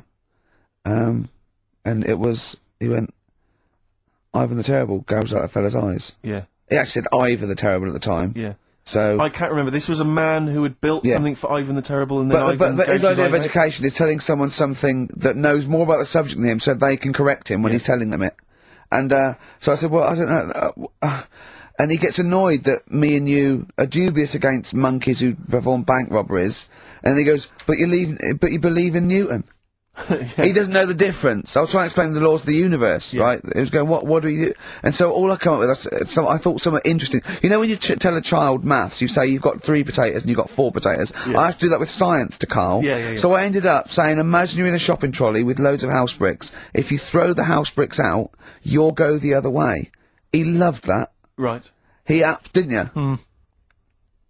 Because I didn't know that would happen, and it's sort of useful to know. It sort of explained a bit to me and stuff. Yeah. Right, and that's why I like doing stuff every week. I think listeners go away going, well, I didn't know that. Do you know what I mean? Karl told me something there. They forget it instantly, just like we do. We're friends of yours, and we forget it instantly. No, the annoying thing with you is, Steve, not so much, Ricky, at least they'll listen now and again, you'll just dismiss stuff straight away. I told you loads of stuff yesterday, I taught you loads of stuff. But Karl, what you consider education... hang on, what you consider education, I consider tittle-tattle. Well... It's not education, do you know what I mean? You seem to think it's education, it's just kind of gossip, stories you've sort of half-read. Right, alright, example of yesterday. Goldfish have longer memories than people think they do. Yeah. You said no, it's rubbish. No, we didn't. We said, where'd you get that from? We said, oh, really? From? Yeah. There's not enough information there for it to be educational. Because because it's also relative. Because that as a statement, it has no objectivity. Goldfish's memories are longer than some people think. That isn't a fact. Exactly. Because we don't know how how long do people think a goldfish's memory is? Do you see what that isn't a fact? Whereas Newton's laws of physics and the universe are. Right. Yeah, but it was just a little thing. And I taught you more than that. I said about there's loads of Chinese people, if you put them in a line, you can't get to the end of it. I don't know what that means! I don't know what that means. There's loads of Chinese people. We know that, but what? If we put them in a line, we can't get to the end of it? We just say there's about 1 billion Chinese people in the world. But what really annoys me is, right, I read something on the internet the other day, because I'm always trying to learn stuff. Yeah, no, you are. I know you are. Right? Yeah. And you're having a go at me because you're saying, well, what does that mean? Yeah, there was a report on, I think it was Anna Nova or BBC News website. It said, the world may end in 32 million years. Right, first of all, it says may, it doesn't say it will, and 32 million, who's going to argue with that? And yet they're allowed to put that on a website. You're not having a go at them. No, but you didn't read on. There's more information. That wasn't meant to be a newsflash to worry people. That was like, oh, scientists have discovered that possibility. That was just like. Yeah, but again, possibility. No, but Karl, yeah, but there's other paragraphs that you haven't read. You see, that'll have to give explanations as to why they think that might happen. So therefore, it becomes a news item. It becomes educational. It's not just the headline, the bullet point. The headline's just supposed to. It's supposed to draw you into the story, so you read on. That's not all the information. But then I was trying to come up with things to excite him, and I realised that I was opening a can of worms. I was trying to come up with facts for him. He was going, give me facts. So I said, oh, okay. Why can't an owl? Why does an owl have to turn its sort of head 180 degrees? And I said, it's because the eyes are so large, that's a huge focal point for its sight, that they can't move within the skull, right? And he went, well, why'd they do that? Why don't they just do it, give them normal eyes, and then after I've turned their head? I went, what do you mean? Why didn't they? He went, well, whoever did that. I went, well, it was evolution. It was, he went, right. He went, it's like giraffes. I read that giraffes grew their necks to eat food. So, well, they didn't grow their necks to get the food. The ones that had upshots lived longer and so got the food and passed on their. He went, yeah, but why didn't they just give them wings? I went, why didn't who just give them wings? He got angry and went, whoever gave them the necks! His understanding of evolution made me fall on the floor. Who do you imagine is they? Because you don't believe in God, do you? So who is it you imagine is they? Well, whoever made us sorted us out. Who? I don't know, it just happens, doesn't it? Yeah, exactly. Well, there's no will to evolution. It's natural selection, isn't it? I still don't get it, though. We talked about an hour, didn't we? I know. Yeah, but to be fair, I watched as Ricky tried to give you actually what was quite a concise and educated version of evolution. He tried to explain it to you, and I have never seen a person lose interest quicker. But I tried to use actual fact, then I tried to use metaphor and analogy, then I showed you some computer programs to show what biofeedback is and everything. I tried all these things, and Steve's right. You were looking out the window. Have you ever spoken, Karl, to someone who's got Alzheimer's disease? And you try to explain who you are, and they're listening, and then that's what you're like. It's extraordinary. But listen, seriously, I went home, I found this book, I found a couple of facts which I think are more up your street. Evolution, a little bit complicated. A little bit big. But this one, I think we may have mentioned it before, I think you'll like this. This is from a book of facts and trivia. The Egyptians trained baboons to wait on tables. That's interesting to you, isn't it? Yeah, that's pretty good. Yeah. Have you got any more there? I'll see if I can find Oh, he's interested. Yeah. Can get the staff. That did happen, You pay peanuts, That definitely happened, you get yeah. monkeys. And then what did they go off and do after that? Well, it doesn't say. So I love the fact that he thinks, right, okay, so in his mind, it's the other monkey going, it's 5:30, I'm off, you know I was going early today, and they go off maybe dancing and stuff, or they come in late. No, I assumed what you meant there is that was their first career move. Yeah, and they went on. It's like actors waiting to be discovered. Play a record. Just one more before you play a record. Oh, man. You'll like this. Peter the Great. You ever heard of Peter the Great? No. Okay, well anyway, Peter the Great had his wife's lover executed. You'll love this, Karl. Right, so his wife had a lover, he had him executed, and he put his head into a jar of alcohol, and his wife had to keep it in her bedroom. Do you understand? That's every time she saw, every morning she'd wake up, and there was her lover's head in a jar. Who took his head off? He took his own head off. Play a record. Play a record. Bad World on XFM. We just had a text, Rick, from Andrew Barnes. He says he watched the same documentary, it would appear, as Karl did in the week. And he says here, just to clarify, the leech-nosed man got it up there when drinking from a muddy stream. And he goes on, one can only imagine the frightenedness he experienced. oh, Karl. Explain to him once more what happened with Peter the Great. Alright, so we've got Peter the Great. Yeah. Okay. And his wife had a lover. That's another man. Another man. Not Peter the Great. She was having an affair with someone else. Right. And Peter the Great, he found out about that. Okay? Yeah. So he sliced off this bloke's head, he killed him, he executed him. Right. You with me so far? The fella who Oh, Jesus. She was seeing for a bit. Yeah, there's only 2 fellas involved. There's 2 people though. involved. One's Peter the Great, the other one's not. Right. The guy that's not Peter the Great... Derek the Terrible. Derek the Rubbish. Yeah. Right? He's having an affair with Peter the Great's missus. So Peter the Great slices off his head, puts it inside a jar of alcohol to preserve it, and puts it in his wife's bedroom. So every morning she wakes up, she sees her dead lover's head. You'd have thought he wouldn't have wanted to remember, wouldn't you? Oh. Best bury the head so she don't remember. Well, it was a reminder so as not to put it about. And did it work? Oh, I don't know! I love that. Again, that to me is an amazing thing to do. And you go, did it work? I mean, you've got quite an interesting mind, actually. I mean, you are, in some ways, really, really bright and intelligent. I love the way you think. You're one of the cleverest blokes in some ways that I know. I know it says I've got common sense. Well, yeah. And that's more important than knowing about, you know, but it's like you follow the subplot, which is quite an interesting thing, do you know what I mean? It's like, you tell you a story, you'll always pick up on something that I didn't even think was an important bit. It's like you're always, you're looking out of the window all the time. So what's important about that head thing? What do you mean? The head in the jar. It's a grotesque thing to do. It shows ego, power, cruelty, and revenge. Although I think it probably did work because he is called Peter the Great. Yeah. So you'd assume he got it right.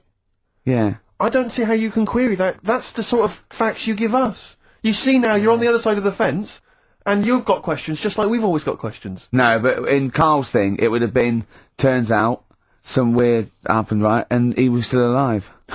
Yeah. And so she was still having sex with body, and his head was watching. Yeah. And Peter the Great didn't even know.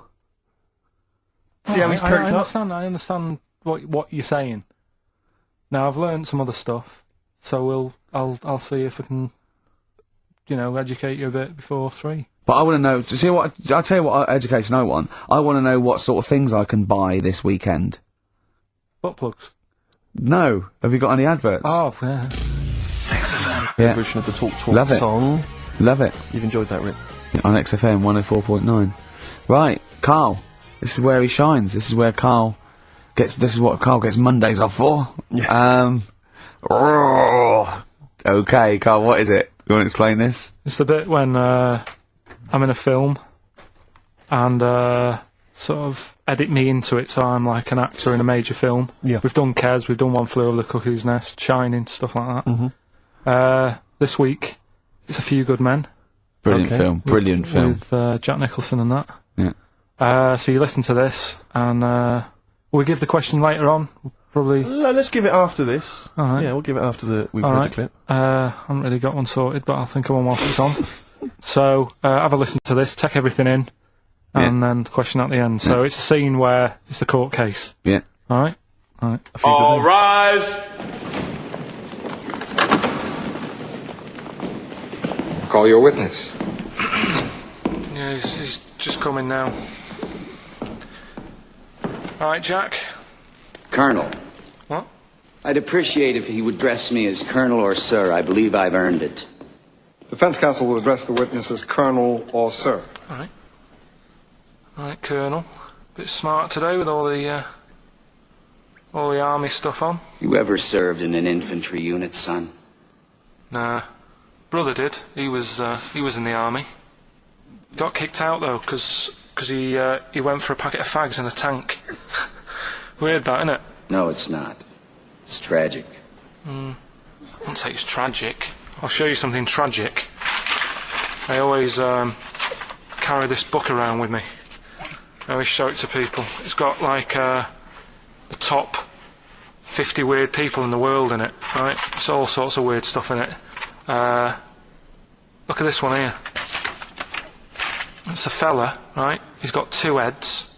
And the weird thing is, right, is the top 50 weird people in the world. He's at number 50, he's got 2 heads. Right?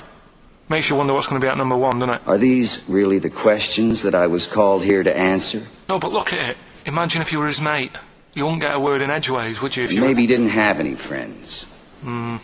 Probably right, they say, don't they? They say 2's company, 3's a crowd, so... Please tell me that you have something more, Lieutenant. Yeah, I got loads more. For this fella at number 36, look at him. 3 legs. Little fella with 3 legs, right? Guess what his job is? My answer is I don't have the first damn clue. Well, I'll tell you. He's a juggler. I beg your pardon? He's a juggler. This is ridiculous. I know it's ridiculous. You're probably thinking what I'm thinking. Why wasn't he a footballer? Be great at keepy uppies and that. I'll answer the question. You want answers? Yeah, it's just that I'd like to know the truth. You can't handle the truth! Gentlemen! Well, I've paid for the book, so I think I'm entitled to know why. I don't give a damn what you think you are entitled to! You better get somewhere fast with this, Lieutenant. What about this one, then? This lad here, he's 12 years old, he looks 48. What do you think? No. Why not, though? You said you didn't want to know any more about the juggler. You didn't say you didn't I want to know know any what more I about said. I don't have to have it read back to me like All I'm... right. Lieutenant, do you have anything further for this witness? Well, just wanted to know if you thought Mr. Webfoot at number 42 should have took up swimming, but... Absolutely. Yeah, you'd say that now, wouldn't you? Forget it. Well, I don't know what to say, really. That's Karl Pilkington in the film A Few Good Men with Jack Nicholson, acting alongside Jack, and I have to say, giving him a run for his money.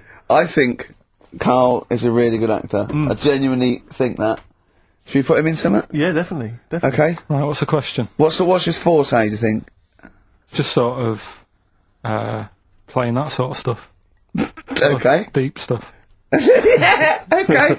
Yeah, so we can sort that out. Think of a question now, out of that little lot. You've not got one? Well, I've got,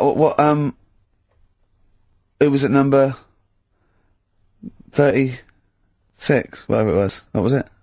Dunno. Let's... It was number 50, it was at number 50. Yeah, alright then. Okay. Yeah, what, yeah. Well, yeah, what was odd about the guy who was at number 50 in the 50 weirdest people list? And just text in, 83 XFM, and put your address on there as well and that. What prizes are there, Karl? Loads of stuff. Yeah, let me just have a quick look.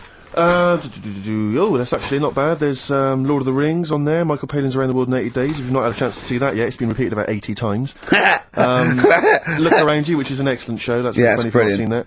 There's some other good stuff, that's not too bad. And also the relatively poor stand-up DVD, Ricky Gervais's live Animals show, which is mediocre. Can't give him away. Yeah. Alright. And yeah, you can win all those prizes if you can answer which question again? Who was the fella who was at number 50 in my book? What was up with him? Excellent. Right, so let's, got to play, Thorns. some Thorns? Yeah? That's the most beautiful track I can't get enough of this. You'll love it. Oh, come on, what's the matter with you? What? Thorns. No Blue Sky. Beautiful, isn't it? And that a great track. It's alright, yeah. Just had an email, yeah. That woman who opened the Office script could have her head cut off. Apparently. When a letter is posted, it becomes the property of the Queen until it reaches the person it was meant for. By opening it, she's committed treason and could be killed. I don't know if you're familiar with this story, Karl, are you? Go on. Apparently, some copies of the Office Christmas specials, scripts, got sent to the wrong address. Some woman. And, I mean, I don't know what you do in that situation. Normally, if I get mail that's not addressed to me, I just give it to the postman or put it back in the postbox. Radio 1 tried to speak to her, but apparently she's got a gagging order, which makes us think that she sold it to the Sunday. So we'll read it. We'll read the plot of The Office tomorrow in the Sunday papers, which ruin it for some people. Ruin it for a lot of people, yeah. But the other thing is, I mean, if it was sent to her, obviously her name wasn't on it. Oh. If that's true, in which case, I think that's quite a serious offence, isn't it? I would hope so. I mean, I would hope that, if I sent something in an envelope, it was... But the BBC, the BBC thinks that because the person they said it was meant to be sent to got his, he thinks maybe that's an excuse. Maybe someone gave her the script and said, don't say it came from me. Yeah. So, I don't know, maybe she's protected someone, I don't know. Yeah, well, I mean, if that is well, the case... either way, don't sell it to a newspaper. Well, yeah. It's just the kind of mercenary nature of it that I loathe, you know? It's the fact that it's only just now makes me wonder if she had it there lying around in her house and someone said to her, well, why don't you go to the papers? Yeah. Try and flog it. But I just don't think I don't think she's going to get a lot for it, because people are going to see it soon. It's not like it's the Hitler Diaries. Well, Do you know they're what not very well written. But, I mean, I don't know. I tell you what I'm frustrated by, is just the fact that it's like we've worked hard to give people some kind of pleasure for this Christmas, you know, because a lot of people are very depressed, Rick, very low at this time of year, they've not got what they wanted. But we're trying to cheer them up, give them a bit of happiness. Yeah, but I think she'll be happy if she gets a lot of money. True. I don't know. I think it's just tacky, really. It's like, well, I just say, if you're a fan of the show and you don't want to know what happens, then don't read the Sundays Tomorrow, or at least avoid it when it says, we tell you what happens. But the papers might not ruin it. The papers might go, we've got them, but we're not going to ruin it for people. Well, That'd be a nice gesture. Ideal. But, I don't know. All I can say is, it's a good job that I send out the prizes. Sure. Because that Michael Palin, Around the World in 80 Days, will be going to the person who won it. Yeah. And if someone else receives it, they better not try and, do you know what I mean, keep it. It should go to the winner. Yeah, exactly. That is a very good point. So, be warned. Don't open things that weren't addressed to you. Yeah. Pandora's box. There's some sort of lesson there. Yeah. What happened? All the evils of the world, wasn't it? Pretty much. What? Yeah. Oh, don't try to explain it to Karl. No, Pandora's box. Go on. Well, told not to open it, opened it, released all the evils that are in the world now. But did the person say if you open it, loads of evil will come out? It's not true. It's not true. It didn't really happen. It's not like evolution. It's not the truth. But you remember that? Yeah, you won't listen to some of my stuff. Like goldfish and stuff. No, it's not that we don't listen to it. It's that you would pass off how all the evils in the world got here. Because on Ananova it would be, Pandora opens box. Actually, speaking of headlines. Oh, here we go. Okay, look. Yeah, imagine if Pilkington was on News at 10, okay? We should just explain, you cannot be bothered to read an entire news story. You get everything you need from a headline, don't you? Well, I think it's enough. I think if they did... Well, let's see if this is enough. Let's see if Trevor McDonald just read this on the News at 10, it'd be shorter and you get back to the football, whatever. Yeah, there we go. And here is the News at 2:15 with Karl Pilkington. Bong! Man who walks backwards around lake falls in. Bong! Chinese woman eats dirt. Bong! Man lives in rubbish dump for 10 years. Brilliant. Bong! Czech family says they've got a rabbit with 3 knobs. Right. Done. Sorry, can you just read a little bit more of the Czech family with 3 knobs? Just about a family. Not read it to yourself. Read it out on air. Just about. He can't read it to himself. I told him to read it to himself. We still hear it. No, he was, because I could see his lips moving. Come on. Just this fella who had 3 rabbits. Right, just think of this is Trevor McDonald. Yeah. Okay, carry on, Karl. Okay, oh, here's the news. Right, good, brilliant. Go on. There's a fella. He's got 3 rabbits and that, and then he checks them out. Right. Yeah. 2 of the rabbits have got 2 knobs each. Right. And he goes, that's a bit weird, isn't it? Sure. And they're throwing them around, sort of chucking, showing them around the family and stuff, saying, look at that, that's weird. Picks up the 3rd one, it's got 3. Yeah. So they ate the 2 with 2, because they thought they best keep the 3rd one, because a little bit lucky in that. Yeah. It is lucky, 3 knobs there, yeah. Now here's the sports news, and that's how it would work. Yeah, okay, brilliant. We'll read about the Chinese woman who eats dirt. I'm interested in that. That's it, that is the story, isn't it? What more do you need to know? Well, I want to know a little bit more. Can you just embellish it? 78-year-old Chinese woman, she says she's 78. Makes you wonder. Yeah. With my theory. Karl's theory is that Chinese people don't age well, and so those Chinese people that say they're 112 are really only 33. That's why he doesn't want to be recognised, because he doesn't want to walk out from here into Chinatown. Yeah. Go on. It just says she's been eating soil for 70 years, she's ate about 10 tons of the stuff, and it's done her no harm. Kept her grounded. It's probably alright for you, isn't it? Because it passes through, doesn't it? Yeah. Well, they say, don't they, if you're having a kid, let it play in soil and that, because... Well, that's to get it immune, yeah, to get yeah. But lots of, like, things with sort of, birds and reptiles sometimes swallow, soil and, stones, because it grinds up stuff, breaks down cellulose for them. Doesn't do you any harm. Right then. One more fact from this book for you, Karl. Apparently, officially, the Second World War is not over. It's not actually over because there's never been an official treaty signed between Germany and Russia. So it's still going on. Interesting or not? Not as good as the monkey one and And the woman who eats dirt. And the Pete the Great and that. Sure. But, yeah. It is over, isn't it? Isn't it, though? That's what I mean about you annoying me with stuff that you go, oh, that's interesting. I don't think that is interesting. Okay. There was, what was it I learnt? What was it I learnt?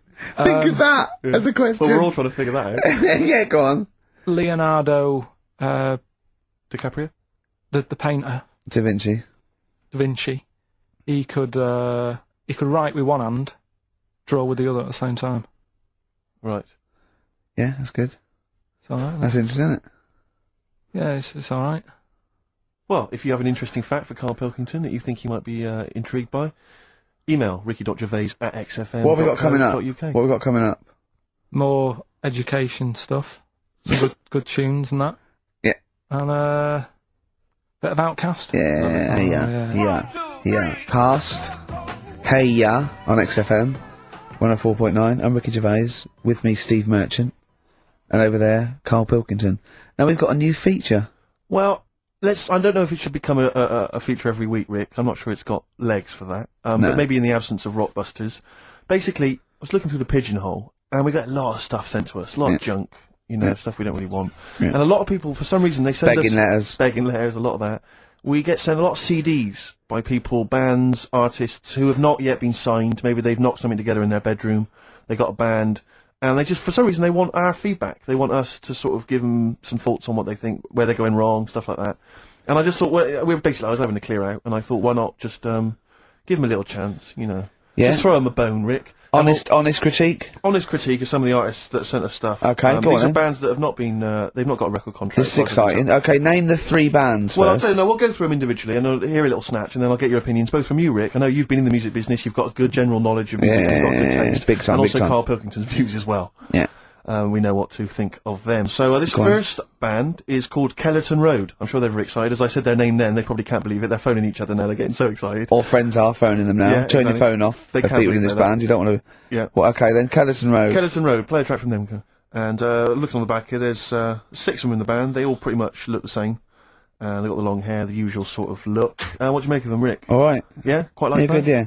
I mean, a bit generic. The chorus is a little bit simplistic. I like good production, good... Yeah, good musicianship. Reminds you of something maybe like the Thrills, that sort of thing. Yeah. I mean, yeah, good. Jukebox or junk box? What's a junk box? I'm just trying to make it sound snappy. Jukebox or junk box? Don't, because you haven't got it. Don't ever stick to what you're good at. Okay. What, being sexy? Just sort of watching Doctor Who and stuff. You like that, don't you? Yeah, I love it. Okay, then right. What's the next one? So well, let's just ask Karl Pilkington's opinion. Karl, what were your thoughts? Yeah, it's all right. Yeah. That's it, is it? Yep. Is that why you no longer write for the enemy? Go on. So what's this next one you've got for us then, Karl? Toffee. Toffee? It's called Born Depressed. Oh dear. Brilliant. I quite like that. Yeah? That's sort of bit glammy, bit underground. Yeah. What do you make of the name, Toffee? I don't like the name. It's not great, is it? No, but I quite like that track. Quite like the track. I'm just looking at the CD, they've made it themselves, and basically the band feature on there completely nude. Oh. What do you... Well, we know what we think of that. What do you think of that, Karl? Let's have a look then. Have a look there. That's no point, is it? There's quite a lot of blokes and there's one naked lady. Oh, just having a look though, Yeah. What are you looking at the blokes? What are you looking at? Why are you looking at the blokes? Knob. Just having a look. But you're looking at their knob. I can see by the way your eyes are looking. I'm looking at the woman's knob though. Well, she won't be happy with that. No, that's a bloke, Karl. Yeah, that's where you've been going wrong. Yeah, that's the woman. Yeah, that's what I was looking at, that one. The woman's knob, so that's alright. Yeah, good. So Rick, hit parade or shit parade? I don't know if it's going to be, I don't think it's going to be a hit yet, because I haven't got backup, but I think we're looking more about whether they get, a record deal. Do you think they deserve one? Yeah, thumbs up for both of them. Okay, excellent. Well done. Alright, well done. And Karl, play the last one then. What did you make of it? Sorry, we didn't ask your opinion, we weren't interested. Like to see him on CD UK. Just like that on the CD cover. Okay. And this last act, I think, is this right? Picture Centre? Yeah. Picture Centre. Little bit Cocteau Twins. Yeah. No, really good. Really good, really intriguing that. Karl Pilkington? Yeah, it's alright. If you didn't like it, what would you say? It's weird though, isn't it, music? No, do you know what I mean? It's like, it depends what you're doing. Do you know what I mean? That's alright. if you're just having a game of crib or whatever, it's just on in the background. That's the thing with music. I don't think you can sort of slag any of it off. It's times, and it's depends what mood you're in and stuff. Yeah. So this is a pointless feature. It's a pointless feature. We'll do it well, again, I didn't come up with it. No, I don't. Alright, don't slag it off. Okay, we'll do that again then. I was quite enjoying that, but okay. No, do you understand what I'm saying? Well... That it's not worth having an opinion about music. Well, I'm not that bothered. I'm just saying, Imagine if he was on the panel of Fame Academy or Pop Idol. Yeah. That'd be great. It'd go along, and Nicky Chapman go, yeah, you've really improved. I really like that. I don't know what you're wearing. Dr. Fox, you were hot, baby. I loved it. Like your legs, like all your boobs and all that. Brilliant. Come to Karl. Not bothered. All right. Yeah. Brilliant. No, but keep it up, you know.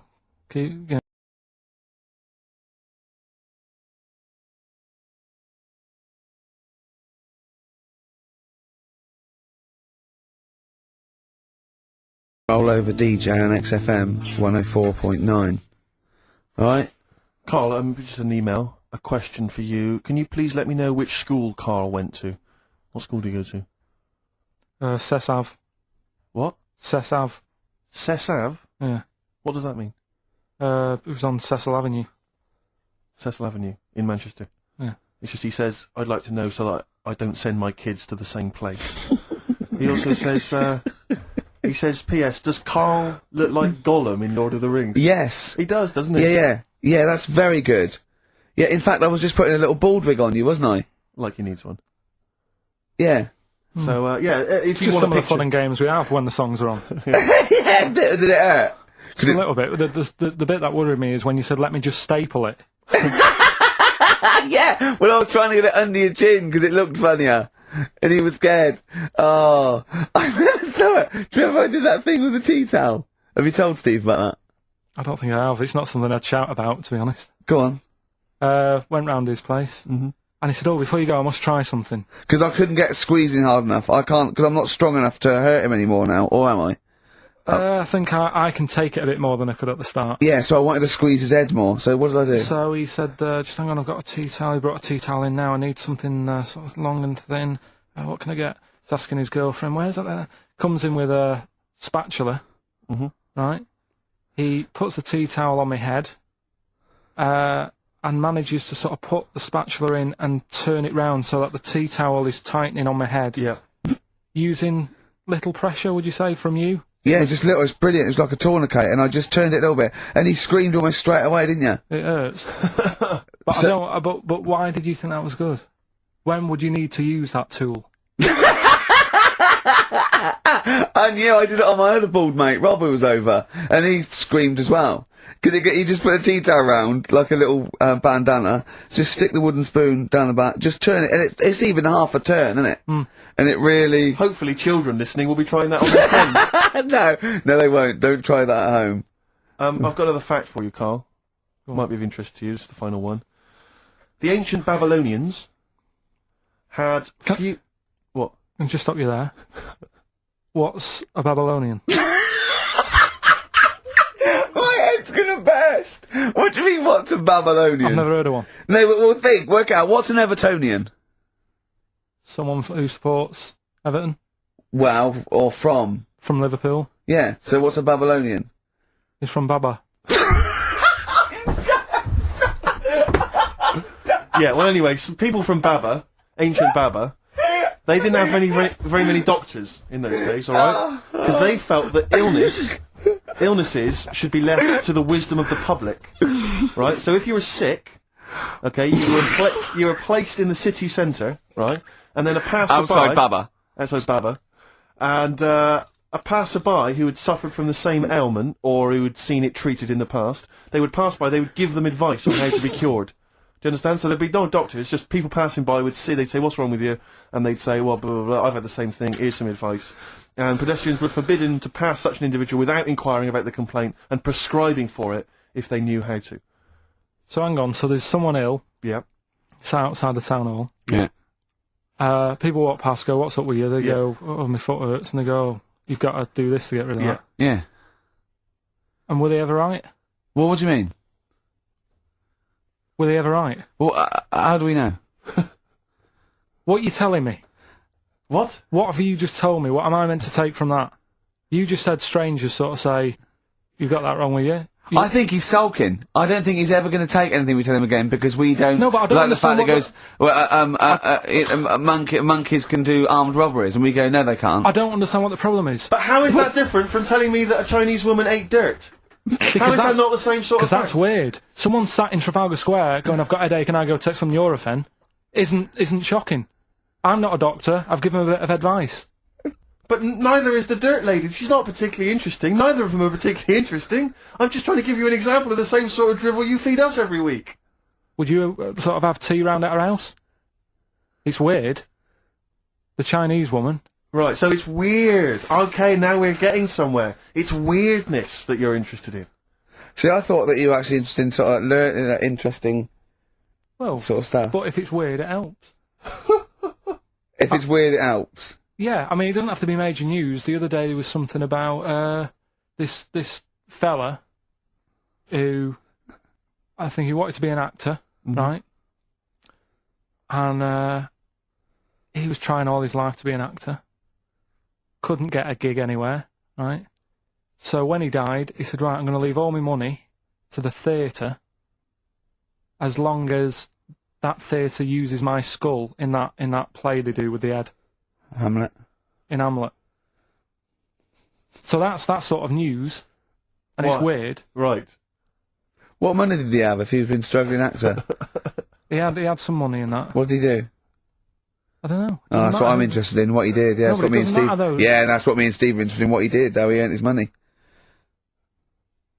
So, because you were going to educate us this week with some interesting facts. Oh, yeah, come on then. Is that it, or have you got more? Well, that's weird. But that's not educational. You didn't give me his name, you didn't give me when, you didn't give me what theatre. No, but also to take from it. Do you know what I mean? If people listening and go, well, I'm a bit like that, it's like if you've got to be dead and have your skull on stage, that isn't the job for you.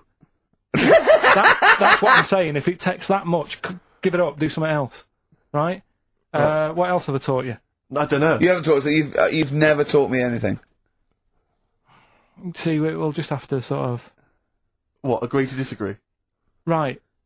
I don't know what you can sort of learn from this. Go on then. 7-Up, the drink. Yep. Right. We're actually on air now, aren't we? Yeah, this is right, it, okay. this is it, baby. This is a radio show that we're paid Forget for. That, then. Forget no, come on, 7-Up. It's not really...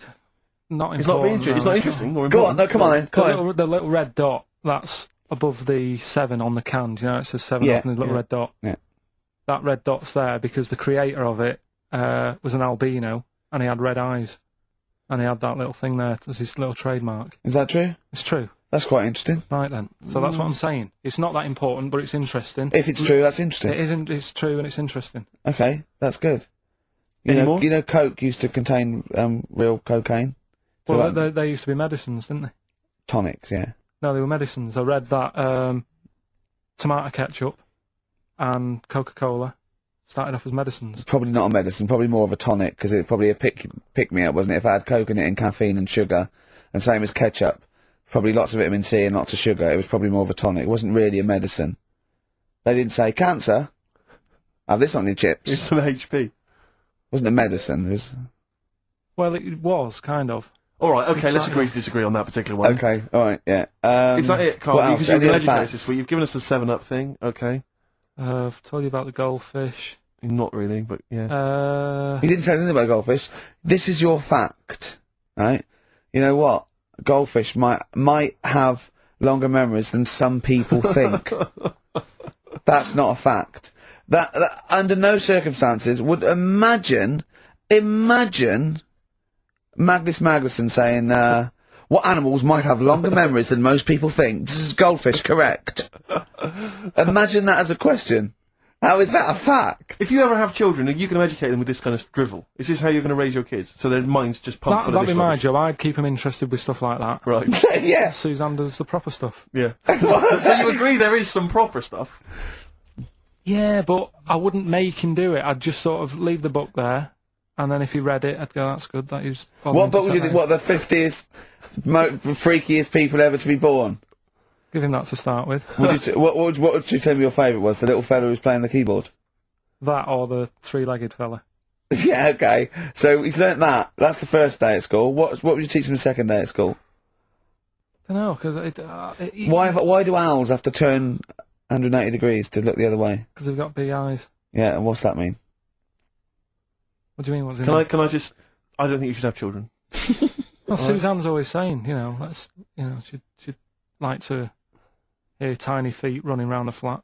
Stuff. I just said, let's get a little midget cleaner. Haven't got long. You better give the winner. We got monkey news coming up. We haven't really got any monkey news. What do you mean? What do you mean? There's nothing going on. Seriously. What do you mean? The last few weeks, I've but keep telling you. Right. This really annoys me when you say there's something going on because you call it monkey news, but it's not monkey news. You have stories, dubious stories. But shut up a minute about it's always chimps, which annoys me. You call it monkey because they're apes, right? And it's often from the 18th century, so it's not news anyway. So don't tell me there's no monkey news what I'm this saying week. Is, if there's monkey news worth doing, I'll know about it. And there isn't anything, so let's leave it. Right, okay, you are going to give me some monkey news, well, I'm telling you, you are going to give me some monkey news, or we're not leaving. Right, well, my mum sent me some. Right. I got a little letter from her doing the usual sort of stuff, telling me what she's been up to and that. It was a little thing about somewhere in Lincolnshire or something. Right, to do a bit of monkey throwing. God, what do you mean? Because some fella got attacked by one once. And sort of to remember him, on this certain day, they go, oh, it was today, wasn't it? And that fella got attacked by a little monkey and that. And something about chucking monkeys about. That's horrible. I don't know if they're real, I think it's just like to remember. Alright. But that's the only sort of stuff that's knocking about out there. But it's not, that's not I've got monkey my mum news. and dad on it, looking all the time for stuff. There must be more monkey news than that. There isn't nothing. I mean, there's bits and pieces. There was a bit about Donna Eyre, how when she has a kid, she's going to let a gorilla look after it for a week or something. But apart from that, it's dead out there. Well, I don't know what that means. She's well, that's it. Apparently, well, it's not true. She's not going to let a gorilla look after a child. No, it is. Apparently, a fella works with them or something, and this is rubbish. It's not rubbish. How can she let a gorilla look after a baby for a week? Well, forget it. Sorry, have you ever heard her speak? Can I just give you a little fact here? Someone's emailed in for you, Karl. They've sent an interesting fact for you. I think you're going to be interested in this. Don't read it on the email. Let me read it for you. I think you'll be excited. An interesting fact from Karl. That's from Toby. He says, Attila the Hun punished some fella who annoyed him by cutting off his arms and legs. You'll love this. And stitching his arms back where his legs should be. And vice versa. Look at his face. Look at the little smile that's just cracked on his lips. That is the kind of fact you've been waiting for all day, isn't it? So go on, again, so... Attila the Hun, right? Some guy didn't like. He cut off his arms and his legs, and he stitched his legs on where his arms should be, and his arms where his legs should be. Look at him looking at his body, trying to picture it. Yeah. Okay, I'll let it sink in for a little while, then I'll ruin it for him. Karl, what are you thinking? I'm just picturing it. Well, he would have died. It would have been tokenistic. There's no way that person could have lived through it. So, it was just for Attila the Hun's fun. He probably put him on a stick outside his gate or something. There's no way in those days that he could have gone through complete limb amputation and... So would he have wore a jumper for pants? Who's the winner of the competition? From Walthamstow, it's Joe Ogden. Well done, Joe. You got the correct answer, which was what? The fella with two heads at number 50. Number 50. Is that it? Are we off? Yeah, that's it. Yeah. Cheers. More of the same drivel next week. Bye.